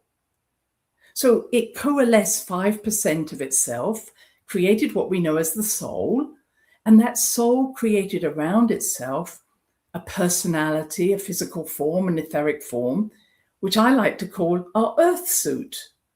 So we all have the perfect earth suit, even though you may look in the mirror and say it's not perfect, but this is the perfect earth suit for your soul's incarnation this time. And when your soul and the higher self say, okay, that's enough, we've had enough of this time in this particular earth suit, then we drop the earth suit and we move back into the 95, and then off we go again, and we may go to a different planet, a different galaxy, a different universe, etc., for the soul to continue its destiny. And I want to make sure that we all understand that we're not here to fulfill our total destiny of our soul in this life. Now, you might do it, but we've all had many different lives in many different dimensions. And this is just a time to say, wow, what a lucky thing. I drew the lottery ticket to come down to Earth at this time because of the circumstances of the cosmos actually being a very unique state where there's a galactic current sheet sweeping across the solar system, including obviously ourselves, Mars, etc. So we're all being engaged in this galactic current sheet of information, which is why there's so much information out there at the moment. We don't lack information. We lack our ability to stay centered. But why are we here? We're not just here to express heaven onto earth. We're here to express heaven onto earth so that we may see ourselves reflected in those expressions. So everything that happens to us, whether an event or someone we meet or something else, it's our expression of it that allows us to say, so what did I learn from this? Why did I create this as a mighty being? And I'll say this more and more. And I had that little picture of a multi-petaled flower, because what I see is diversity is the key to God, the one, whatever you want to call the creative energy, knowing itself. It says, I'm going to create diversity, and I'm going to create diversity within the planets, the galaxies, all living beings in their own right. And I'm going to create diversity across this beautiful planet, including every human. So we don't want to be like anybody else. We are diverse, unique beings who are expressing God's light in a very unique way. And what I say is that all we have to do is express our piece of God's light, divine light, onto this planet. We have to lay our piece of the jigsaw down onto this planet, and that's what we came here to do. Of course, what I see people doing is, well, I'll go and help that person with their piece of jigsaw, or my piece of jigsaw isn't very interesting. Maybe we better just put your piece of jigsaw on the planet. That's all you have to do. And then reflect it. I see myself reflected in my creations. And when we say that, then God says, I see and know myself through my reflections. And this is an infinitely expanding universe. It's not like, well, there we are, done it. So once again, I come back to my multi-petaled flower. Not only do we have a personality, but we have multiple sub-personalities or personas. Some of us, we call that the child, the mother, the teacher, the carer. But what our soul wants to do is to shine its light through as many of our petals as possible. The challenge after my 50 years of working in health professionals and as a spiritual guidance counselor, we want to stay in the same damn petal and nothing changes. So our growth in consciousness occurs when we shine our light through a new petal or a petal that was closed. Otherwise, we come in on one level of consciousness and we go out in exactly the same level of consciousness, because we've never expressed a new part of us or shone our light through another petal. So today, choose to do something different. Just because you can do something, it doesn't mean you should keep doing it. That's my motto. When you're not growing from something, move on. Be it a relationship, work, whatever. Our purpose is to grow, expand, and discover ourselves through our experiences. There we go. I thought I would start with that. And I am an astrologer and I love astrology. And we are in this amazing time of air. Well, again, as an air sign, I love this. But Uranus in Gemini between 2026, 2033, we are going to see such an expansion of information. Consciousness, you could call it, but we are being bombarded with information that is literally blowing our minds. And this is why we're seeing such an increase in AI and other forms of communication. It's interesting that we were talking about the language of love, because there is one language we all have. We're also with Pluto in Aquarius, which is about community. It's about collective consciousness. It's about doing things in a collective way. Until 2044, we are seeing a breakdown of the sort of Piscean guru leader and a collective movement. But what this means is everybody is taking responsibility for their particular piece of the jigsaw, for what they came to do. So don't follow anybody else. What is unique within you? What's your passion, as Bashar would say? What's your bliss? Follow your enjoyment. Just do it. So we are constantly putting our ideas out into the world, so we should know ourselves as multidimensional beings. Again, if you're bored, if you're losing yourself in some computer game or something, you're bored. Move on. What needs to change? Because there's lots of opportunities, and we can come up with the old chestnuts, fear. They're just stories. If there's fear, do it anyway. That's a very old saying. So everything we see or imagine is part of our holographic reality, reflecting us back to us. And I'm telling you this because I want to talk about portals, etc. So this may be new to you, but whatever is in your mind, the question is, what is it? How would I describe that particular energy? In other words, if you say, well, like I'm a Syrian or a Palladian, that's great, that's a name. But what would be the three descriptions you'd give of that type of individual? Kind, loving, intelligent, because whatever you can describe in someone else is what is being reflected back to you. And that's how we know ourselves. And what I see 88 is about is a reflective portal. I mean, look at the numbers. It's a stargate, a portal into this infinitely expanding universe. Hope that excites you. So let's just look at portals and stargates. I've spent quite a lot of time since I was invited to give this talk looking at this. I believe that portals and stargates are not the same. I think portals are like windows. So they reflect resonance between our inner and outer worlds. And I'll show you a little bit more of that. Stargates are different. They are like the doors or the roof, allowing movement between the inner and outer worlds. And when I looked at that shape, I then came back to my lion's gate in Mycenae and I went, oh, look at that. That's both a portal and a stargate. This shape is common across the world, this T shape. In fact, in Göbekli Tepe, Karantepe, where I've visited, this T shape is very common, as it is here where I live in New Mexico. The pueblos often had these T shapes, symbolizing a portal between the worlds. The lines on the top are symbolizing the stargate. Hope that's exciting for you. So when we go through a doorway like that, we're changing consciousness. At least our perception of consciousness is changing.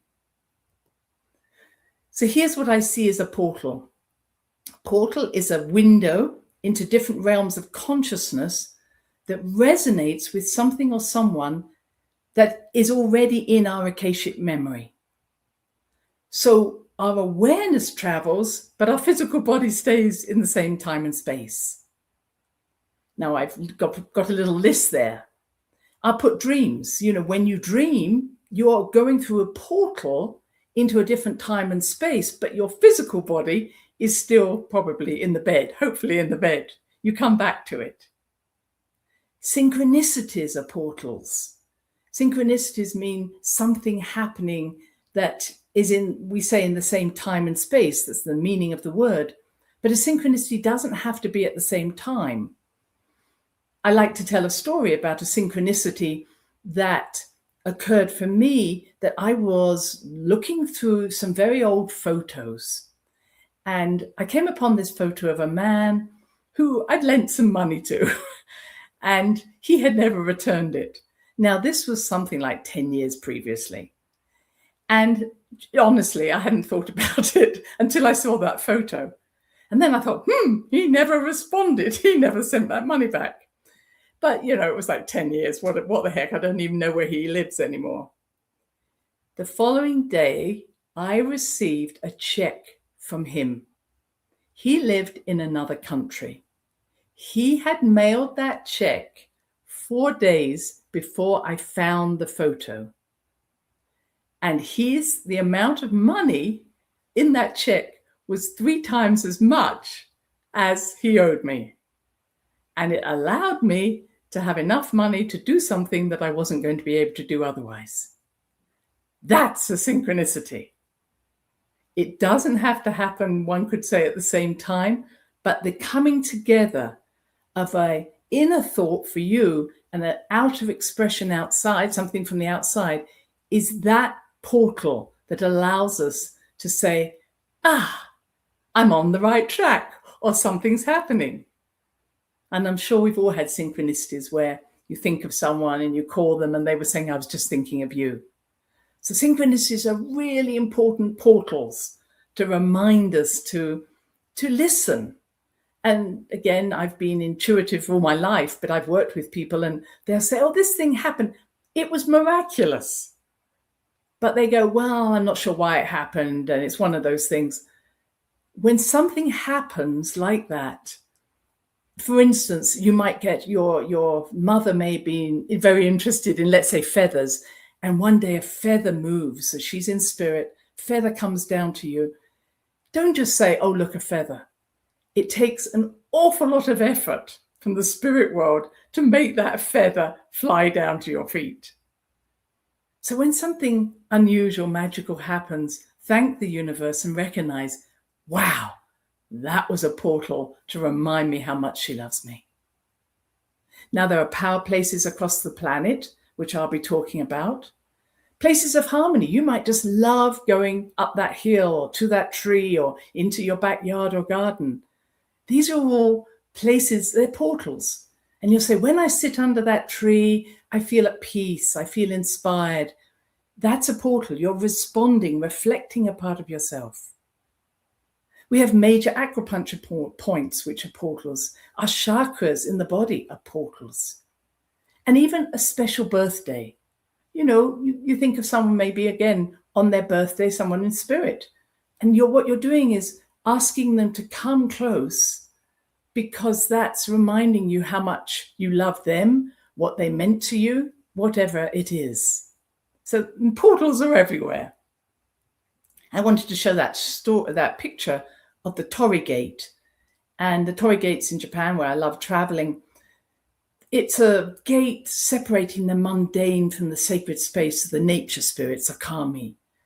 I mean, all over the world, people understand the importance of these portals. And when we get there, like the Japanese, we should bow, we should be grateful, we should appreciate we're moving from one place to another.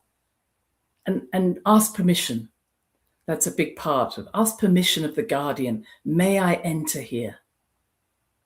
So, you know, I have a picture like that, but it's looking through a mirror, a window, saying there's something in that image that when I see it, I just love it. I feel one with myself. And all it's doing is reflecting part of my own Akashic memory of myself. So recognize there are mirrors everywhere. And even, you know, maybe something you're listening to, maybe you're listening to this wonderful conference. But whatever resonates with you, it isn't about the other person. It's about you remembering who you are. You know, we all do that, isn't it? We might come out of a movie and you'll say, wow, wasn't that character great? And the other person says, what character? And they didn't even notice that character, but the one that resonated with them was this other character. And in previous years, when I've run workshops, I've sent 200 people outdoors along the same street. And I've said, see what resonates with you and maybe gives you a message, an answer to a question. And they all come back with different reflections of what they saw in that street, even though it's just the same street. So this is a wonderful way of really helping us all to know ourselves, and you can ask a question and go out into nature for 20 minutes or into your street or wherever and say, there will be an answer there. Very physical, you know, be something you read or something you hear, and you will get the answer. Because everything is about how do I help you to become all that you are this life? This is what the interest is in the universe. So as I've mentioned, we are a mighty spiritual being. Start with that premise. So if we have an emotional reaction to something or someone in our environment, they are a mirror for us. Heaven help us all. But ask that question, what are the 3 adjectives I'd use to describe that person? And then say, how easy would it be for me to be that person, that being? In other words, how could I integrate that energy into my heart, into myself? So you might see someone, I don't know, I'm a very responsible person, maybe you are. And I see maybe in the past, I saw someone being irresponsible. Of course, what I wanted to do was to change them so they could be as miserable as I am, being responsible. Instead, what I had to learn was to be responsible for myself, or learn to be irresponsible, not so responsible. So whatever you see in someone else may be helping you to be the opposite. It's not always an opposite, but asking yourself, how scary is that for me to become that? Is a great question. Then ask, why did my higher self, create this experience? Because you are a mighty being. Nothing happens by chance. You don't waste energy. How did that experience help me to know myself better? What strengths did I develop because of it? And now through which petal is my soul light shining that wasn't before? In other words, you may never have had courage before, but because of the circumstances, you picked up the sword of courage and you went, enough. And all of a sudden that petal opened. I wonder if any of you have had that, where suddenly you say enough and you get courage that wasn't part of who you were before.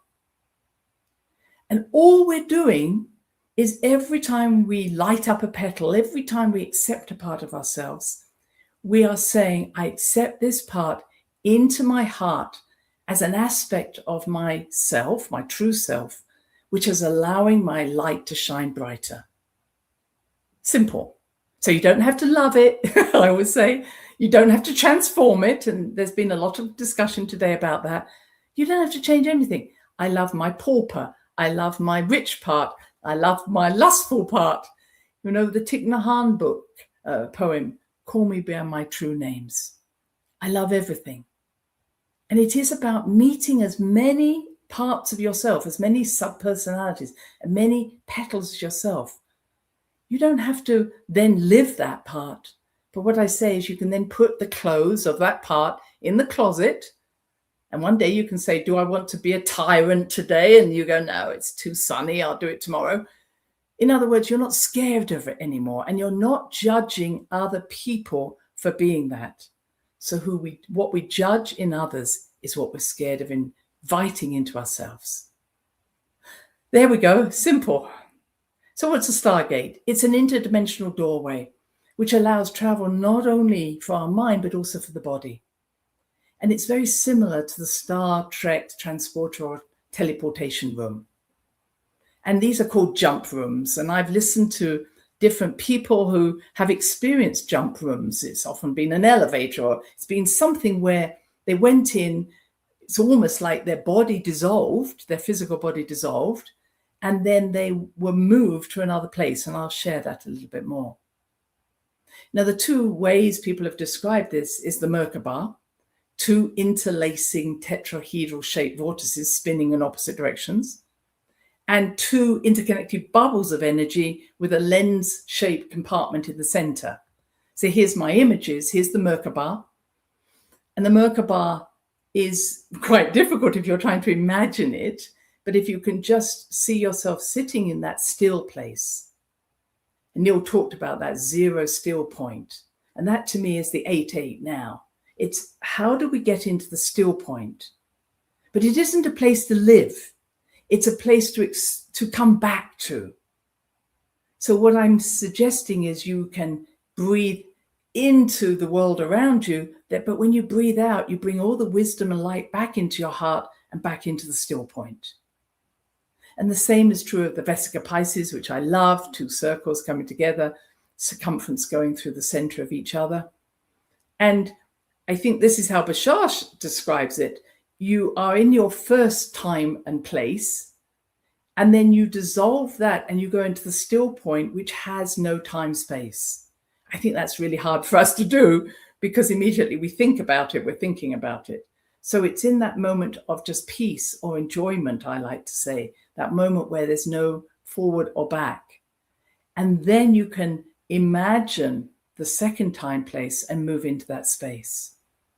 So I feel that this is going to be something we're all practicing, which how do we find that still point? Not to live in it eternally, because the more we experience in the world, the stronger our still point is going to be. The more petals we open, the stronger the center of that flower will be. So living in the center is not the answer. It's moving out and in like the breath so we can experience ourselves in that zero point in the center. And as I was just preparing this talk, I thought of this, the Freemasonry compass symbol. And I thought, wow, that is the Merkaba.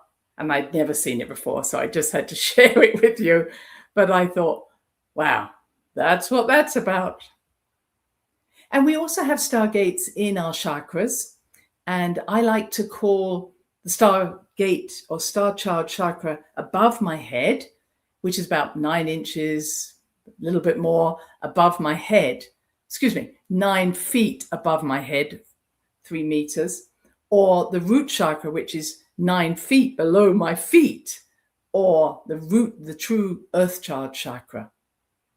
And so because I work with the chakras and I go up to that stargate, that's where I meet the beings of light who are wanting to talk to the individual that I'm speaking with. But at the same time, we can root ourselves into Mother Earth, into inner Earth. And I'm very keen on inner Earth at the moment. because inner Earth has these powerful beings in it who are very enlightened. And when we root in there, we can meet ourselves and go through different doorways, stargates, into deeper and deeper levels of our higher consciousness. So higher consciousness isn't just above our heads, it's actually beneath our feet as well. So where are these interdimensional stargates? They're found throughout the universe, the galaxy, Sun, Sirius, the M42 stargate located in the Orion Nebula. You may know that that particular stargate has been the cause of many wars around the world and across the galaxies, across the universe. And I imagine those wars are still happening. We have those body stargates I mentioned. And we also have stargates within Earth. And I like to think there are 64 major stargates. Some people say there are just 12. I'm going to just show you those. Stargates allow travel into and out of this world through the different dimensions. And I've recently been hearing about this 8th law of physics, which again, I'm just starting to get a grasp of, where consciousness of one being is placed in an orb, and then that orb can enter the consciousness of another being. Now, my concern is, do I want someone else's thoughts? And this is part of the Uranus in Gemini problem I can see, is we have to be very mindful of who's entering our mind. And I feel this is a time of authority of the mind, because I don't know if I want everybody to enter into my consciousness. Let's call it consciousness. I have to be mindful that there are energies in maybe the lower astral, even the mental, I don't necessarily want part of me. And I think we're going to have to be more mindful of, what is that serving for me? Does this serve my ego? Does it serve my fears? Does it serve my feeling of not good enough? Or can I stand true in myself and say, I'll let consciousness come into my awareness if it expands my consciousness. Otherwise, let go. And I think we all know that there are beings that are already entering in to the earth plane and taking over the bodies of different individuals. And I think we have to be more mindful that this is happening, because it isn't that we've just got stargates where we can reach out, we're also allowing others in. Just a thought. So here's the 8 stargates that have been described. I'm not going to go through them all. The 12 stargates that have been described. And they're not places that I would think I'm surprised about. People, of course, are talking about the number 10, the one Abadan in Iraq, Iran, and Basra in Iraq. And this is possibly a stargate that is being fought over at this time. I've been to other stargates. I don't find them all comfortable to be in, but they are very interesting places to visit. But I also, when I was writing the book, I also saw this, that I believe the Earth grid is a rhombois icosahedron. Anyway, you get my meaning, a combination of an icosahedron and a dodecahedron. And they describe, in this book, 62 to 64 power points. Now, you may know that 64 is the creative number of the universe. So many things, when we see 64, it's like, why wouldn't we have 64 power points around the world? That makes sense to me. It's as if every power point is very different, unique, and they come together in diversity to create heaven on earth. And I've listed again my favorites here: Uluru, Lake Baikal in Siberia, Sedona, Glastonbury, Mount Fuji. All of these places, I believe, are stargates. But what I want to say is they're both portals and stargates, which is kind of interesting. So they can act as just you going through it with your mind, or if you're really prepared, go through it with your whole body. And that preparation is finding that still point. Here's a few stargates, which I, again, all pictures from myself, but I love going to all these different places. The Cat Stone in Ushnek in Ireland is seen as a stargate, the center of Ireland. Muru, Peru, many of you may have been there, a interdimensional doorway. There's so many. And what I want to say is that when you go to these places, it's not like, oh, I'm going to travel away. They're just really powerful places where the dragon energy of the earth, which is the creative energy, which I love working with, is very powerful. So it's almost like it's messing up your old system, disturbing your old patterns so you can expand. So be prepared to be disturbed and be still and expand. That's all you have to do. They're gateways. They are meeting points of dual energies, or maybe more than dual. They have this center point. And there's evidence that they're guarded by lions, dragons, and serpents. And I really saw that. And I thought, yes, that brings me back to my lion, which I want to just talk about a little bit. So here are some of Gaia's star gates. The Omphalos stone. It's not uncommon to find these stones, or a meteorite. That's not uncommon as well. You can find a meteorite stone at these places because they were seen as power points. And remember, I might go to Giza, I might go to Stonehenge. Those were afterthoughts. All these power points were all there before any of those buildings were built.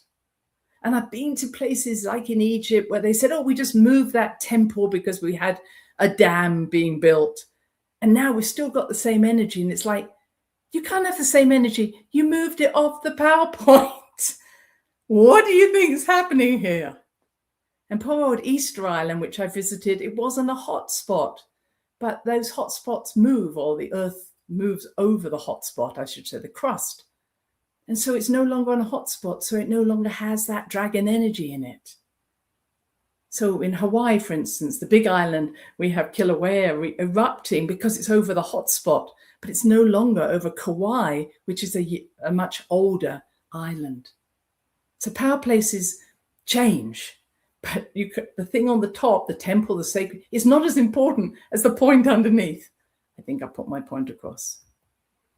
So here we have the Vesica Pisces, the Taurus. The Taurus, I don't want to go too much into today, but I say it is a three-dimensional Vesica Pisces.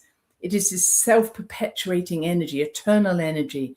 It has equal energies of attraction and repelling that keeps it being self-perpetuating. So it means we have to accept our dark and light, or our male and female, whatever you want to call it, to be able to keep this going. So the more we accept all sides of ourselves, Christine, quick time check.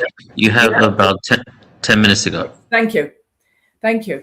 So this is the heart of the earth, the heart of ourselves, the stargate to other dimensions.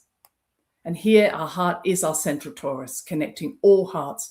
When you're in your heart, you're in the heart of the galaxy, the heart of the everything. So here, just wanted to just show that I believe these are not lions, but lionesses. And I really looked at that, and I was lovely to see an Uxmal. I'm not sure if there's a male and female leopard, or actually two females. Because Ishtar actually has two lionesses under her feet.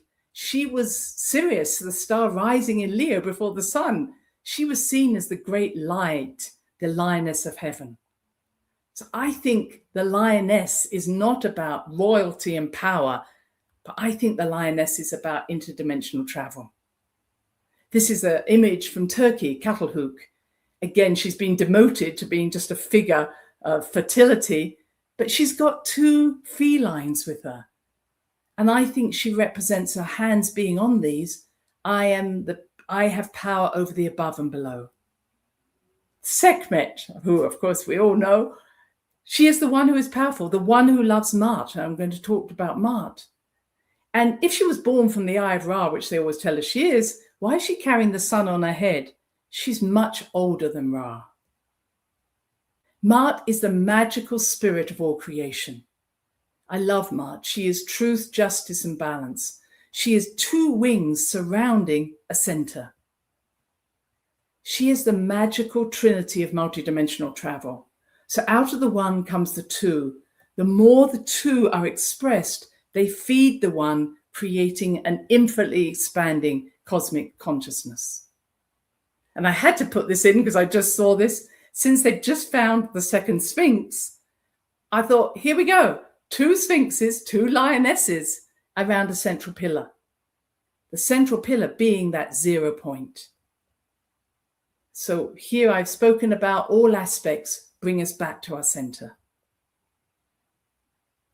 So my last piece is allowing you to have an experience back to the Lion's Gate. You see the center pillar and the two lionesses built over cyclopean walls. These cyclopean walls are found in very magical places because they enhance the energy flow. And I just wanted to share that when we're interacting with the light beings, the conscious beings, the nature beings, this is the list I would say: approach with respect and gratitude, ask permission, introduce yourself in a way that expresses your frequency, open your heart and your mind, clear your mind of expectations, be clear and curious and innocent, and ask that whatever will take you to the highest frequency, may you meet it. So we're going to just have a quick, well, not a quick, we're going to use the last time to be able to move into a stargate or a portal. We'll use that as the same word at the moment. So what I want you to do is when you breathe in, I want you to expanding yourself, expanding your chest, your everything. And then when you breathe out, you come back to your central nothing. So you breathe into everything that you are, and then you breathe out into the central nothing. I'm just going to let that one go. But here, what I'm wanting to say is that as we walk into this Lion's Gate, the stone people of the pathway are reading you. So the more you introduce yourself and the more curious you are and the more open you are, that's what they are going to show you on the other side of the gate. So if you would, for this last little time, if you're able to close your eyes, please close your eyes. And feel your breath. Just allow your breath to breathe out, breathe into the fullness, and breathe back into the stillness. Breathe out into breathe into the fullness and out into the emptiness, the one point. And imagine walking up between these two walls and tell the spirit beings, the stone people, who you are. They don't care where you live, what your name is. What is it you want out of life? And as you walk up that path, open yourself to your highest frequency. I want to know myself in my fullness. And now imagine yourself standing under that Lion's Gate, in that portal, in that stargate. And breathe into the fullness of who you are. You don't have to name it. Breathe back out into the still point. I am everything as you breathe in, and I am nothing. And in that nothing, I am everything the universe has in store for me. I am everything in the outer world. I breathe into the nothingness of universe or intelligence and eternity. And one last time, breathe into everything you are in the outer world, back into the still point. And then step through the portal. Imagine yourself stepping through. And you don't need to see anything, but be aware that on this side you may see colors, feel energy, just sense tingling. Do not try and define it. Just feel it. Experience this full and new world that awaits you on the other side.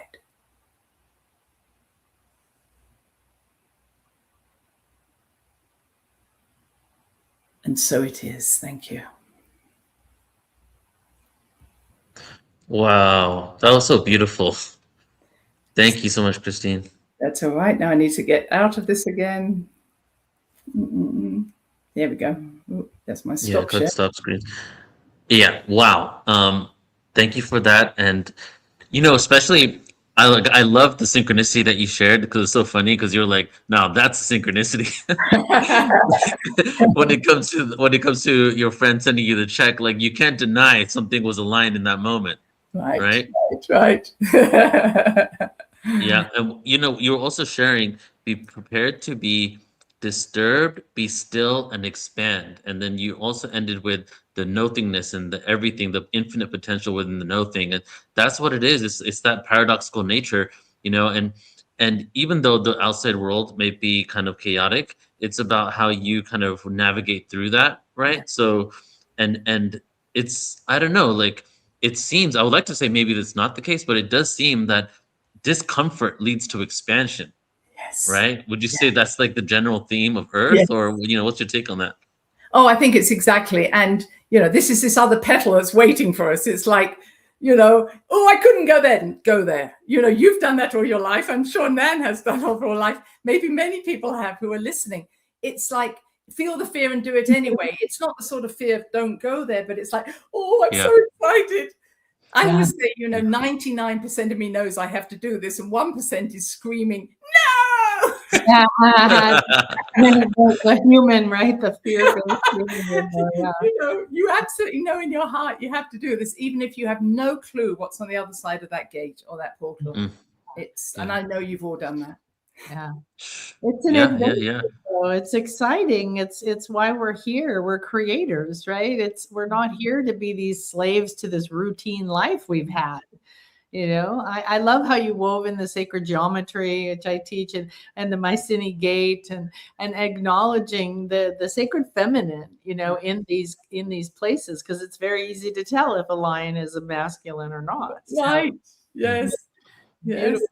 Yeah. Good. That so you're the one of the major themes of your presentation of stargates and portals. And I don't know if you guys have you ever watched The Daily Show, Jon Stewart? No. Okay. So anyways, it's like a famous show, Comedy Central. He left and then he came back. But on some level, all of these late night talk show hosts have been kind of hijacked and co-opted. And so a few days ago, they did a whole thing on stargates, right? And so this is what happened. Okay, it's freaking insane what went down. Like, so basically, because of all this consciousness stuff taking over the internet at this point, like for example, they've done CBS has done entire things on starseeds because it's the number one searched. It was the number one search term for like a month on the internet, right? So there's all this information about a Stargate being in Iran, and part of the war in Iran is about the Stargate underneath there and them trying to hijack it. So there's so much information that they did a whole entire show on freaking Comedy Central it's like the same caliber as Jimmy Kimmel, literally on trying to like make fun of the fact that it's Stargates, but they brought on people within our community and brought them on to have conversations with them about Stargates, but they pretended to be actual news anchors, even though they were actually comedians trying to make fun of it. You know what I'm saying? So, and like I think everything they do backfires. Like, you guys got to watch this thing. Like, I'm not going to show it here, copyright stuff, but now you're also bringing this up, and I think like that just goes to show that even though like we've been speaking about it, it's leaking over to the mainstream, whether they are discrediting it or not. It's like, when would you see a new age concept or a spiritual concept like this being broadcasted to tens or hundreds of millions of people that have no idea? Yes. Right. So yes, exactly. It doesn't matter if they were trying to make fun of it, because it just got into it was a seed into all of those people's consciousness. Yes. So all that old idea that all attention, good or bad, is all good, because that seeding and that consciousness, and having somebody at that level talk about it, even if they think they're making fun of it, that's really profound. Yes. Wow. Yeah. Again, if you have a reaction to it, there's something waiting for you. It's like, thank you. If you're that upset by it, must be something here for you. Well, it just goes to show, like, I started this whole thing out today, that what was once alternative is now mainstream. Yes. We're in the in between, and the discomfort is kind of like the changing of the guard happening right now, right? And this is just going to be more and more common knowledge, which is why we're getting together to do this. And I was even talking to Nan yesterday about this, that even though this is 8-8, even though there's alignment in the energy, the real power is the fact that we've collectively decided to create these gatherings where we get together on these days and create the intention. So the line with Sirius isn't helping us manifest. It's the fact that we thought that was the case, and what we did was we got together And now hundreds of thousands of people are doing it. And that's actually now the consequence. We're actually going to create that world. Yeah. Good for you as well, Neil. You were leading the way. Yeah. Thank you, Christine. So yes. I would love for you now just to share more about yourself. You know, where can people find out about you and what else you have going on? Well, I don't have as much as many of your speakers. I'm kind of semi-retired. So you can find me on christinepage.com. I have Instagram and Facebook. But, you know, I love traveling the world. I love speaking to the rocks. I'm a rock whisperer. I love talking to people. But I'm always about how to, you know, my soul readings are always about how do I help you to express all that you are as a soul on this earth at this time. Mm-hmm. So my work is at that level. I feel that I love going to places where I can aid in the opening of some of these portals. And because I remember them, I remember why we placed them there in the first place. And you know, this is, I think, again, something we're seeing is the right DNA will open up a different stargate. The wrong DNA will not. And so as we open ourselves up and our seeds, our DNA seeds, you know, from all the different star seeds, we are opening that DNA to say, oh yeah, I remember doing that. I remember being part of that. So I think this is an exciting time where everybody has a purpose and a specific, unique key to open the locks. Yeah. Definitely. Yeah, and it's always been there, right? It's just we always talk about, oh, I'm growing it, or I'm expanding into it, or I'm learning it, but no, we're just aware of it because it's there, right? We're in such a place, you know. I know we've got to this point before. I'm sure other people have memories of Atlantis going down Lemuria. I remember leaving several times into space arcs, but we're at a point where enough people now, I think we can get over the hump this time. Yeah. And I think that we're there, you know, and this is everybody owning themselves, you know, not just looking for someone else for the answers. It's like take authority of our own wonderful being that we are. Yeah. Right. Yeah. Question for you. Have you ever, since you speak to the rocks, have you ever gone to ancient sites, touched the rocks and got downloads on the messages they have? Which ones? Any ancient site, like when you go to an ancient site, can you? I know the Maya lands, Maya roots are very well. I mean, I think, well, they're all just sitting there wanting to be talked to. So. Yeah, the record keepers, right? They're record keepers. They're like video cameras to me, and then, you know, I speak to them before I listen to an archaeologist or a guide. Oh, please, and a guide and all that nonsense. You know, I appreciate, but you know, these are millions of years old, if not, you know, and it's the same when we were in India. You know, it's like there were beautiful rocks outside the pyramids that I spoke to that really were the PowerPoint for the pyramid. And sometimes we get lost in the building, you know, and it's like, no, this was only placed there because the ancient people could read the energy that was coming through that PowerPoint. Yeah. Right. Well, just like if you think about crystals, you know, whether obviously all of us here believe crystals have power, but let's say the world that doesn't. Well, first of all, look at how the microwaves work. Look at how your computers work. It uses crystals, right? Yeah. But it's like it's this huge energy that has compressed something into a different type of expression. Yes. But the amount of electricity, compression, and power that it needs to generate, and then the stone or the crystal is literally the aftermath of all that energy going into that one thing. Yes. So how could you deny that it's not energetic, right? It doesn't hold information. And minerals were the very first creation on this earth. You know, we came from stardust, this center of the core of the earth was stardust, gold, and then created minerals. You know, it's like they are the closest to the divine message. Yeah. And they all have memory, you know, it's crystal, stones and bones all hold memory. So, you know, the Mayan elders tell me that these stones, and this is true for Stonehenge or anywhere, right? They've been they're full of their own wisdom. And then they've been stuffed with information from all the sacred people and all the people who've worked with them. So they're good people. I mean, when I asked the stones of Stonehenge how they got here, they said we walked. And I went, okay. Yeah. There wasn't any of these slaves pulling things on trees. Yeah, right? They're like, what is your problem? Yeah, exactly. They're living beings, you know, and they are. They're stone in this world with us. I think I've been a stone person, Nan. I remember it was thousands of years of boredom for a Gemini. It was terrible. That's too funny. When I was in the equinox, I was in Stonehenge, inside where you could hug and touch and lay on everything. And I laid down on one very prominent stone. And the next thing I knew, I was inside of one of those tall stone pillars. And it wasn't scary. I was just saying like, oh, look what I'm looking at here. Right. And that's the kind of thing, is our consciousness is one with theirs. Yes, absolutely. Yeah. I mean, it's just, and I also want to honor the trees. I love talking to trees. I mean, those light beings chose to take an earth suit that was a tree, or they took an earth suit that's a stone. We have to realize, and what the lilies, I'll just say lilies I met in Japan said, I said, you're beautiful. And they said, yeah, that's what we came here to do. We're a lily, we're beautiful, we'll drop our head and we'll go back. And it's like, how did we forget that we're not from here? Yeah. Nor are we from the galaxies. We're from the eternity, you know? We are everything. Christine, I love you so much. It's so good to see you. Thank you again. Thank you for being here. Bless you. Take care. Bye now. Bye.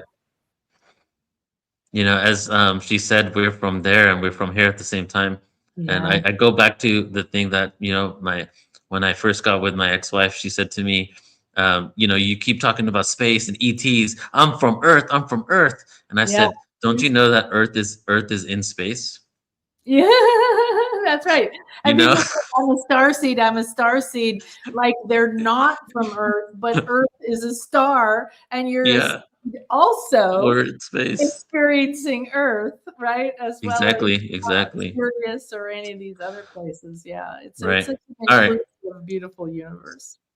It is. And now we are blessed to have our last presenter. So I'll let you officially introduce Joan of Angels, and she's going to take us home for today. So go for it, Nan.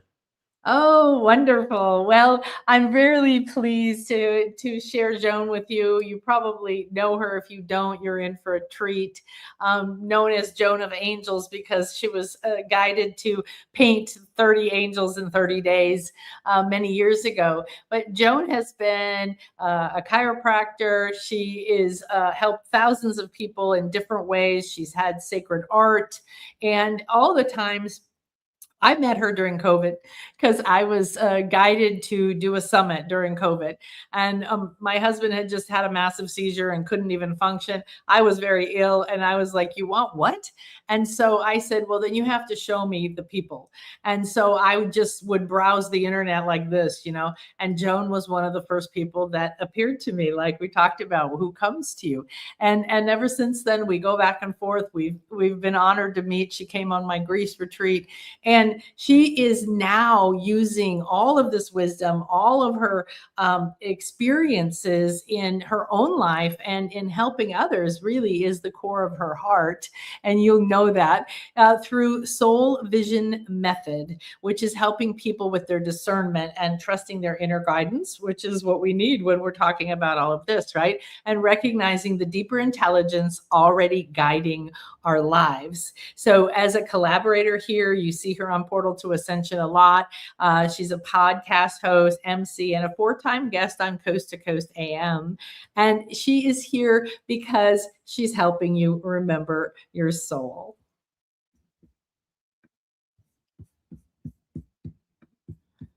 I can't hear you. I can't hear you. I can't hear you. Oh, there you go. Here. Hi, beautiful. I remember that time so well. I remember when you interviewed me and we said we bonded instantly. Yeah. I remember introducing you to Nile, and we had that great retreat in Greece. Guys, if you have a chance to spend time with Nan, she's a saint. She's really fun. She's great to go on retreat with. Thank you. Well, thank you. I love to watch our journeys, right, evolve. And I think it's brilliant what you're doing now with all of your wisdom, you know, and bring it on, share it with us now. It has taken me a while, guys, to really step into who I am. And today I'm excited to share with you how to become radiant, how to really remember the soul you came here to have and to become radiant. Oh. So I think we're going to get started. I'm very excited to be the last presenter as well. And I'm going to say that the first presenter sets the tone. The last presenter sort of intensifies the tone, magnetizes it so you can take it home. Yeah, and we open the portal. So we've had a renewal today, and now you're opening the new door that we've created for everybody to move on with all this information. So perfect. So perfect. So thank you very much. Let's see, I'm going to put me there. All right, everyone. I'm so excited to see you all. I have so much love for Portal to Ascension, for all the speakers, and for all of you out there, because you've been such a dedicated audience. And we do all this, and we keep studying and learning and diving deeper so we can bring all this material to you. So first of all, before we get started and really dive in, I want you to tune into your own energetic frequency at this point, because we've been online for several hours. So where's your energy? So I always look at my horizontal, my discernment scale. On the right is 10, on the left is 0. We have a clock hand on a scale of 1 to 10. Where are you right now? Having synthesized all the information has been coming through to you, all the activations, the clearings, the wisdom, and start feeling into where am I right now? Put it in the chat. That'll give me an idea of your vitality. So when we talk about becoming radiant, it's about remembering that soul that you really came here to be. And I first want to mention that coming down to the planet, you know, all of us are volunteers, all of you volunteered to be here, but what does that really mean? You chose to come down here and undertake extensive training to get here. And I mean extensive. You come down here, and honestly, the planet is not a piece of cake. One of my friends recited to me years ago a story of how her angel wings were ripped off of her the day she got down here, or, you know, when she got down here. And her whole lifetimes was all structured around regaining her wings, her energy, and who you are. And so although we can talk about becoming radiant, that kind of means that there are times we are not radiant. And that is because of some of the things we're going to talk about. But I was also thinking today about the first time I ever stood up in front of a class to give a talk, okay? This was a talk in front of 6th graders. I was a student teacher, and they were 6th graders, and the teacher was in the back, and I was so intimidated, just so intimidated, that I basically couldn't speak, couldn't talk. I was terrified of groups like that and of showing up. And I'm actually remembering how far I came. But at that time, I actually flunked student teaching because I was unable to get over my fear of standing in front of all of you. I don't know how I would have done on Zoom. So I flunked student teaching, and I had to go to my advisor, and I had to beg him to graduate me from college, because my graduation depended on that D+. I finally talked him into giving me. But I promised him I would never teach again. I mean, I swore I would never teach again. I did everything I could to get that degree. And I didn't for years because I was afraid of the stage. I was afraid of the stage until I understood that actually that was really part of my destiny. And all those times that I failed at it were the training times to get me to actually express who I am. Now, the reason I was being a student teacher is that my father refused to send me to college unless I became a teacher. And so I found myself in college trying to push myself into a little box called student teacher, called becoming who my dad wanted me to be, not becoming who Joan had no idea who she wanted to be, but I tried to follow in that box. Now, I don't know if any of you have done that. If you have ever done that in your life, put it in the comments below so I won't feel so alone. But once you start coming into this body, our parents, our teachers, our jobs, our friends, all influence who we are becoming. And so it gets all mixed up because sometimes we have to start clearing away, and I mean literally clearing away, everyone and everything from our field. My dad died when I was 23. That gave me the freedom to go to chiropractic school. I changed my major. I changed it from elementary school teaching to high school science, and I went on to get a degree as a chiropractor, which I would never have been able to do had my dad been alive. And so how many things are you doing? Because everything I talk about, it's not just me. How many things are you doing, or that you did, or that career that you started that really wasn't you? Now, when you go to work every day and you're afraid of the students and you're afraid to stand up in front of the class, my frequency got lower and lower and lower until the kids set fire to the class. And I literally left that school in huge embarrassment because I wasn't meant to be there. And the universe had to do its best to kick me out. Kind of like bad relationships. Sometimes we stay in them way too long until something dramatic is required to move you along on your path to get you out of there. So it's interesting because if someone had sat me down, my parents, you know, of course, maybe I wouldn't be me now, because all that trauma in the beginning is meant to refine us. But the truth is, and that's why Julie is so important right now for children. But if someone had sat me down when I was 20 and said, you know what, Joan, you're actually a healer. You're very sensitive. You listen to people well. You could be a therapist. It would never have said teacher. You could help, but you could help people. If someone had tuned in at that age to you, or you over there, and to me, it would have changed our destiny. It took me years to discover who I am. And that is why I am so passionate about talking about your soul vision. What are you here to do? The very first event I did that Neil came to many, many years ago, he probably doesn't remember, he and his wife at the time came to record me, and it was on stepping into your destiny, knowing who you are, claiming your power and stepping into your destiny. And I think that was one of my very first. It wasn't for Portal to Ascension, but I remember that because I've been teaching this ever since I heard that voice that said, go to chiropractic school.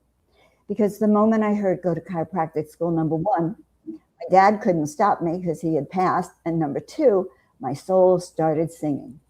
I became a doctor. A doctor means teacher. Doctor really doesn't actually mean teacher, but a healer.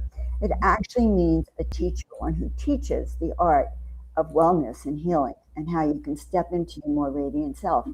And by the time we're done, I have a few processes and a song for you that I'm hoping will actually raise your resonance and your frequency. So let's talk about your soul resonance. People respond to our soul resonance. Our soul resonance is that energy field that we project when we walk in a room. Some people walk in a room and the whole room stops and can feel them.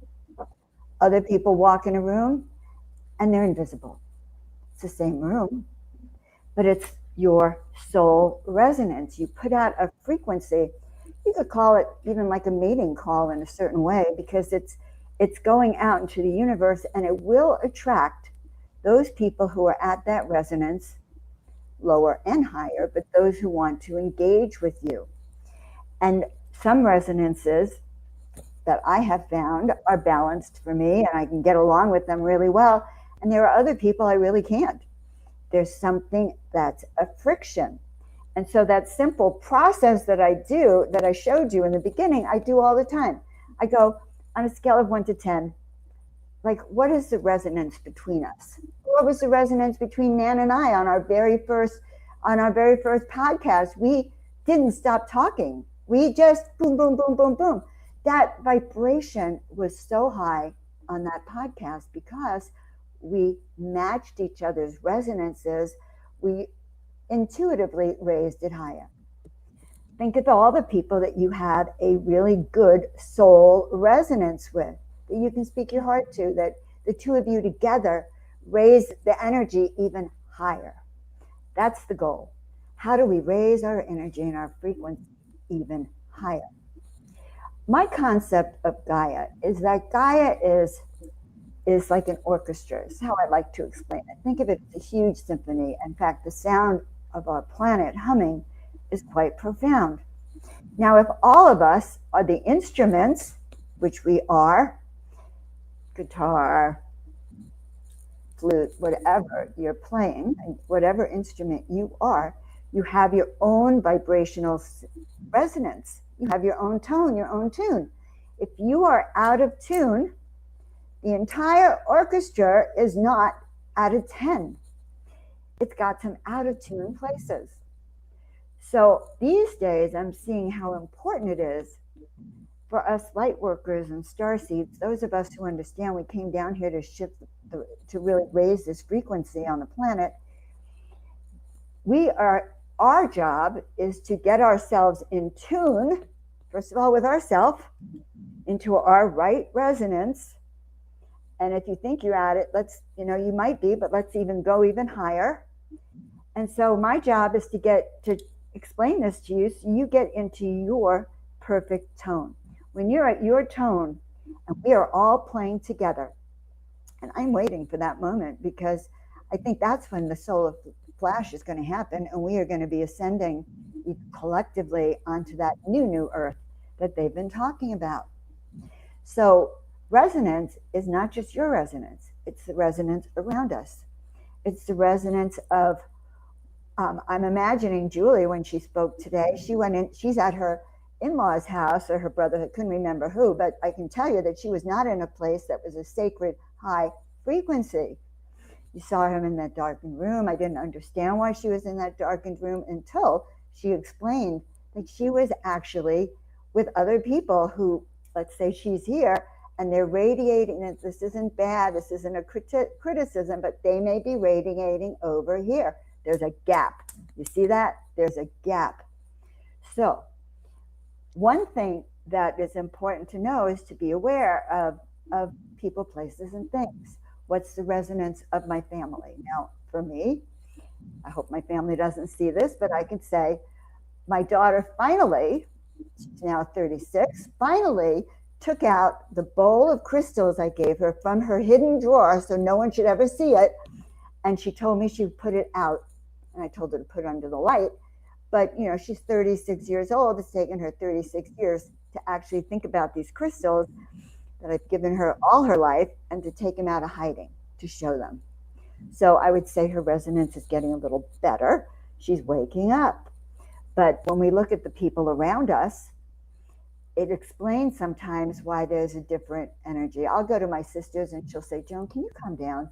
You're so loud. Must you keep talking? And I'm just being me. I'm a manifesting generator. You cannot keep a manifesting generator down. That's just their energy. And so being yourself is really important. Understanding that you are energy, you are consciousness, and you came into your life to express that, to raise that frequency so that you can become a part of, I'm going to use again, that great Gaia orchestra. Now there's other reasons, but I'm using it as a symbol today, as we're part of that uplifting of the planet and the shift that is happening now for everyone. As we go through the next period of time, there's going to be a great unveiling, a great disclosure, a disclosure about things that have happened on our planet, hopefully the history of the planet, the beings that have been there, the dinosaurs, the dragons, the little people, the mermaids, that the trees talk. Do you know that trees walk? I have seen videos of trees that walk. Just like she was explaining about rocks that can move and talk. We are all alive. We are all radiant. We are all frequency. Now, how do we raise that radiance? Okay, now what is I'm talking radiate. So I want you to just imagine right now you're placing a sun right in your heart. And that sun is radiating out, radiating out. Radiates so far out that we feel it here on Zoom. It would be kind of exciting. But when we become radiant, we express our full self, 100% authentic, raise that frequency to a 10. So how do we do it? We have to be connected to all aspects of ourselves. We have to be connected to our consciousness, connected to our sensuality, connected to our playfulness, our joy, our inner child, our ability to connect with other people. We have to learn how to embody this radiant higher dimensional frequency being here on this third dimensional planet. And that's always been the challenge, because once you get up here, who wants to come down here? And sometimes I'm a Pisces, some of us don't want to come back here. I used to walk into everything. I don't know, I would be in the clouds wherever I went, tripping over everything until I finally got that I had to learn to connect my third, so I could actually walk in the world. Now you can't cultivate radiance by starving yourself because you think you have to be thin or you don't have time to eat. You can't soften your heart by softening your exterior shell. Okay, you cannot command your energy if you are in a state of anxiety, or if you're being a type B personality, if you're hyper, if you're overextended, if you're not sitting in that center. So radiance is not about running around. It's actually about quietly centering yourself, raise your energy from the inside out so that you can tap into that flow state. How do you know you're in that flow state? Well, one way is synchronicities, just like our last speaker spoke about. Synchronicities are the confirmation that we all look for that confirms we're in the right place. We're doing the right thing at the right moment of time. I think synchronicity also goes like, isn't it amazing, all of you on this Zoom call right now, each of you coming from a different lineage, a different seed, being born, having your life, going through your trauma, waking up, getting your best self on, and coming onto here. That's just far more of a miracle to me that we are all here right now. So you know someone's radiant if they're smiling, and they're smiling from the inside out. Now, my mom used to smile a lot, but she smiled to cover up how unhappy she was because she was in an abusive marriage. And my mother was extremely beautiful. She came to me after she passed. I was like 37 when she passed. After she passed, it wasn't until many years later, like 10 years ago, that I was doing a plant medicine ceremony and my mother came to me. Only time. And she said to me, never forget, you're the daughter of Cleopatra. Now, my mom was extremely beautiful. Our family was known for its beautiful women. But my whole life, my younger years, I took ugly pills, as many as I could, if there's such a thing as ugly pills, because I equated being beautiful with having a miserable life, having a miserable husband, being yelled at, being degraded, being humiliated 24/7. So I had already decided being beautiful was not a way to go, and I would go to school as ugly as I could. I have genuine pictures to prove it, not that I want to prove that point, but being beautiful from the inside out, not just smiling because you're supposed to smile right now. And you can feel when people are joyful from the inside out. It's very apparent. You don't use it. You can't fake this until you make it. So radiance is not cultivated by turning off your light, by wearing a blanket over your head, by being so shy you cannot stand up in front of the class. All right. Radiance is when we bring that energy inside out and project it as that sun that is from here. Now, I know many of us, or many of you might have jobs where maybe you feel like, oh, I can't project that radiance. Well, you can. You can think of that job as your initiation, your training, your schooling ground, that family that might have been so hard to live with as your training for the next level of initiation. And you can do things that will protect your energy from many people so that you can clear your field. Now, sometimes people report being very tired after being in a crowd. What's the best thing to do with that? Wipe off your energy. Shake it off. Shake it off. Move it along so that you can be free and clear, because the meaning of 8-8 is also about letting go of everything that serves, that no longer serves, rather, so that you can step onto this new timeline that has been offered to us in this summer, in this energy of the planets, of these new alignments that are coming, has pushed many of us to this new timeline that we've been visualizing, we've been anchoring in. And so that is. So as we get on that new timeline, we have to let go of the old timeline. We can't hang on to it anymore. We can't even bring it forward with us, because, as I love to say, you cannot get to heaven with a barrel of your stuff. It just doesn't work. It's a buzzkill. It's a heaven kill. It won't get you up there.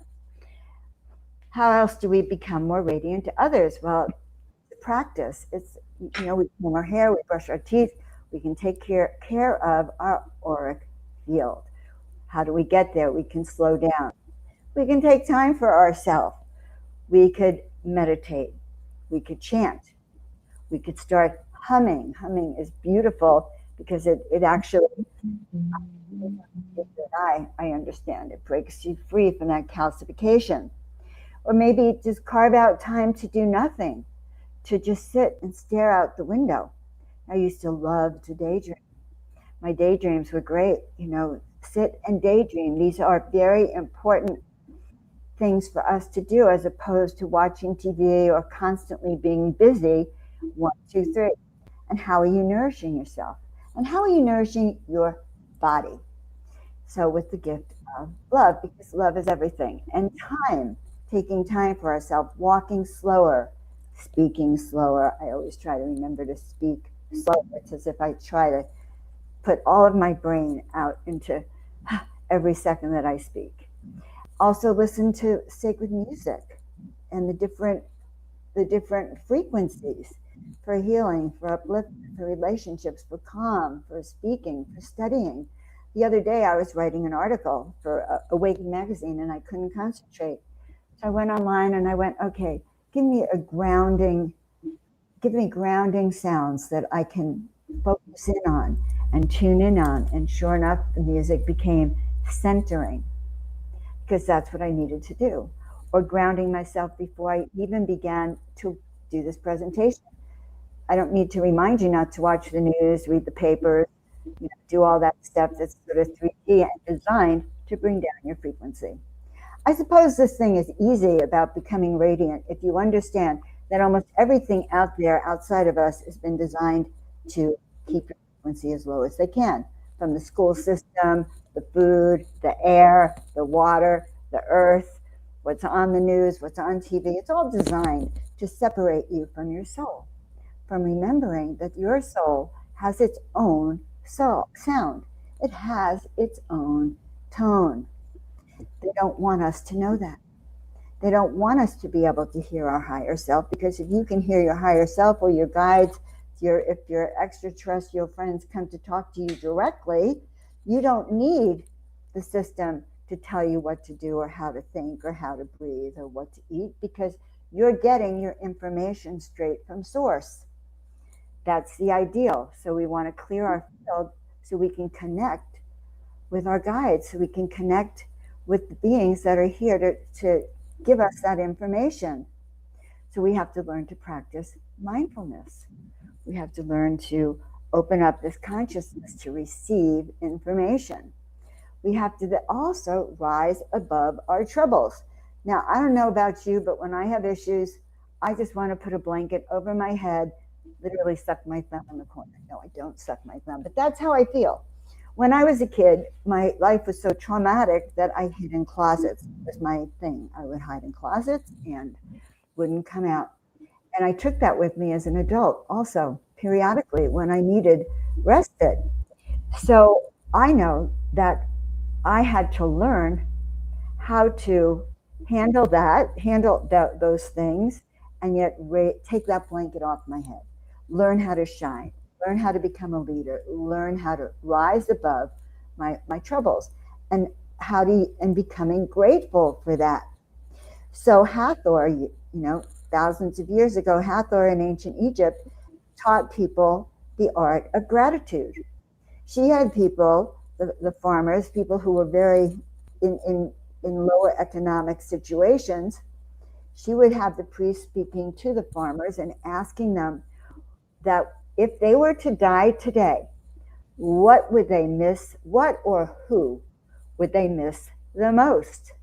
And so she'd have them have 5 people or things that they would be so grateful for, that if they died, they would miss the morning sun, the radiant sunshine, they would miss the full moon, they would miss their mother, their wife, their children. And she would do this in a way and it was paired with, if they were to leave you today, if they were to die, or if you were to die, what would you miss the most? And so that's the question. What would you miss the most here? So that you can start to wake up with a smile, so that you can start to connect with others. So part of becoming radiant and raising our frequency is also learning how to connect with others, whatever level they're at. If they're at a lower frequency, understanding that and sort of maybe lowering your frequency for a moment so you don't overwhelm them and overpower them, which I had to learn to do when I walked into my sister's house. I'm not going to go in there like the shining light that just distresses the whole household. I monitor it. But when I'm out and I'm meeting someone that's at my resonance or higher, we're like this. Don't stop. So find those who resonate at your frequency, at your soul signal or higher. That soul signal is your inner state. It tells the world who you are. It's like a radio frequency. And by the way, one of my best tools for manifestation was and is again calling out to the universe. When I was a chiropractor, I would set up a little in my radio station at my front desk. I would go in before all my staff, patients would go in, and I'd sit there and I would pretend that I was on a microphone on a radio show calling my whole neighborhood. This is Dr. Joan calling all of you who, if you're suffering, if you have pain, if you're stressed, come on in. And that would be how you can, and that's another way, not telling you to bring patients in, but you can actually, from this radiant center, project, and what's the word? There's a word I'm looking for, but you can speak to the universe. You can call people into you that way. You can raise that field. So, and calling in also, if you're looking for a relationship, call in people who are similar frequencies to you so that they can help you. Now, oftentimes we might call in people who are a lower frequency, and that is to remind you who you are so that you can learn how to let go, step into your next step. So we have a little process that I'm going to take you through that I think you're going to enjoy. And this is all about coming to terms with our third dimensional body. Our body, which you can touch and feel, is 3D, yes, but it's got a higher resonance. It's got a soul frequency, your body does, that gives out. And we want to talk to that body. We're not talking like it's the fitness industry. We are talking about the soul, the body that was specifically designed for you. Because no matter how sick you might feel or how low you might feel, this body you are wearing, that you are in, was designed specifically to carry your frequency. And it's kind of interesting. Your body is a receiver. It's calibrated to pick up frequencies. Your cells communicate with light. Scientists call this biophoton emissions. So your cells are constantly sending and receiving energy. So right now, as we're sitting in this room, your body is already resonant. Your body's in that frequency. So before we begin,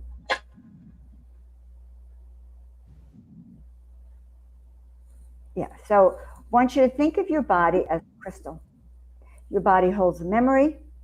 Your body carries every heartbreak, every betrayal. Your heart, particular, when I work with people, in fact, we'll do it right now. Take out your heart and put it right here in front of your heart, of where that sun is, actually. Imagine that sun radiating over that heart. But look at your heart. Keep your eyes closed for this and look at your heart. And feel around that heart. Feel for any irregularities, any fractures, any holes, any puncture wounds, any leaks. In fact, at the very bottom, often there is a leak, a huge energy leak. So we're just going to smooth it around till it becomes smooth. We're going to patch up that leak at the bottom of it. Hi, good afternoon. Hello? I hear someone talking. Thanks, Scott. And tomorrow I will take a lady that I brought from. Interesting. I brought from. They asked me to take them like a day tour around the city. Just to... Okay. All right. I muted you, man, because it was coming from you. All right. So now here's what we're going to do. We're going to start very slow. I want you all to do this with me. If we were on Zoom at some point, I'd have you turn on your mic. So take a deep breath in, let it all out, send your roots down to the center of the earth. So let's breathe in, sending our roots down to the center of the earth, going down, down, down, letting it all out. And then right now, sending our antenna all the way up to the heavens and start thinking about our body. I want you to put one hand on your heart and feel it beating, remembering that this heartbeat has never missed a single moment of your life. It has continued to beat no matter what. It has continued to grow. I want you to feel that energy now going into your body, from your heart, going down into your arms. We're going to start to do a little simple thing. And here it is. And I'm going to tell you how the song is so you know it. There's a song that's been going out on the internet that I've been hearing for the last month. I cannot get it out of my head. So I took the song and I expanded it. It goes like this. Every single cell inside my body, every single cell is happy and well. I was asking my guides, how do I convey this energy of let's embody this radiance in our body? Well, the best way they told me to do it is to actually share with you my new song and have you activate and wake up every single cell inside your body. So as we do this, you can sing with me. You can feel it. All right. So it goes like this. Every single cell inside my body, every single cell is happy and well. I'm so glad. Every single cell is happy and well. Put in the chat if you've heard this song. Then we go to your heart. And this is what's new. Every single beat inside my heart, every single beat is filled with love. I'm so glad. Every single beat is filled with love. Can you feel it already? Go to your lungs. Now I'm telling you, I can't promise and guarantee this, but if you start singing this to your body, you will start to feel a new level of energy. You may even notice healing occurring. So we go to our lungs. Every single cell inside my lungs, every single breath is filled with light. I am so glad. Every single breath is filled with light. And now we go to our brain. Every single thought inside my mind, every single thought is angel made. I'm so glad. Every single thought is angel sent. Go to your blood, because why? The blood circulates all of this goodness. And I'm telling you that just by listening to this, you know how water carries emotions, water carries light, water carries love. So does sound. So do the words that we tell ourselves. Because this is crazy, because I'm vibrating sharing this with you. So let's go to our blood. Every single drop inside my blood, every single drop flows pure and bright. I'm so glad that every single drop flows pure and bright. So go to your bones. Your bones are so important. Every single bone inside my frame, every single bone stands strong and true. Think of all those people who have soft bones. I'm so glad that every single bone stands soft and true, strong and true. So we have a few more to do. We're going to go and get all the way back to your soul. So your nervous system, right, which regulates everything, every single nerve inside my body, Every single nerve knows peace within. Imagine if you're in an anxious state and all your nerves know peace within. I'm so glad every single cell knows peace within. So now, there's a DNA song. We want to wake up our DNA. What's better than singing it to it? Every single strand inside my DNA, every single strand remembers who I am. I'm so glad every single strand remembers who I am. So we go to your intuition. Every single whisper from your soul, every single whisper knows what's true. And I'm so glad that every single whisper knows what's true. And now we go to your memory. If you have issues with your memory, every single memory inside my soul, every single memory has always been there, and it's still there. I'm so glad every single memory has always been there. Whew. So what else are we singing to? We are going to sing to, oh, I lost it over here. I had one for your soul. Oh, yes. All right, well, I think that's enough. Every single cell is happy and well. So I want you to hold that thought and bring it home. We've now woken up your body so that you can embody it, so that you can start to remember who you are, so that your body, you can wake up, teach your children this song. I think it's a great song for children and adults. I only hear adults singing it on the web. They're not singing the part about your brain, your mind, your soul, your neurons, your DNA. So if you want that, you can email me and I will send it to you, the song all written out, because if you're like me, it will get in your brain and you will not be able to give it up. Now let's talk about your name.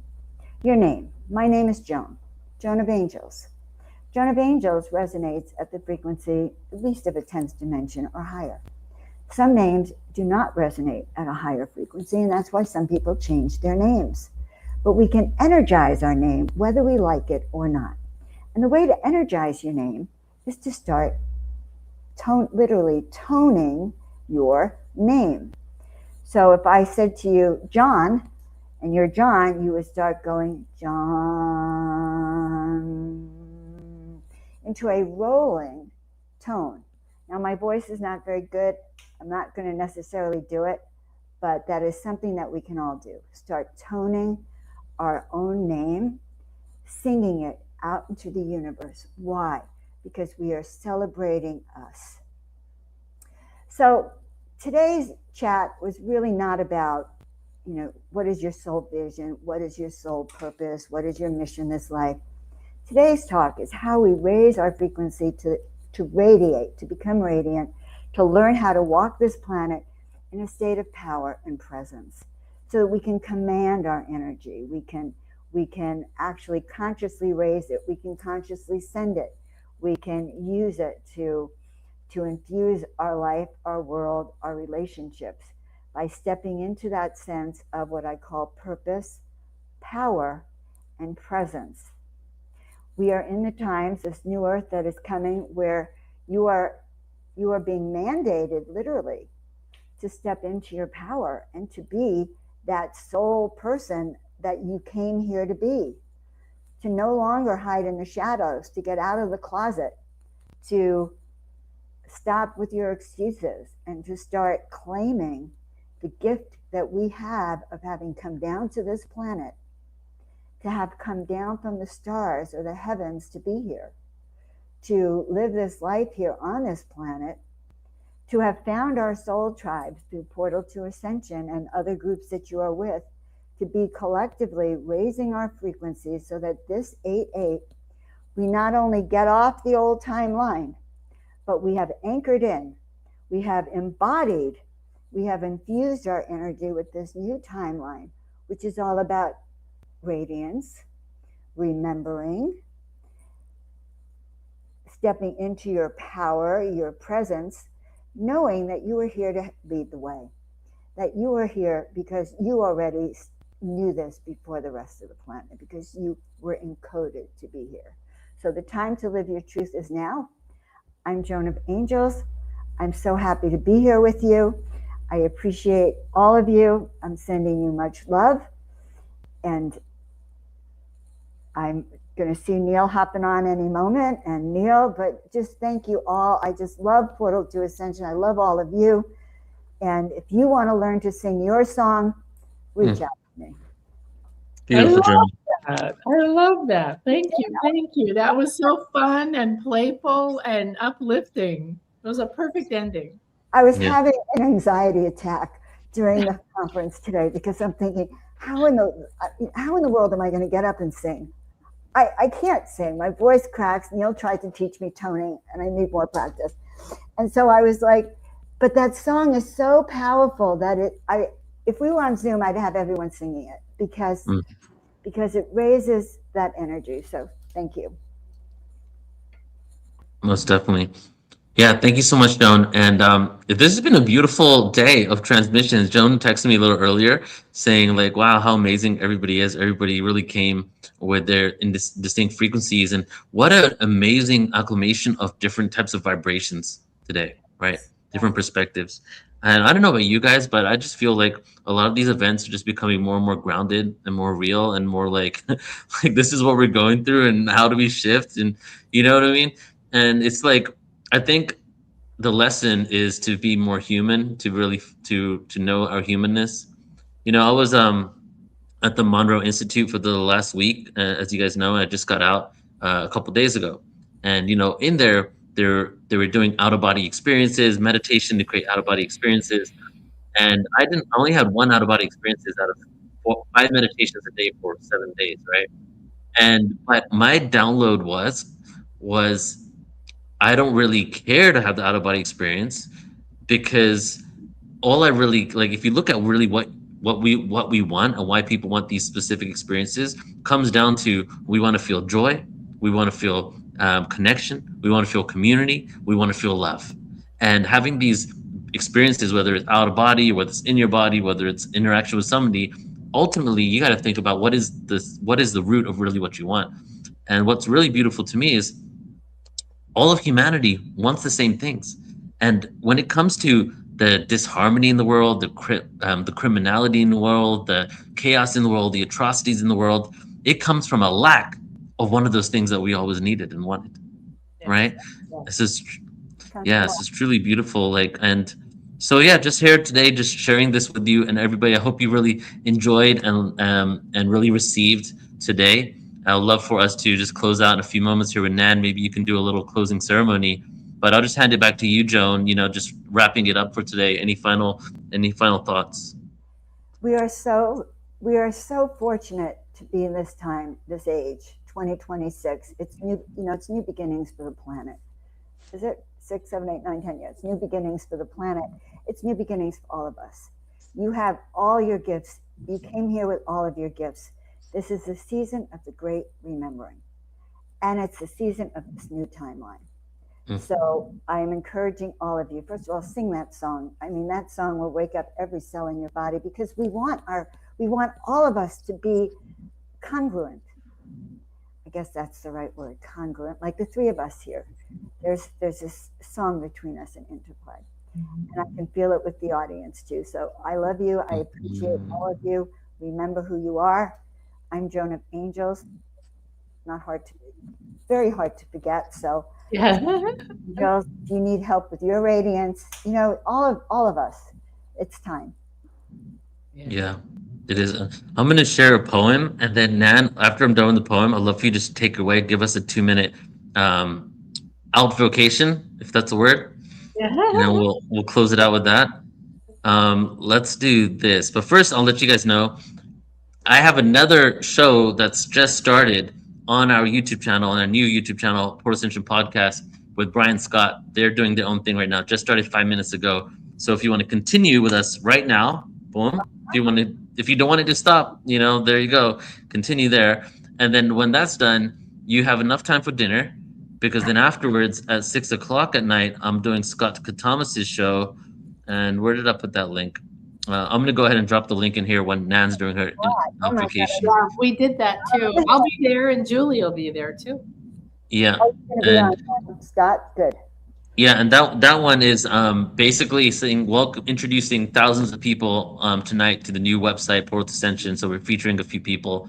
So I'll repost this link in a second, but it's there in the chat. So if you want to keep going with us, let's go. Yeah, so it's an amazing long day for myself. And you know, as soon as the event ends, there's a theater next to me. I'm going to go watch the Odyssey right afterwards. So it's like, I think that'll be a good way to end the day. Your poor butt. Your poor. Yeah. All right, so here's a poem.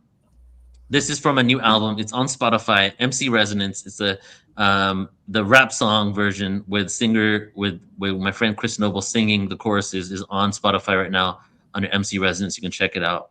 And it's called Heaven Calls. And actually, this is one of my first poems I ever wrote.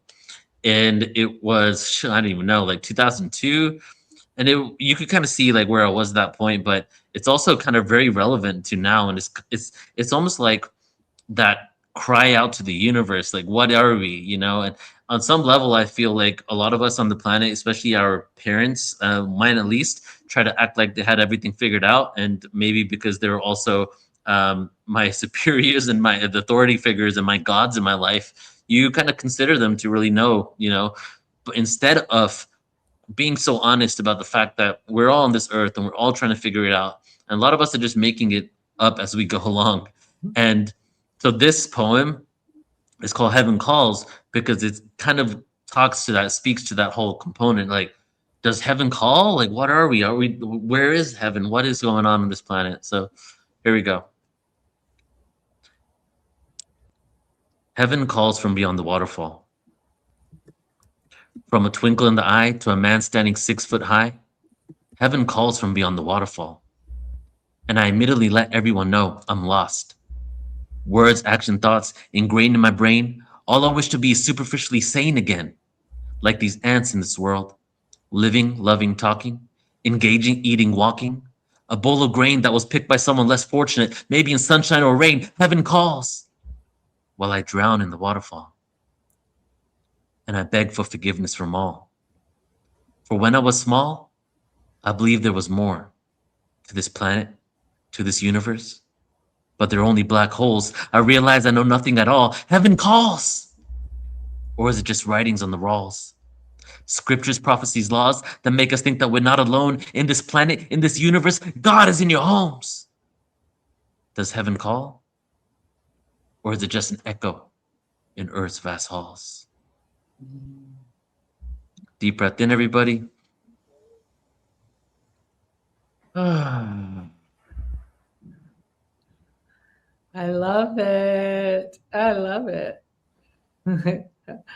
It's very much aligned with like you were saying earlier, everything was more grounded, but to me it was more that we have risen to the point where we're not seeking these like exotic out-of-body experiences like you were talking about. We understand that that's our nature. And now we're having this more practical conversation of how these things work and what we can do together. It's beautiful. Yeah. Yes. It is. Thank you. Thank you. So thank you, everybody. Nan, please close us out for the day. Absolutely. So thank you, everybody. So go ahead, take a nice deep breath in. And if you feel like closing your eyes, give yourself that beautiful moment to be here now in a different way. You've been listening. I want you to now take your focus, and as you let your breath out, let it bathe your body. Relax your muscles. Relax your chakras. Relax every part of you. And give yourself permission to stop listening, stop being alert, stop taking notes. Just be here now in this divine present moment. This is the portal. This is the portal to ascension. And we are here in a stargate, in a portal of such divine magnitude and blessing. Let go of everything you've heard, everything it triggered, everything it made you feel. It's here. It's within you. Let it all gather together and be in the eternal now, present moment. This is the place where everything exists, the past and the beginning, the potential futures, the times you were a guardian on other planets. Every lion's gate that's ever aligned, they're all here now. As you get still and you receive everything that has come through for you, because while we were talking and your ears were hearing, your heart was receiving, your solar plexus was downloading divine light and infinite fire, and the lion essence, the heart, the royalty, the beauty, the strength, and the absolute certainty, that Leo energy that says, yes, I'm here. I'm wonderful. Pure humility.